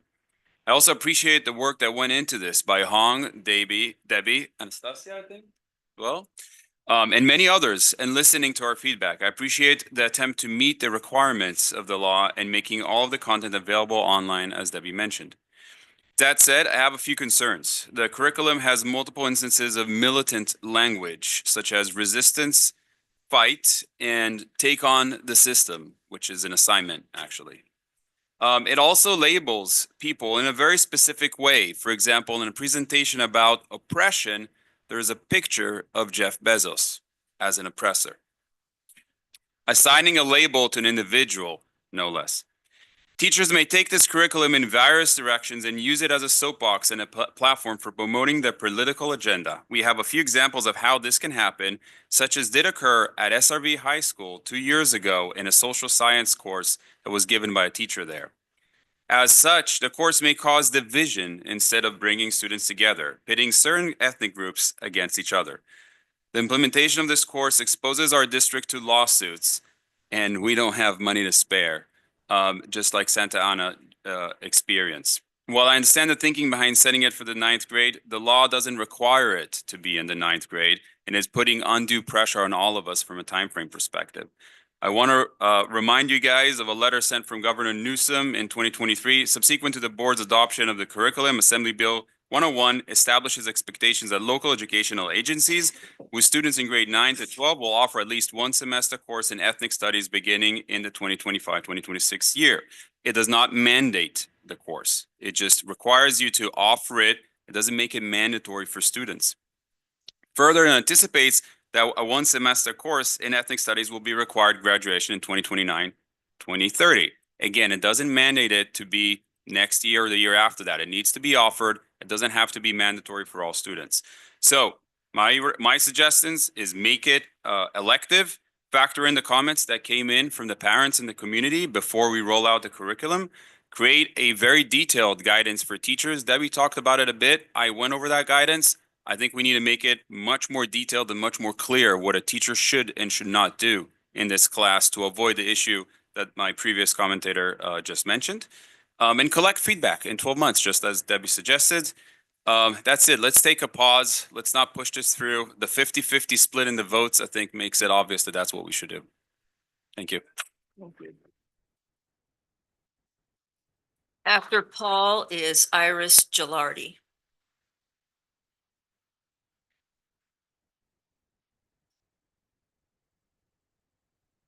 I'd like to thank you for the opportunity to speak tonight.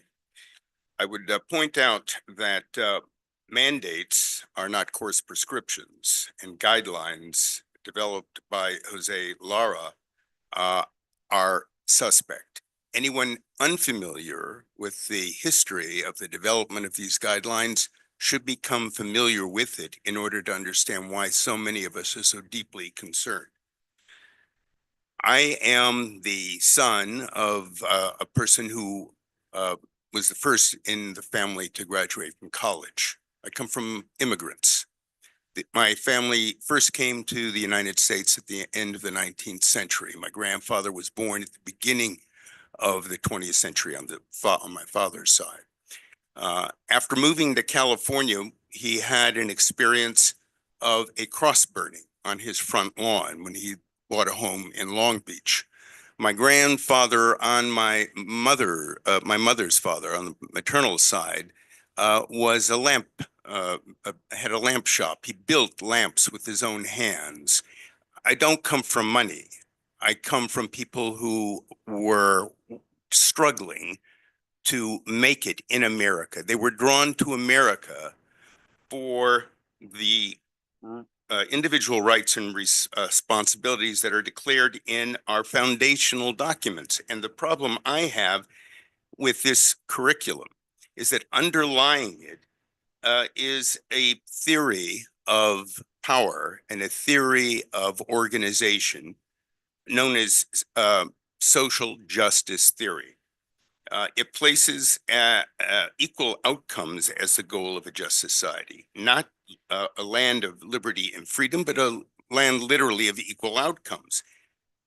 This yarmulke has the word tikva on it. This is a land of hope for people who want, on the basis of their own industry, their own energy, their own commitment, their own willingness to save, a chance to rise. We have done so in our family. We're grateful for that. We love this country because of the freedoms that it provides, the individual freedoms that it provides. I respectfully ask the board members to take a deep look, do the deep dive that was just described into the composition of this course. What I fear is that we're looking at an indoctrination program, not an education course. I also recognize that many of our students come from well-educated households, and there will be opposition to, concern with the quality of instruction and the nature of the course. This will not draw our people together. It will likely create more turmoil for the district. Thank you. Thank you. After Iris is Michael Caratu.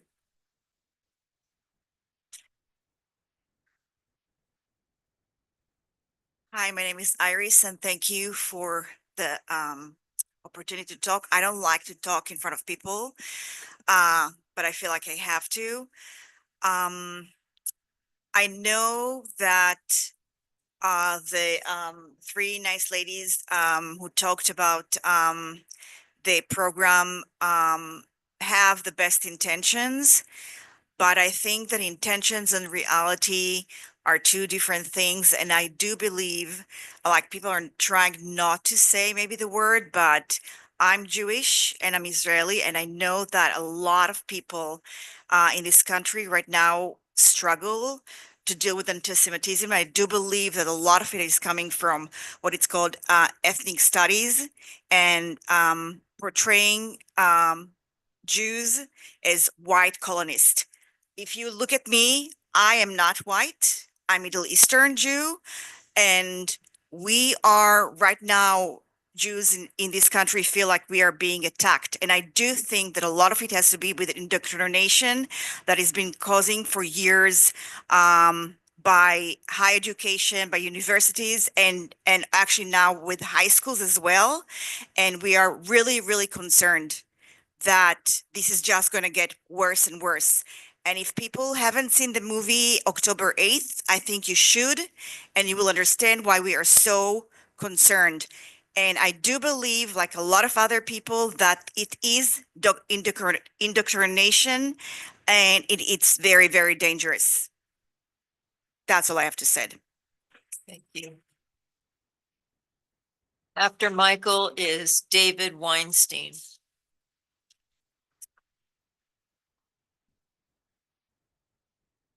Hello, excuse me. Hello, Ms. Mike Carrot.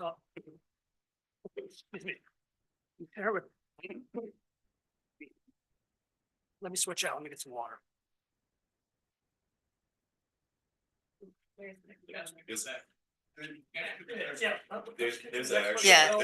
There's extra water right here if you want.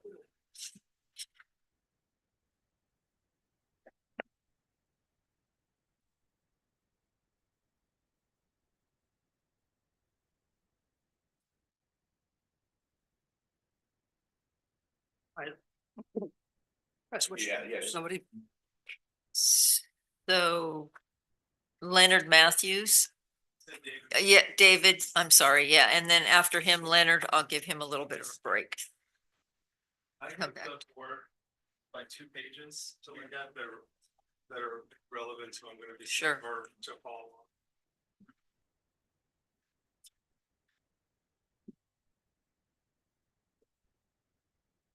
It's one for each of the board members. Thank you.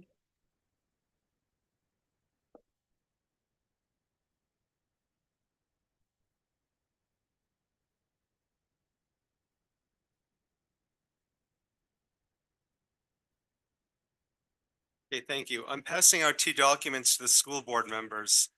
The first document is a picture from a school kindergarten play in 2018. It's from a school in Gaza where the children dress in fatigues and, armed with toy guns, take hostages and kill Jews. Then they grow up to adulthood and do exactly that. Indeed, indoctrination of young people to hate others is a powerful tool of government. This ethnic studies curriculum is filled with the indoctrination of hate. The second document I've provided to you is taken from the very ethnic studies curriculum this district has posted for public review. It's an image called the Wheel of Power and Privilege. On the inside of the wheel, you have power and privilege. These are the oppressors: white, owns property, post-secondary education, able-bodied, a cisgender man. As you move toward the outside of the wheel, the identities transition from the oppressor to the oppressed. Heterosexual men oppress gay men, who in turn oppress lesbians. White people oppress people with different shades of color, who then oppress people of dark color. This wheel is more aptly called the Wheel of Hate. Projects in this curriculum require students to self-identify and then divide themselves into politically labeled camps based on immutable characteristics like skin color or ethnic group. It undermines any notion of self-agency.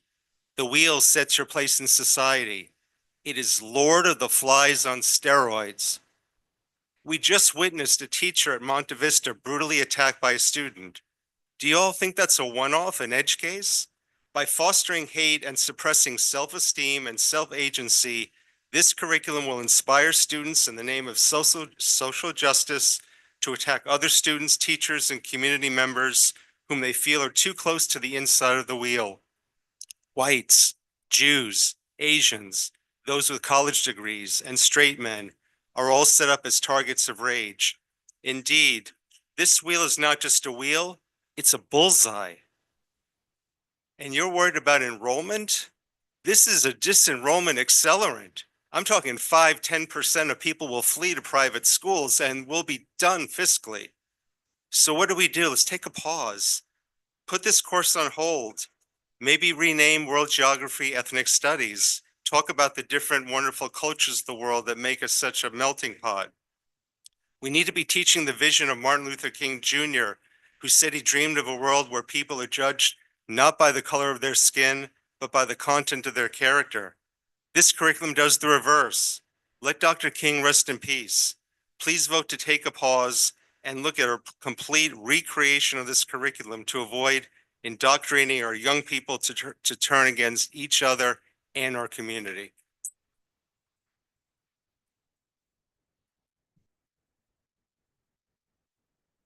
Okay, Leonard, and after Leonard, Michael, you can come back up.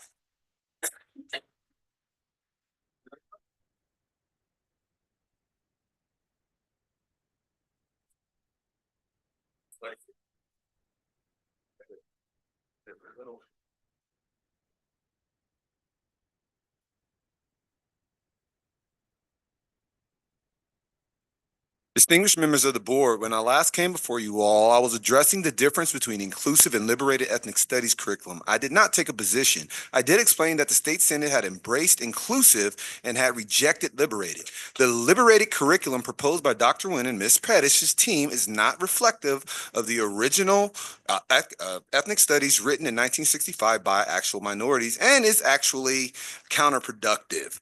The liberated curriculum has the following major flaws. One, the curriculum violates Senate Bill number 1, which mandated ethnic studies. The curriculum centers on identity, which is in direct violation of the bill. Centering on identity instead of ethnicity means students will be taught that white identity is more important than any of their ethnicities. Unit 1 speaks of oppression. The oppressor is presented as a solely hetero white male. This is not accurate. Both white women and white LGBT plus TQ help white men create and sustain the system of oppression. How can one be the victim of oppression that they themselves have created and helped maintain? This makes liberated curriculum contradictory as a whole. Unit 6 defines identity but does not define ethnicity.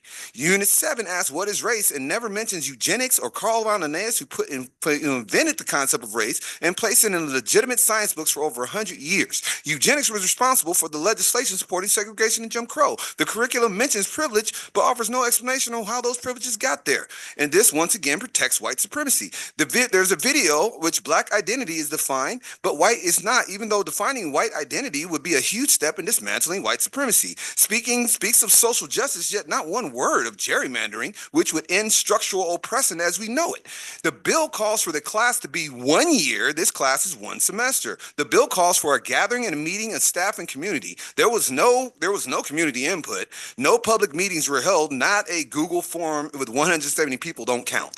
I'm a strong advocate for inclusive curriculum. I incorporate inclusive ethnic studies in my classes. We call it we culture. Students learn about each other's ethnic accomplishments and common struggles. We culture gives Euro-ethnic and our Jewish students a voice where they can be proud of who they are and what their ancestors accomplished. Members of the board, I am aware that Governor Newsom has pulled the funding for this class, so it is not yet required. As a board, you have time to pause this until some adjustments are made, and now the voters in this district are aware that there's no pressure on you to vote for this tonight. I ask that you look at these items before making this vote.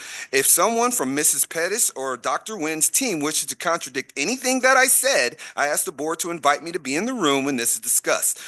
Chris George and John Campampiano promised us a seat at the table. Bringing Dr. Nguyen and her team to the table to discuss the above issues will fulfill this promise. Perhaps it will finally lead to a meaningful dialogue of this curriculum deserves. And trust me, there hasn't been a meaningful dialogue. Anybody who protests was forced out of the system. I was on the steering committee. So Thank you very much.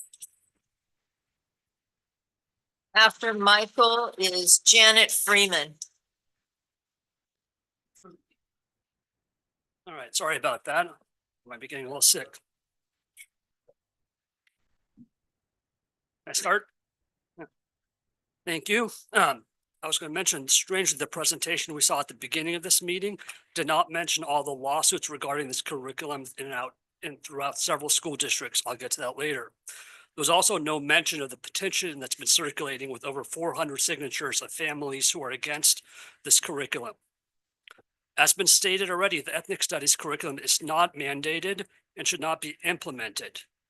At best, it should be an elective and delayed for future years and for older students.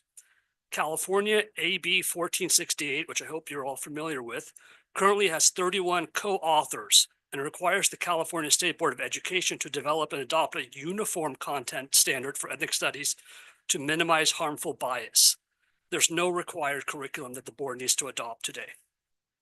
It's not appropriate for ninth graders. Many of them lack the maturity of upperclassmen. If it's an elective, maybe then the families can have more say in it.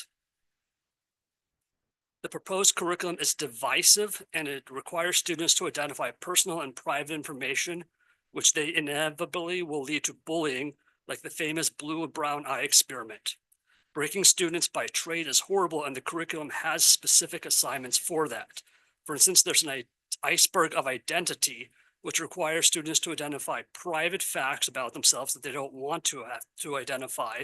And if they choose not to do that assignment, which is optional, they'll all be questioned about it. It will lead to bullying. We all know that. It will create unnecessary stress and embarrassment to students.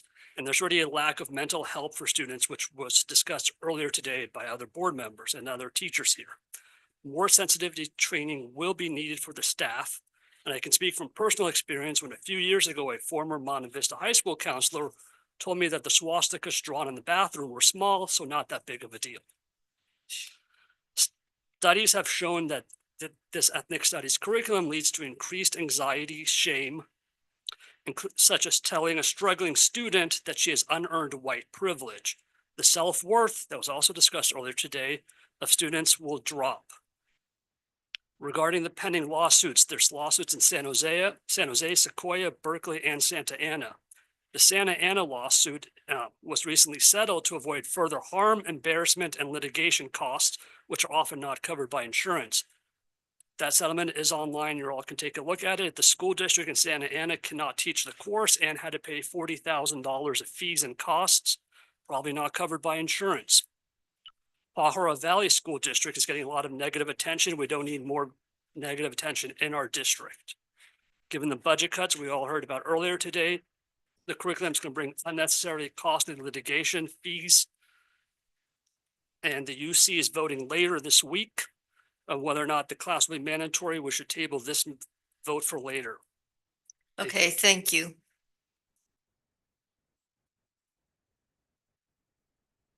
After Janet is Thomas Subia.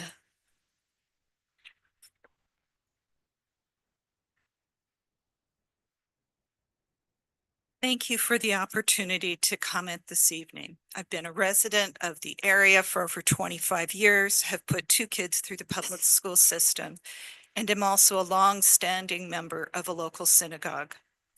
Interesting story. Just this last Friday night, Shabbat, our congregation's email sent out an alarming message warning of a hastily put together district action item regarding a new ethnic studies class.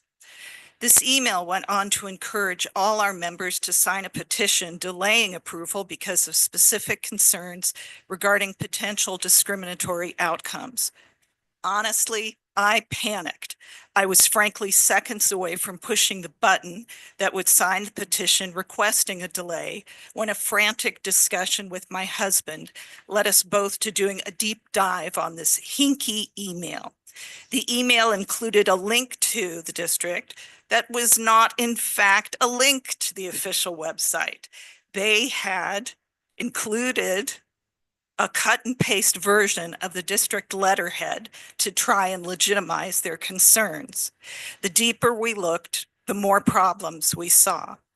We still are not 100% sure where this communication originated, but the president of our synagogue emailed the next day to advise that the message was not supported by the synagogue's board, the synagogue as a whole, or by the Union of Reform Judaism.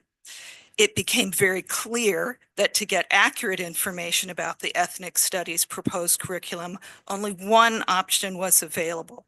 I had to go to the district website.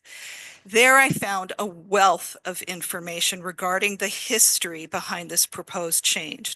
This was absolutely not a rushed last-minute action, but something that has been years in development. The district has diligently crafted a well-thought-out, meaningful exploration of ethnicity in compliance with state law and Assembly Bill 101. The textbook, the main textbook being used, has numerous historical events involving multiple cultures that have impacted all of us.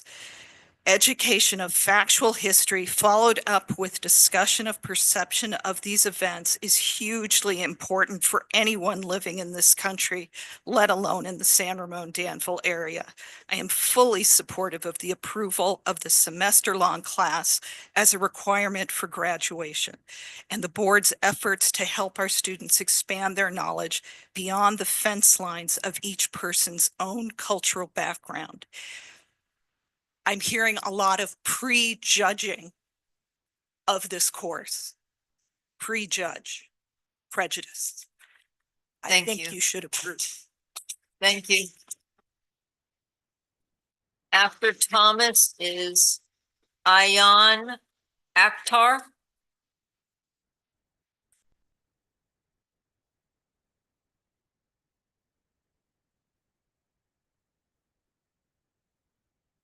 My name is Thomas Subio. I'm the first generation of Filipino immigrants who came to this country.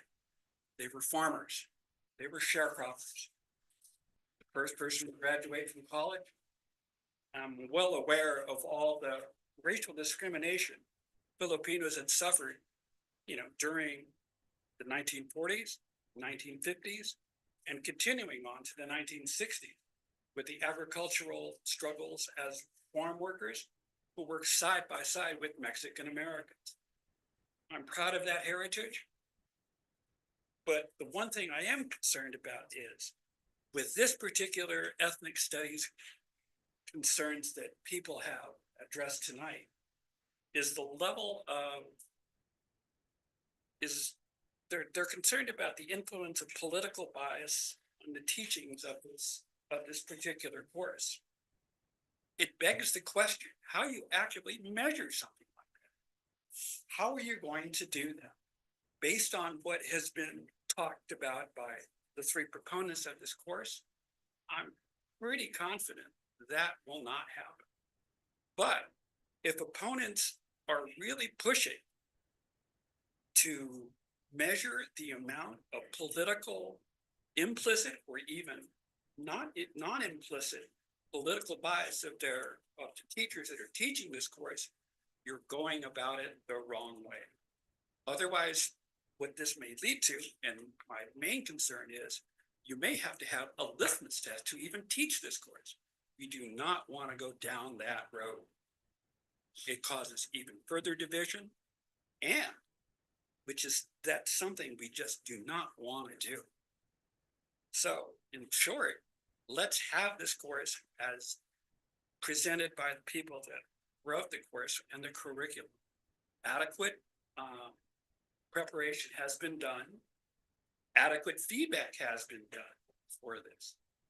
And we know the system will not probably be perfect in all respects, but this is okay.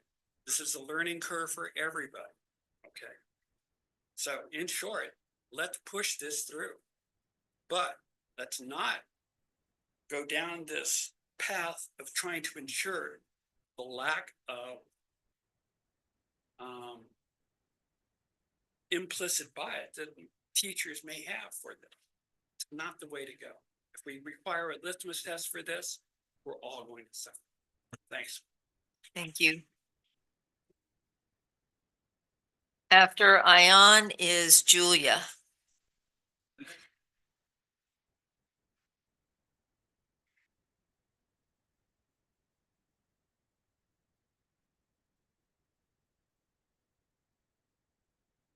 To the community and board members, Assalamu alaikum. May peace be upon you all. My name is Ayan Akhtar, and I'm a Muslim student at Monte Vista High School. Tonight, I'm here to voice my strong support for implementing the Ethnic Studies curriculum. This is more than just another course. It is a step towards fostering an accepting, thoughtful, and connected school culture. As this curriculum starts in 9th grade, students will carry values and mindsets, prioritizing cultural understanding and cultural empathy all throughout their high school journey. This day one implementation can reshape how students interact, creating entire campuses built on curiosity and connectedness. These mindsets are also necessary in higher education. Also attending DVC, I realized how cultural knowledge is crucial in both humanities and STEM. Seen in my public health and geography courses, cultural competency is a necessity when evaluating healthcare system adaptations or why certain migration patterns exist. Unfortunately, many of these topics, such as race, religion, culture, and identity, are taboo on campus. Avoiding these conversations does not eliminate the underlying issues. It allows them to grow. Ethnic studies provides a solution. Bring difficult topics into the classroom in a guided manner. Students ask questions, challenge assumptions, and grow without fear of judgment. In our community, uncomfortable topics are treated with passivism, reinforcing a mindset of tolerance. As Ibram X. Kendi explains, we have to go further. We must be all actively anti-racist. This approach moves beyond race to all aspects of identity. We must create communities that understand, accommodate, and listen with open hearts and open ears. My sister is a rising freshman, and I want her to be in a school community that does not avoid hard conversations, but embraces them as a means to solutions. I want her to be in an environment that values open dialogue, empathy, and cultural competency. We have the chance to create this environment. Let's not miss it. Thank you all for your time, and I hope you will support this curriculum. Thank you. After Julia is Jennifer.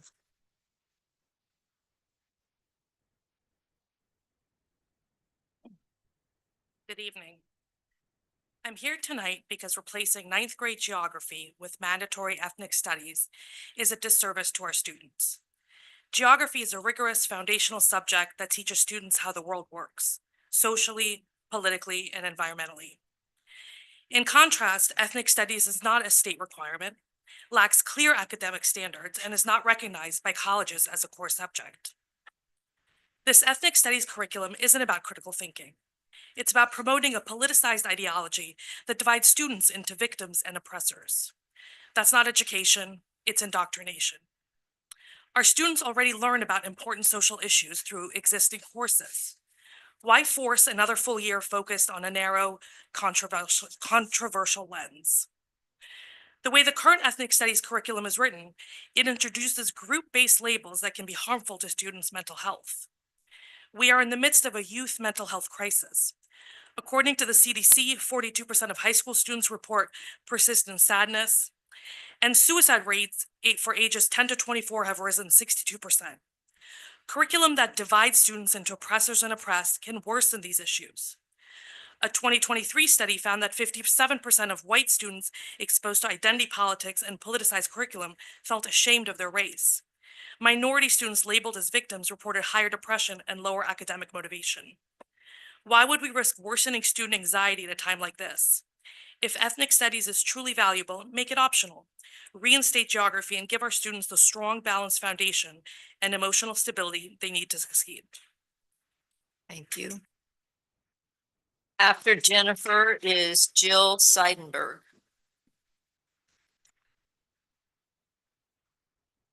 Good evening, Superintendent and board members. Thank you for the chance to speak tonight. I'm a mother of 3 living in your school district and grew up here myself. My oldest is currently a high schooler. I'm here because I strongly oppose approving the proposed ethnic studies curriculum and making it a mandatory class for freshmen. I've gone through the proposed curriculum. Sadly, it pushes a one-sided ideological narrative that focuses on dividing students into prescribed identity groups and then casting them as either victims or oppressors based on race, religion, or gender. That's not education, that's indoctrination. This approach does not promote unity, it creates division. It pressures students at a young age to adopt certain views to succeed in the classroom. It marginalizes others. Earlier tonight, you made a wonderful announcement celebrating Jewish Heritage Month and the steps that you are going to take as a board and a district to combat anti-Semitism. How are you living up to your promises to support the Jewish community by ignoring entire groups like Jewish students who already face increasing anti-Semitism? We have a group of over 415 people who have signed a petition against this curriculum and against making it mandatory, and we started this 5 days ago. We heard from the women who put this proposed curriculum together, and they said there was 50% support, 50% disapproval with 173. This is wildfire. It is catching, it's going fast, and we beg you to delay this vote. You're not ready for it, I promise. Back to the Jewish students and Jewish Heritage Month. The curriculum would make things worse. Many of us in this room and in the community are worried, and with good reason. There's stories of increased anti-Semitism at schools following these curriculums and lengthy, costly, and embarrassing lawsuits brought to districts after rolling out biased, poorly constructed ethnic studies curriculum. A strong education teaches critical thinking, not political ideology, but this curriculum lacks academic rigor, consistency, and accountability. There are questions about post-systemic racist America and post-colonialism, tearing down the system. It is radical and it is not balanced. There are no standardized materials, few assignments, plenty of room for bias, and it doesn't prepare students for college. It erodes the trust in our schools. Nearly 400 community members, as I said earlier, signed this petition in 5 days. Are you guys going to ignore that? This isn't about canceling ethnic studies. If it were inclusive, balanced, and rigorous, I'd support it as an elective. Let families choose. After Jill is Annabelle Kasembi. Good evening. This time I'm here as the Department Chair for Social Studies at Monte Vista High School. I have not been involved in any portion of the development of the Ethnic Studies curriculum. And the first time I've looked at it was when it was posted for us to take a look at a month ago as well. So I'm looking at this for the first time, as many of you are. Ethnic Studies is replacing geography for 9th grade.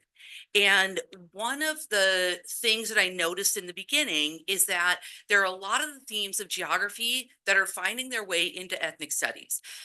One of the biggest differences, though, is instead of taking a look at the physical place and the physical geography, it's focusing on the region, the movement of people, the human interaction, and the elements that come out of there that were in the world geography class that we've taught in the past. Through the regions, we're starting to look at in this curriculum, it seems to me that the definition of ethnicity, looking at shared common heritage, language, customs, traditions, religions, historical events, it's replicating that in a way that from what I look at is very age appropriate. So what I saw first is there's extensive language development around words that are consistently used and misused.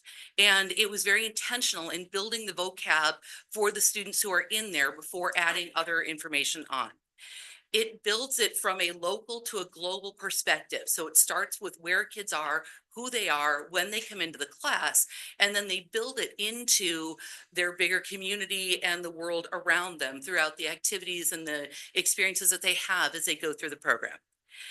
it is not until they've developed those skills first that they start to take a look at the issue of power and then the issue of social movements and solidarity afterwards.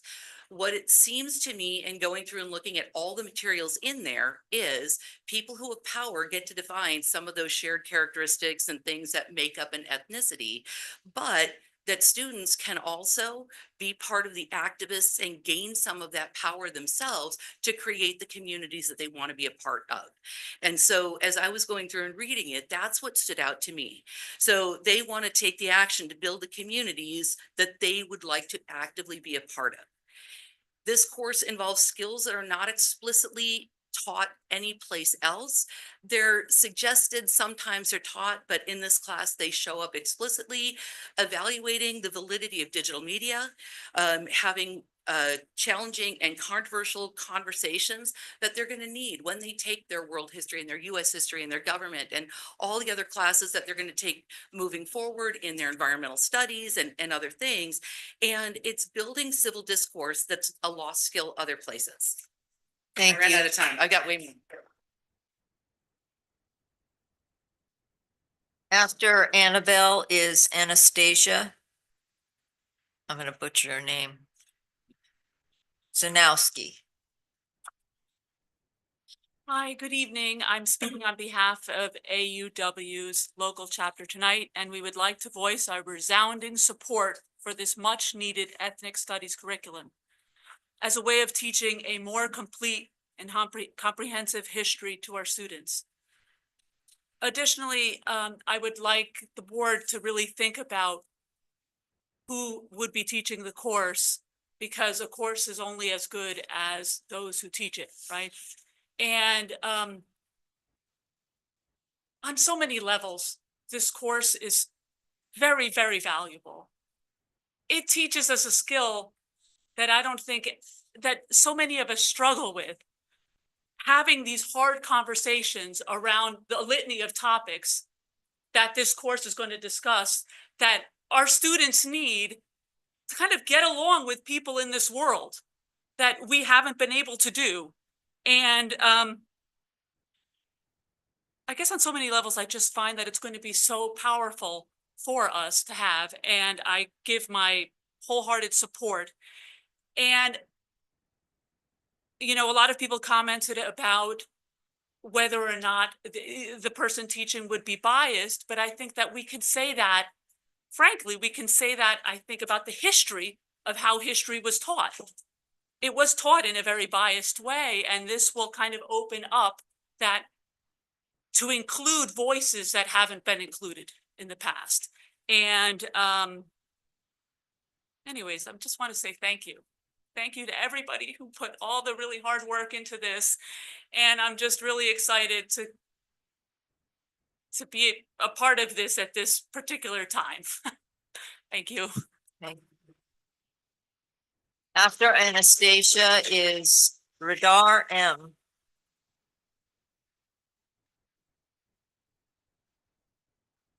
Hello again. Good evening, everyone, superintendent and the board and everyone that's here. Only 11 o'clock. We'll keep going. So I'm Anastasia Shanowski, and I teach social studies at Monte Vista. And I'm happy to be here to advocate for your approval of the Introduction to Ethnic Studies curriculum, which I was part of writing.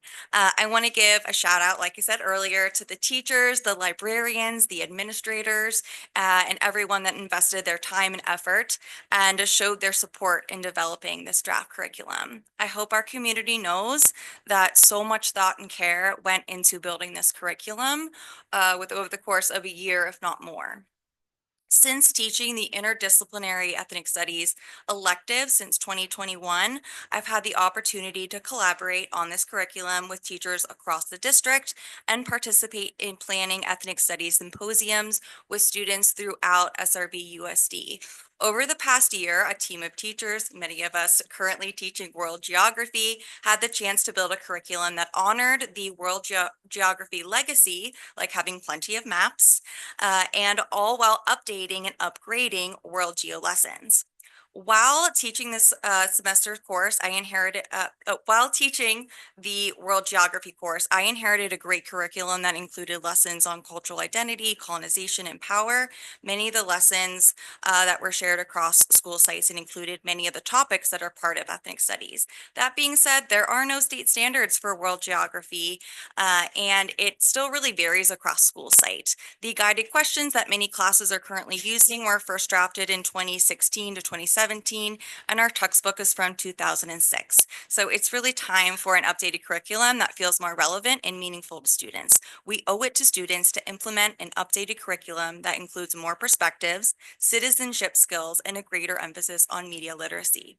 Ethnic studies is not about division. It is about understanding, critical thinking, and connection. Although ethnic studies discusses difficult topics such as oppression, it is rooted in community building and empathy for others. It encourages collective responsibilities and empowerment. This introductory semester course emphasizes critical thinking skills, media literacy, and citizenship. One of my favorite parts of the course is the youth participatory action project, where we start to see people identifying problems, conducting research, and implementing solutions for their communities. At its basic, this class asks students to think and to act, to ask and to listen. Our goal was for this curriculum to help students recognize the humanity in others, and it's one of the best chances for connection and bridging divides, not creating them. Thank you so much for your time. Thank you. Dr. Radar is Ann Skaggs.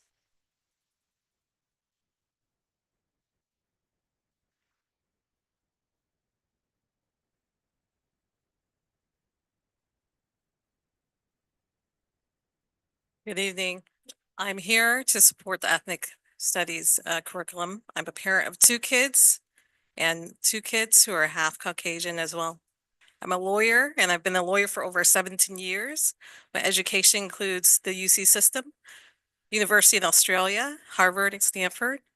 I have received numerous awards, including from the US Congress, California State Assembly, bar associations for my pro bono work and mentorship. I've also received awards for being a top 50 woman lawyer by Corporate Counsel Business Journal. Why do I support this curriculum? Two reasons. One, it's legally mandated. It's state mandated. If we do not move forward with it, we will suffer, unfortunately, repercussions. Veering too far away from the state definition brings us to a higher risk of noncompliance. Number two, it provides significant positive value for our students. Our students are able to learn about diverse backgrounds, have a competitive advantage. Our students are able to underscore the importance that everyone belongs. It's enriching and empowering. It fosters connection and belonging in our community. The process of developing this course was very, very thorough. It was a very lengthy process. And if I may add, took longer and was more thoughtful than development of laws these days in some instances. This course fosters connection and belonging and community. There was a thoughtful process of feedback. There was extensive development in terms of continuous improvement that's going to be a part of this curriculum and ongoing feedback. There's going to be a lot of due diligence that's going to continue. Educators and students together were included in this process. It included social science teachers and students from different backgrounds. This curriculum taps into the intellectual curiosity of each student's unique background as well, and supports understanding and empathy. With that, I thank you for your attention on this important matter and respectfully urge for your support in the Ethics Studies program. Let's not let perfection and fear be the enemy of the good. Be proud of yourself for being part of this positive movement. Your time's limited. Please question what will be your legacy. Hopefully it will be for a positive, empowering movement to better our next generation for a better world. Thank you. After Anne is Selma Barani.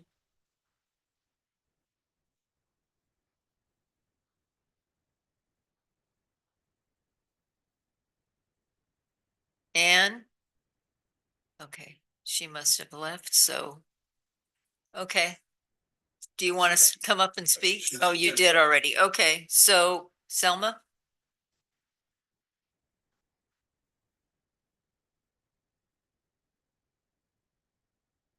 After Selma is Casey Endicott. Hello, everyone. My name is Selma Barani. I'm the chair of the Student Senate, but I'm also just an 11th grader at Doherty Valley High School. After 3 years of being in high school, something that I've noticed is that students tend to become less and less sensitive to the incidents that happen around them. What would have been regarded as an insult in middle school is now just a joke in high school. This is what we call empathy, the ability to be accepting of our differences and intolerant of intolerance. I believe that students in SRVUSD learn this lesson as they progress through high school, but the question remains, why wait 4 years when we can introduce this crucial lesson on their very first day of 9th grade year? The new ethnic studies curriculum transcends beyond just learning about the cultural backgrounds of the people that make up America, history, or race.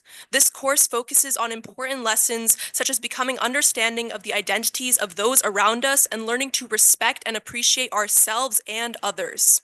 Essentially, this course will serve as one of the foundations for how our students in our school district approach each other's differences. As a student who's been in the classroom and heard insults hurled at my classmates, myself, and my peers, I know that students' empathy and understanding of themselves significantly affects their behavior towards their peers in and outside of the classroom. I had the opportunity to attend some of the curriculum writing meetings as early as the beginning of 2024. And I'm pleased to say that the direction they envisioned for the curriculum has fully come into fruition in the final version. Each unit addresses larger themes of the course and focuses on the needs of the students within that particular class and in expanding a student's mindset rather than just expanding their knowledge. I would also like to acknowledge that a larger aspect of how this curriculum is taught is upon the student relies on the teacher teaching the class. However, I also believe in the teachers and staff development programs in SRVUSD that can make this happen. The truth is, uncomfortable conversations must be had in order to prevent the proliferation of hate and discrimination. As a student, I believe that this class will unite classes of students within our school district and create a new generation of students who are more empathetic and less tolerant of hate. I believe that this class will provide students with a new perspective that could shape their 4 years of high school. And I truly believe that this class has the power to make a real difference in both the lives of students and teachers, and to teach the kind of lessons that stay with you way longer than when the class is over. For all these reasons, I'd really love to thank all of the board members who are in support of this curriculum, to all the curriculum writers who dedicated time to this, to all the staff and student who provided feedback, and community members, and I am in strong, wholehearted support of the approval of the new curriculum. Thank you. Thank you, Selma. After Casey is Lorinda Ochoa.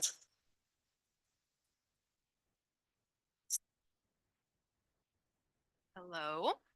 I appreciate that Selma just said that she believed in teachers. My name is Casey Endicott. I'm a teacher at Cal High. I teach social studies. And I think Hong really saw that when she enlisted a bunch of teachers to come up with this curriculum. And I think that faith was not misplaced. I have so much respect for everyone who is involved in this. I have spent many, many hours over the last 2 years working on this proposed ethnic studies curriculum. And I want to touch on something that Ion mentioned, which is that on my first day of college, I realized I was missing a lot of information.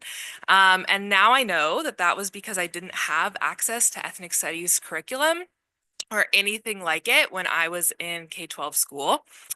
I was missing an understanding of other people's experiences and histories, and that's now really foundational to my understanding of the world. And I want all of our students at SRVUSD to have that opportunity much sooner than I had it to learn that information. And that's why I started working on this. Ethnic studies is a field that many scholars dedicate a lifetime of academic study to. And we're planning to introduce it in a single semester. The curriculum is designed to build a foundational understanding based on California's model curriculum, which means that we are somewhat limited in what we can cover in just one semester. So what we really, really want to do is have students develop skills to understand each other and the world around them. And I think these two students who have spoken, who have taken ethnic studies, are really great exemplars of some of the skills that are developed in these courses. We want students to learn to be community members who are curious, introspective, and collaborative. And the thematic nature of the course that we've designed really allows for this as we move through the units of identity, narrative, systems of power, and social movements. The course intentionally prioritizes academic skills that set students up for success as they progress in their social science courses. Especially prominent are the skills of research, evidence-based writing, and collaboration. And in my opinion, this course sets a much higher academic standard than our current world geography curriculum, which, as Anastasia mentioned, is pretty old. This is a huge asset to our students academically and to their skills. I've been really grateful to see this curriculum take shape over 2 years. So many educators have worked on this. And so the pedagogy really is the best of the best because of that extensive collaboration by everyday educators who put their best material into this. Thank you. Thank you. After Lorinda is Mike Arata.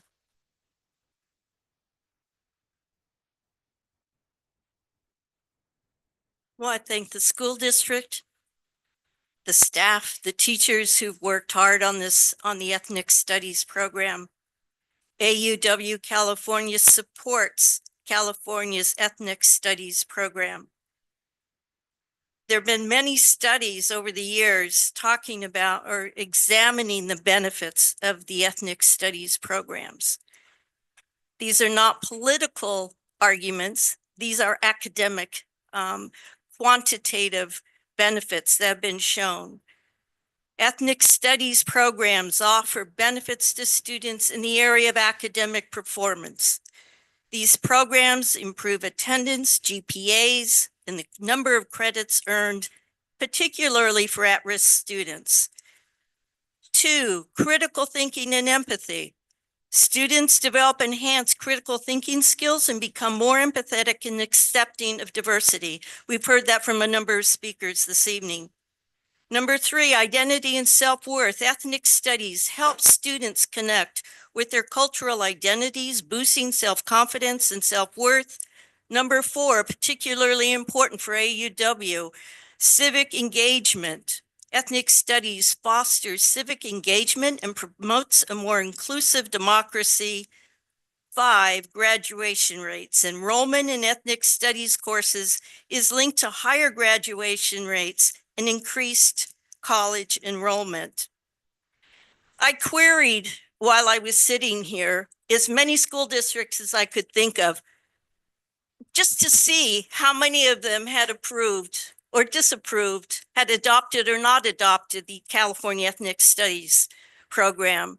All of these, as far as I got, it's not exhaustive. There are over 30. They all have approved it. Then I queried quickly, because it was coming up for me to speak, which school districts have not adopted the California Ethnic Studies program? Not one is showing up in that query. There could be somebody doing it this evening in another district, I don't know. But do we really want to be the first district in California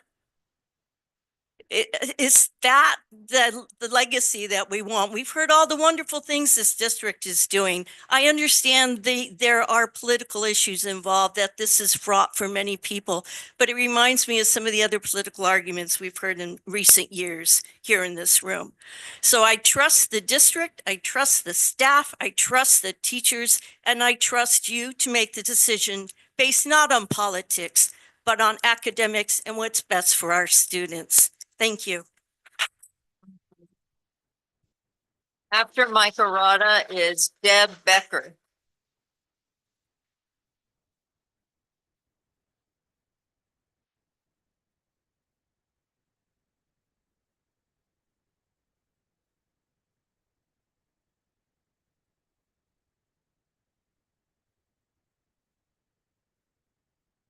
For several years, this district has made combating so-called white privilege and white supremacy an equity priority.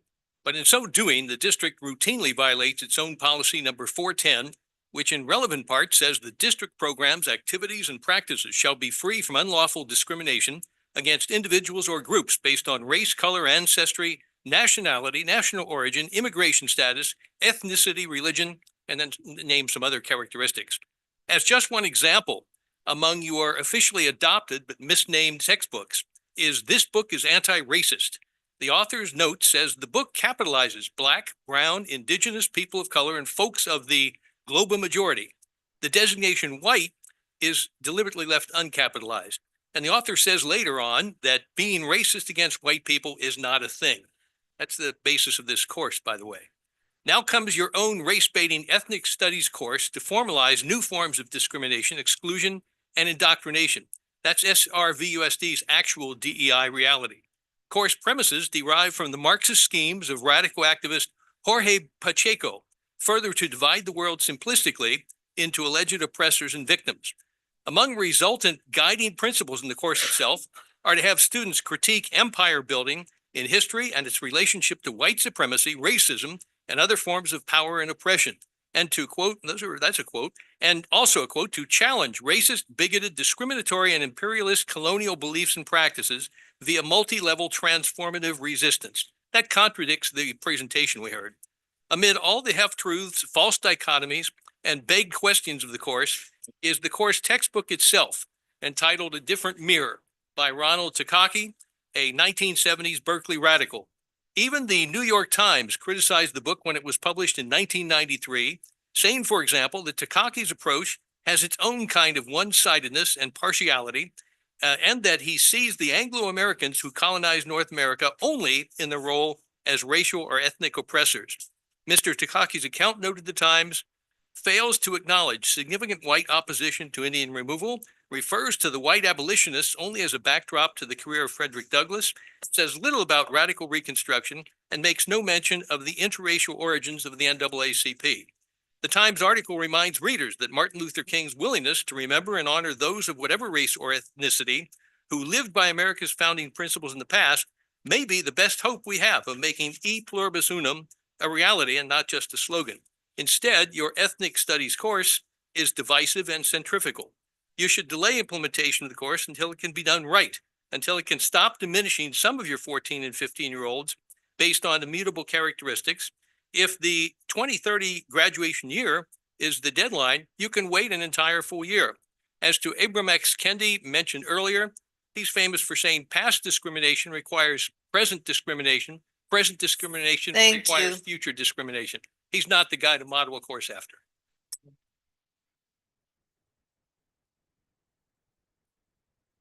Okay, I had one more card for Deb.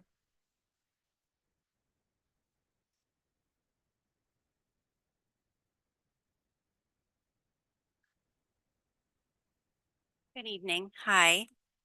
Thanks for having me come up and speak. My name is Deb Becker. We're a family who's lived here in Danville for almost 20 years, and we've had children go through the district. I have a current kid at Monte Vista High School right now. And I wanted to thank you also for opening this up to dialogue in the community. And I wanted to thank Deborah Pettish for reaching out to me and our synagogue and our Rabbi Emeritus to ask us questions yesterday and today. And one of the things that we said to her was that we felt that this curriculum is very biased, and we let her know that the way that it was being taught using this sort of political ideology was problematic, that we were both in favor of cultural appreciation and ethnic studies, which would be wonderful. The student who spoke, the teacher who spoke, all of that sounded really great. That is not what this is. This is a problematic curriculum that is having issues in districts around the state. In fact, the original or the ethnic studies curriculum that was passed by Governor Newsom is having problems. And there is a petition going around right now to have it repealed. So this isn't something that would be an easy fix. It's a broken curriculum, and it would be really hard to adjust it. And I wanted to explain a little bit more about why that is.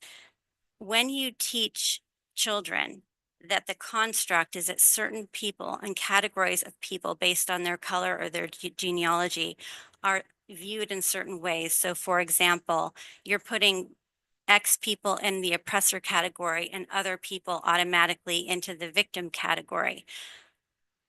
I'm going to take us back 2 years, and I'm sure everyone in this room knows what October 7th is and what a horrible thing had happened there when a terrorist organization went in and attacked citizens, regular citizens from their homes at night, hurt families, kidnapped 250 plus people, a horrendous act of terror. But what was shocking was what happened afterwards. The reaction of people here in our country, here on our campuses, and you have to ask why. Why were there riots that came across all sorts of American college campuses, for example? We all saw the city councils in Berkeley and Oakland and Palo Alto. Why were there such anti-Semitism rising up after that event? And the answer is because people automatically assumed that one group of people, they labeled a group of people as the oppressor without knowing enough of the history or understanding what was going on, even though those people were actually the victims. And so they turned the other cheek. And so they felt that these people were not deserving of understanding or of sympathy or of help. And it's still going on today, and there are lawsuits. Okay, And my thank time you. is up. Your Thank time's you. up. Thank you. Thank I you. appreciate you listening. Sure. If it's okay with the board, while that's the end of public comment. Right? Yes. So while staff is coming back up to engage with the board on discussion, I want to just offer a few clarifying points because we heard in public comment that it is a mandate, that it isn't a mandate. I will put out a qualifier that I am not an attorney, nor could I play one on TV. But my understanding of the existing law is as follows. The existing law, what it does in operation is it changes the education code. The education code specific to what a student in the state of California has to do to earn a high school diploma. And the current law amends the education code to say that a school district shall, in 25-26, offer ethnic studies. It further clarifies that for the graduating class of 29-30, a student must complete a 1-semester course in ethnic studies. Districts do have the discretion to require it to be a year course, but it's a 1-semester course at minimum. In terms of funding, because we heard comments about that, and please know this is intended to clarify not the arguments for or against the curriculum, but the mandates. The bill was passed with the language that states if this mandate is to become effective, and I'm paraphrasing, there needs to be an allocation from the state to pay for it. Why that was built that way, I don't know, because in my career, I have seen more unfunded mandates than I can ever count. We do know that the governor did not include the funding in the January proposal of his budget. We don't know if it'll be in the May revise, and we don't know what the state legislature will do with the budget. We won't know the state budget in its adopted final format until after we adopt our budget. And that's typical for the sequence of things. So there are some constructs, regardless of the different perspectives on the curriculum itself, I don't know that the state necessarily helped us, and it's not a comment for me about ethnic studies as a subject matter, but how this bill was written and designed with 25, 26 being a requirement to offer it, but yet it's not a graduation requirement till 29, 30. And it's a one semester course. And those of you who are living in our high school worlds, most of our courses are not one semester. So there's a lot of unique aspects of this that I just wanted to clarify. Okay, well, now we can open it up to discussion. Any questions? Yeah, that was actually going to be my first kind of setting of the table of, because I think there's a lot of confusion out there. And I appreciate what Superintendent Kamick says about not being a lawyer, because I think even when you look at analysis of this, I've seen stuff coming from the state speaking to the mandate being unfunded or funded. I've seen it all over the UC Regents also had that discussion in their meeting about confusion over that. So I think at best it's a very gray area of people going, thank you, Sacramento, for totally making this confusing for us, mandating it, then not including it, and then not clarifying this. So the specific section that CJ was referencing says, the amendments made to this section by the act of adding this subdivision shall become operative only upon appropriation of funds by the legislature for purposes of these amendments to the annual budget act or another statute. Not interpreting that, just saying it's still that looks like it needs to be funded, but there's still confusion out there. I think the other thing that just as far as setting the table, acknowledging, yes, that it's, if you even take away the mandated and funding issue, what the bill does say is it needs to be offered next school year, and it will be a graduation requirement for freshmen that start the following year. So that was just one thing where I've talked to so many people in the community about this, and everybody has kind of a different story on it. So I think we can agree it's as clear as mud on some of the funding issues, but then what the mandate actually does say, should it be actually mandated? Anybody else? I've got a lot of other things to say too, but I don't want to steal the whole. Yeah. One, I think it's really important. Okay, I've been following this issue for years.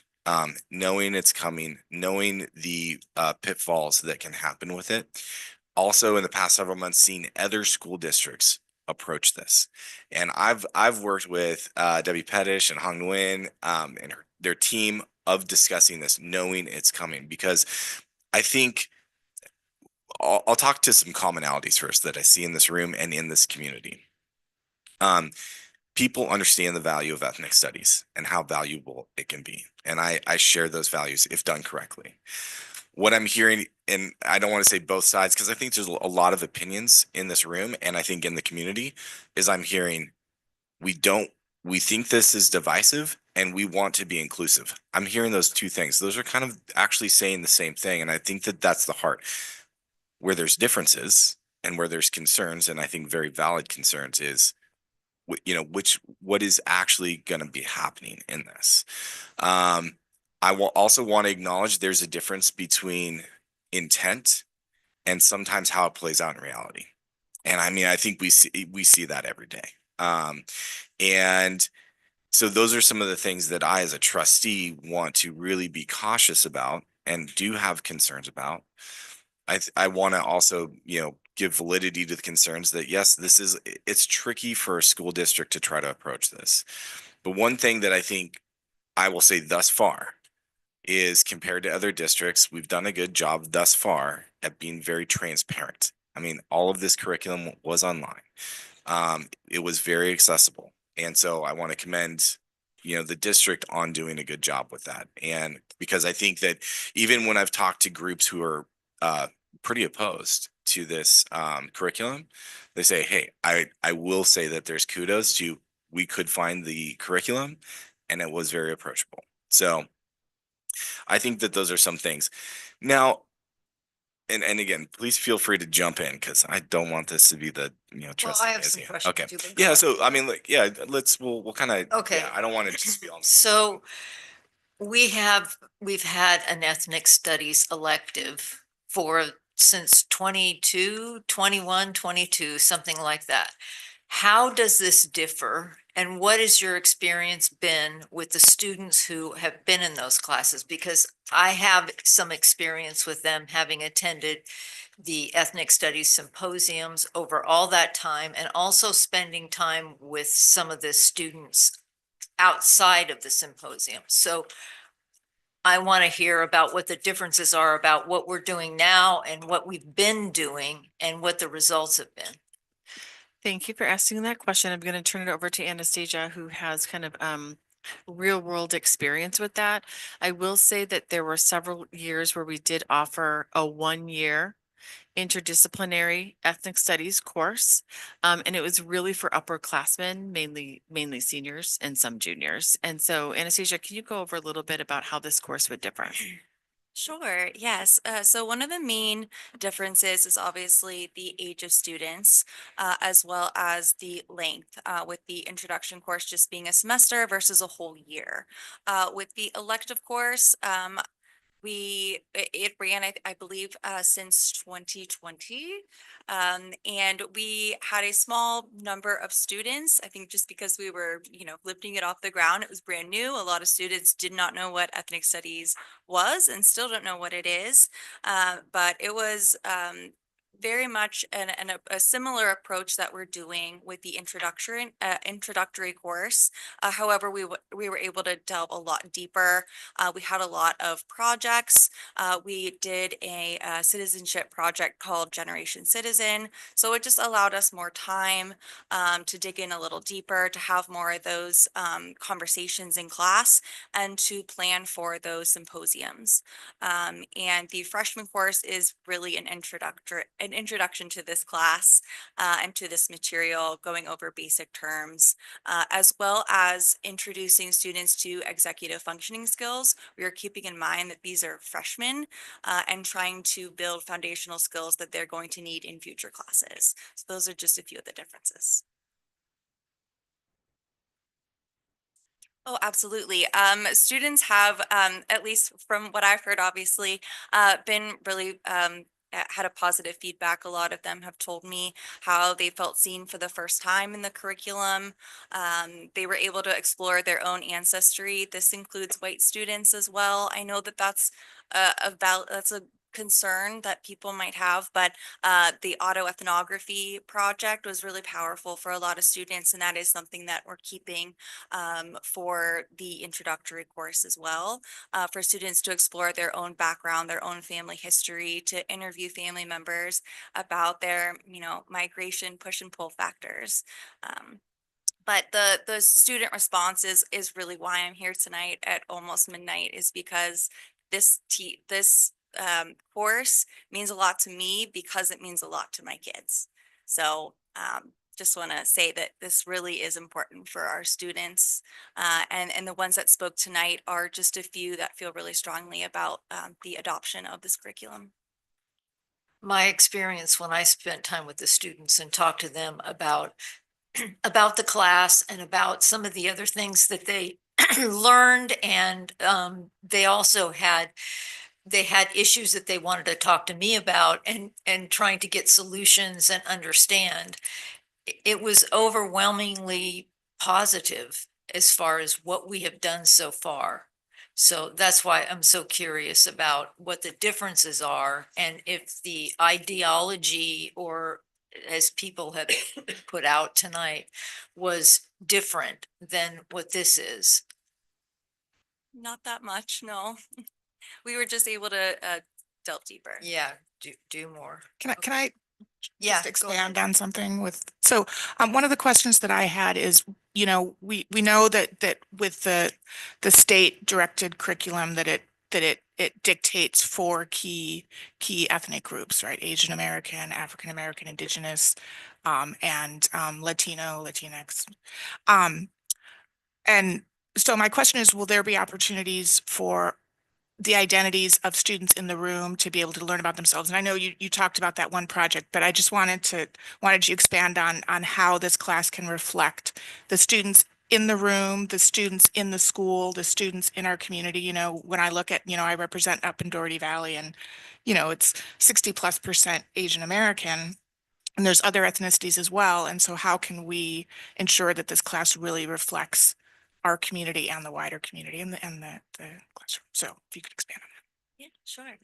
Yeah, well, our first unit is all about identity. And again, I know that that could be another concern about, putting students in particular groups. The identity wheel was used. And I see why that might be concerning, but it's really to help students understand themselves. They're 14 and they're trying to get to know who they are, and trying to understand it in these different lenses, I think is really important for them to help inform them of their world and their perspective, and also how to understand others a little bit better. So our first unit is really building off of that. And the project that I mentioned, the autoethnography, is one of many projects that allow them to be introspective and reflective, and even dream of a better world and what that looks like to them. One of the questions that I have, and this is where I'm being cautious about, you know, when we talk about the timeline and what is a mandate and what are we mandated to do and what's a mandate for graduation, a requirement for graduation. But the UC system, we want this to be a college approved course. So here's one of the issues of just how much more of a, you know, chaos machine this is that we're in. The UC Academic Senate is meeting tomorrow to discuss this, that they delayed from December for the exact same reasons that we're discussing tonight about division. I looked through their meetings. It's the pro cons. It's almost a representation largely of the things that have been spoken about in this room and the feedback. So they're going to be meeting tomorrow, and then their action is going to be given to the regents in May to actually make a vote on if this is going to be a requirement. And they're not talking about A through G requirement. They're talking about this new category H. I know we talked about A through G compliance. It seems like they're still juggling this as well. So I do think, and I was able to speak with Namita, who's our legal counsel with F3, and she represents UC2. And she's like, yeah, she's like, there's, and I want to be really careful. And I think CJ did a good job. I'm not speaking for Namita. This is me paraphrasing and how I understood it. So I also want to, you know, preface that for my fellow trustees. There is a possibility that they will be adding guidelines to what these curriculums should look like that could change what we've already proposed. And yet we won't know that till we'll know a little bit more tomorrow, and we'll know a little bit more in May, perhaps, or at least we'll have some more guidance. So I feel like, you know, that some of the comments in this room tonight of like another reason to go, do we absolutely have to do this tonight, then have to go back and redo this again as we're getting this feedback? I don't want to self-impose a timeline that's unnecessary. Yet I also understand that there's other work to follow this. I hear you, and we have been following that as well. We personally do not anticipate that, you know, if the UCs make it an entrance requirement, that they are not going to deviate that much from the 700-page ethnic studies model curriculum that the State Board of Education has already approved. That is the information that based on our research we are getting. So we don't anticipate, since our course of course is based on the state approved model, we don't anticipate that the UCs or the CSUs would deviate that much from that.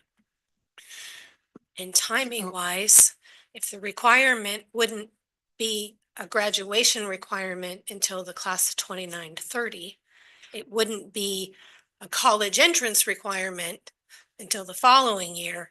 So there would be time to adjust whatever course we were doing. You could view next year's course, even though it would be approved, it would be kind of a pilot, because the stakes wouldn't matter yet in it.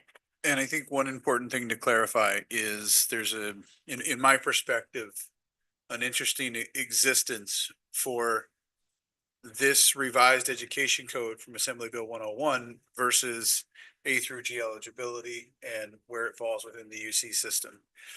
I think we naturally as educators and in a district that is focused on college readiness and career readiness, but the highest percentage of our students that graduate are A through G eligible, right?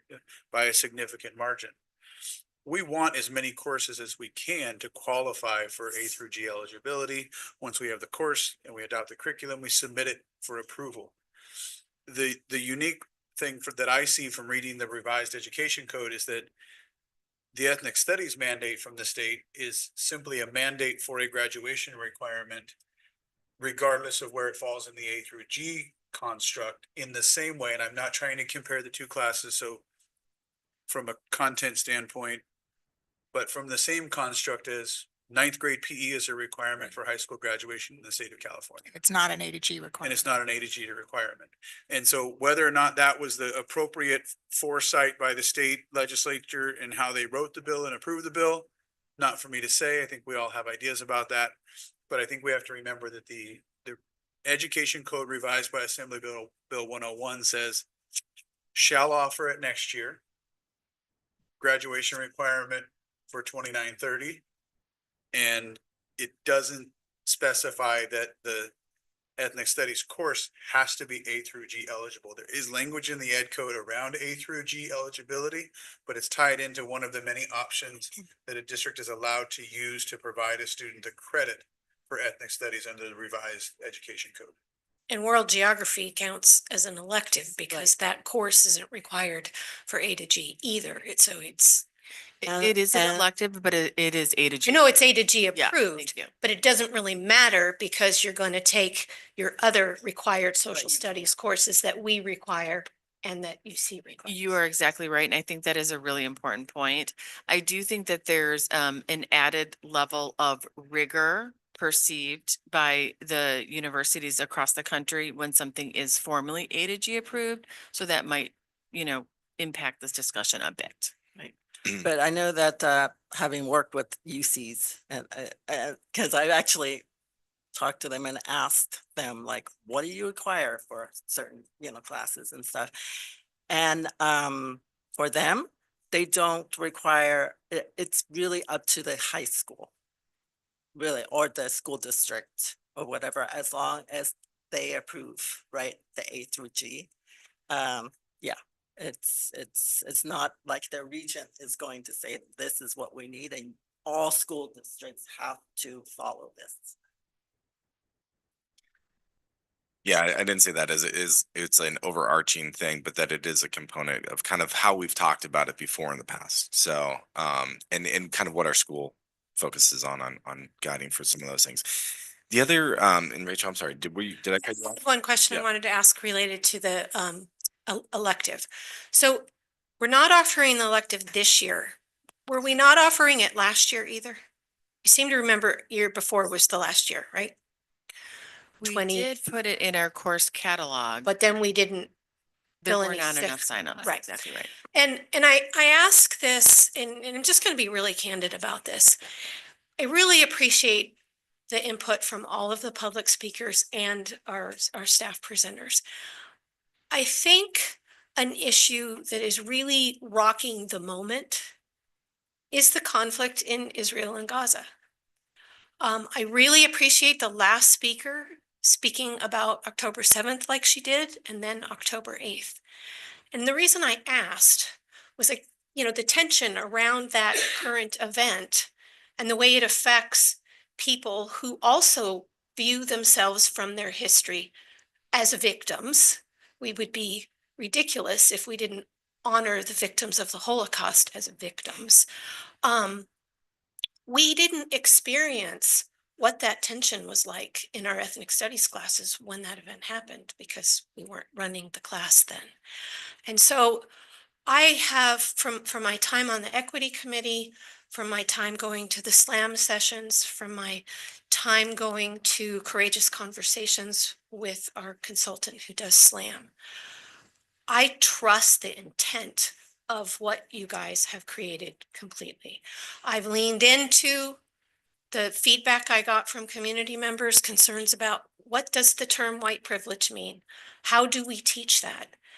I trust from what I've experienced in district PD that we will do that right. And I hope our community can learn that too. I do have concerns about how we are inclusive in all of our materials. This is one tiny example, but there was one slide, I don't have the note on it, but there was a slide about religion inclusion, and then there was a slide about disability.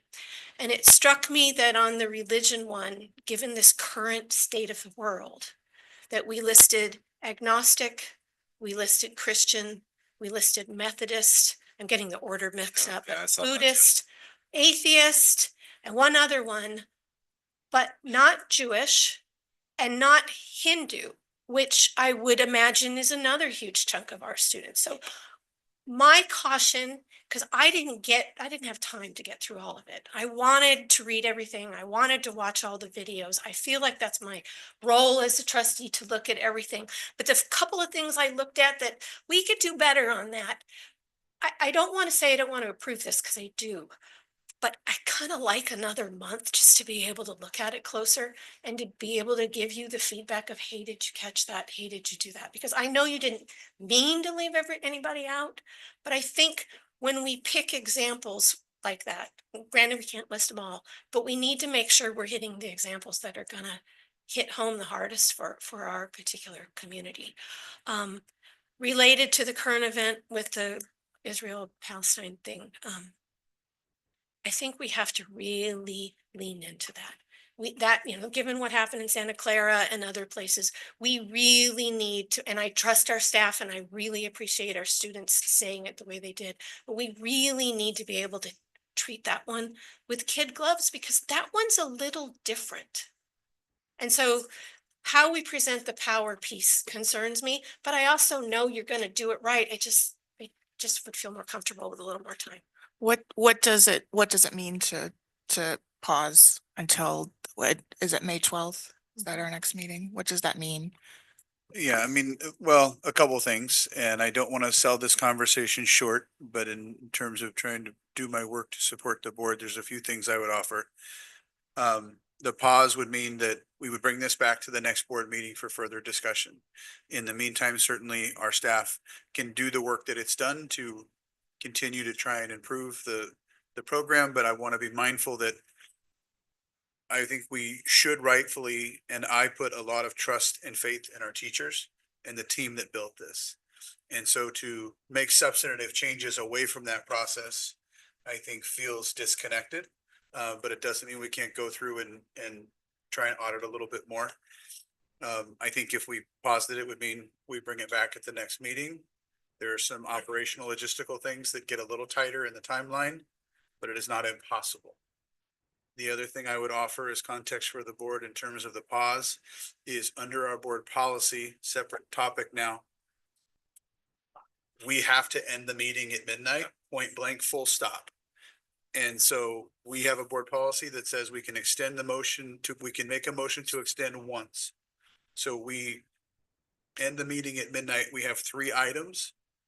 4 technically. If the board would like to table those, they can. If they would like to pause this, but I offer that to the board because we are 12 minutes out from having to stop the meeting. And I think 11-2 and 11-3 we could do in a matter of 35 seconds. So if I may, I will try to do my best elevator pitch on this. I have very similar concerns to Rachel. I did go through most of the curriculum and watched most of the videos, saw a lot of things, and also saw feedback on those same things that I was kind of identifying. That one I caught, I thought that was very interesting, and that's where it just felt half-baked. There's like, I think there's really good components to it, but I think that we're shooting ourselves in the foot by rushing through some of this, especially considering that there are real legal consequences that we are seeing that are happening in the state of California on this, and we don't want to be that district either.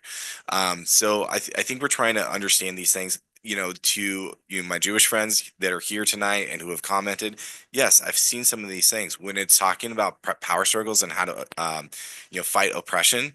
There are literal video scenes that we are recommending in our curriculum of the Free Palestine movement that happened after October 7th in 2023. That was a huge concern to me, that this stuff has found its way in, and where I have a hard time saying, like, I just trust, I have to vote on what is presented. And so there's a few things I would like to see is, how are we going to address these concerns and actually, because the law states we must give time for feedback following when it was presented, but we really technically presented it the day after our last meeting. So that's a little bit of a gray issue. So I think I have concerns about being compliant with our current timeline for tonight. I also have concerns with how we're going to address supplemental curriculum. And I know that in some of our other classes, we've kind of been a little bit more, carte blanche of like, all right, do what you think is best. I would like to see something that's a little bit more, and we've talked about this before when we were talking about the guidelines for the policy. That's something that I would, as a trustee, feel better seeing too, about even the professional development piece side of it, to understand what that's going to look like versus we're gonna do this appropriately. That's where I am. So that's my last. I got it all out there. Yeah, and I'm going to take a minute, just a quick minute. I feel like it's important for us to look at our strategic directions and to really mirror, like, that's our framework for how we make decisions. Our strategic directions, our learner profile. In my opinion, ethnic studies, all of the hard work that has been done mirrors our strategic directions. Now, I'm looking at the clock and I see 9 minutes, and so I feel the pressure of, okay, because I'm a full stop yes, but it's like, I also understand there is some nuance and we need to have some more conversation around this. I'm concerned about putting the pressure on the bandwidth that's needed to be able to kind of tweak some things and that kind of thing. I don't like that 9-minute clock. That's the pressure that I'm feeling, not the pressure of what's been presented in front of me. I'm just gonna say that. And I understand on the pressure side too. And this, I do not take this in the wrong way. I'd rather do this right and put pressure on you than risk actually disenfranchising members of our community. And I know that that's a big ask, because I know you've done a lot of work on it, but also, to be fair to our community, they just saw this, 3.5 weeks ago, like what it really is. Everybody's known it's coming, but what it really is, we just saw as well too. With that, I would motion that we table this action at least until the May meeting, and we get we give some direction to CJ and your team of some of these components that we'd like to get some reports back on. If there's some checklists on, we have questions about how these things are going to work. That's what I would propose. If you have a different way that you would like me to state that to give more clarity to you, though. Second. No, I said we need a second. Oh, To hear what CJ yeah. offer as advice, and then I think if the board wants to table it and move it to the next meeting, I think that's certainly understandable for a wide variety of reasons. This is a really important topic. I think in terms of what Trustee Van Zee is saying is giving staff direction on this. I think that's where I want to put some guardrails up, because I don't want to give the board or the community the impression that between now and the May meeting, 4 individuals are going to go into a room and revamp in a substantive way the curriculum. I think it would be fair to ask staff to continue to review feedback regarding the curriculum. And, we can do some things at the staff level, but I think asking the board to formulate a specific direction in the time frame we have may mismanage expectations for our community. And I don't want to do that, because I'd rather continue the conversation further at the next meeting than have our community think, for those who are supportive or opposed to the curriculum, that we're going to make massive change in the next few weeks after the work that we've done for nearly 2 years. Yeah. Can I ask, is there an option to have a special meeting between now and May 12th, or is that? Yes, we have one scheduled. On May 9th, right? Oh, that's we could, right. so we have some consideration there about how we can do that. I mean, that might help a little bit with the getting it out assuming, depending on how we vote, but if we were to vote yes, initiating the process a little bit faster. It's only like 4 days though, right? Yeah. It's a A weekend. it's going to feel like 6 minutes. Right. So I think that, if the board wanted to vote to table it, staff can take direction to work as quickly and diligently as possible to bring this back to a future meeting. And I will work as the superintendent with our team to review the discussions and feedback that we've heard today. Okay, so there's a motion on the table. So I make a motion on the table to Yes. table action until a subsequent meeting. Do we have a second? Okay, the motion was made by Board Member Van Zee, seconded by Board Member Hurd. Roll call, Board Member Bratt, I have to say yes because I have 5 minutes. Board Member Hurd, Board Member Van Zee, Aye. Board Member Ordway, Same reason as Laura, not Yeah, because aye. I am. Board Member Clark, and we have a Aye. 5-0 vote. Thank you. Okay, 11.1, consideration of approval of letter in support of AB 1121, early literacy, professional development, instructional materials. So is this me? Yes, please. Yeah. Okay, so this is a bill that I have been working on for months. The reason it's timely, and I will talk very fast, is that if it doesn't get scheduled for a hearing and that decision happens on Wednesday, the 24th, which is tomorrow, it won't even get heard. So this helps us add a little clout to the negotiations about it if our district would be inclined to write a letter of support. Okay, so do I have a motion to approve? I like the it. I letter? make a motion. I will second. Motion made by Board Member Van Zee, seconded by Board Member Bratt. In consideration of time, all those in favor say aye. Aye. Motion passes 5-0. 11.2, public hearing for the initial proposal for labor negotiations from the School Employees International Union to the San Ramon Valley Unified School District for a successor agreement for the period of July 1, 2024 through June 30, 2027. I open the public hearing. Any comments? No. Close the public hearing. 11.3, consideration of acceptance of the initial proposal for labor negotiations from the School Employees International Union to the San Ramon Valley Unified School District for a successor agreement for the period of July 1, 2024 through June 30, 2027. SEIU Sunshine to SRVUSD. Can we move, or do we need Melanie to explain it to us? I move approval. A second. Motion made by Board Member Hurd, seconded by Board Member Van Zee. All those in favor say aye. Aye. Motion passes 5-0. 11.4, consideration of approval of a request for sabbatical leave for a certificated employee during the 25-26 school year. Do we, is there a reason why we couldn't table that to the next meeting, or I feel like 3 Yeah, I minutes think- is Yeah, not really it's not fair. I would be in favor of that. Does that affect anything in terms of timeline for? The teacher has already been advised that it was coming to the board this evening. Okay. So we need to take action on it? I Okay. think so. Oh, Go for it. I don't need to review it, unless you need me to provide any more details before you make a decision. yeah, I mean, I can just speak to Shelley and I were part of the committee, and I know that the vote was in the report. And it just, one of the major things for us, concerns for us, was just that there wasn't much meat or intent. It didn't feel like there was enough preparation and planning in that report to really give us an understanding of what the outcome and the value would be, and couple that with our budget concerns. I wasn't comfortable, recommending that. And I wasn't either, because there wasn't enough specificity to the proposals as far as what was going to be done and where it was going to be done and what was going to come out of it. And there was no outline for that. So based on that, like Trustee Brett said, and our financial situation, the cost of it, we opted to not approve it. Yeah, and I will say that I think in our conversation in the committee, we all appreciated the idea of it. It needed to have a little bit more structure to it for us to feel comfortable with the cost. Yes.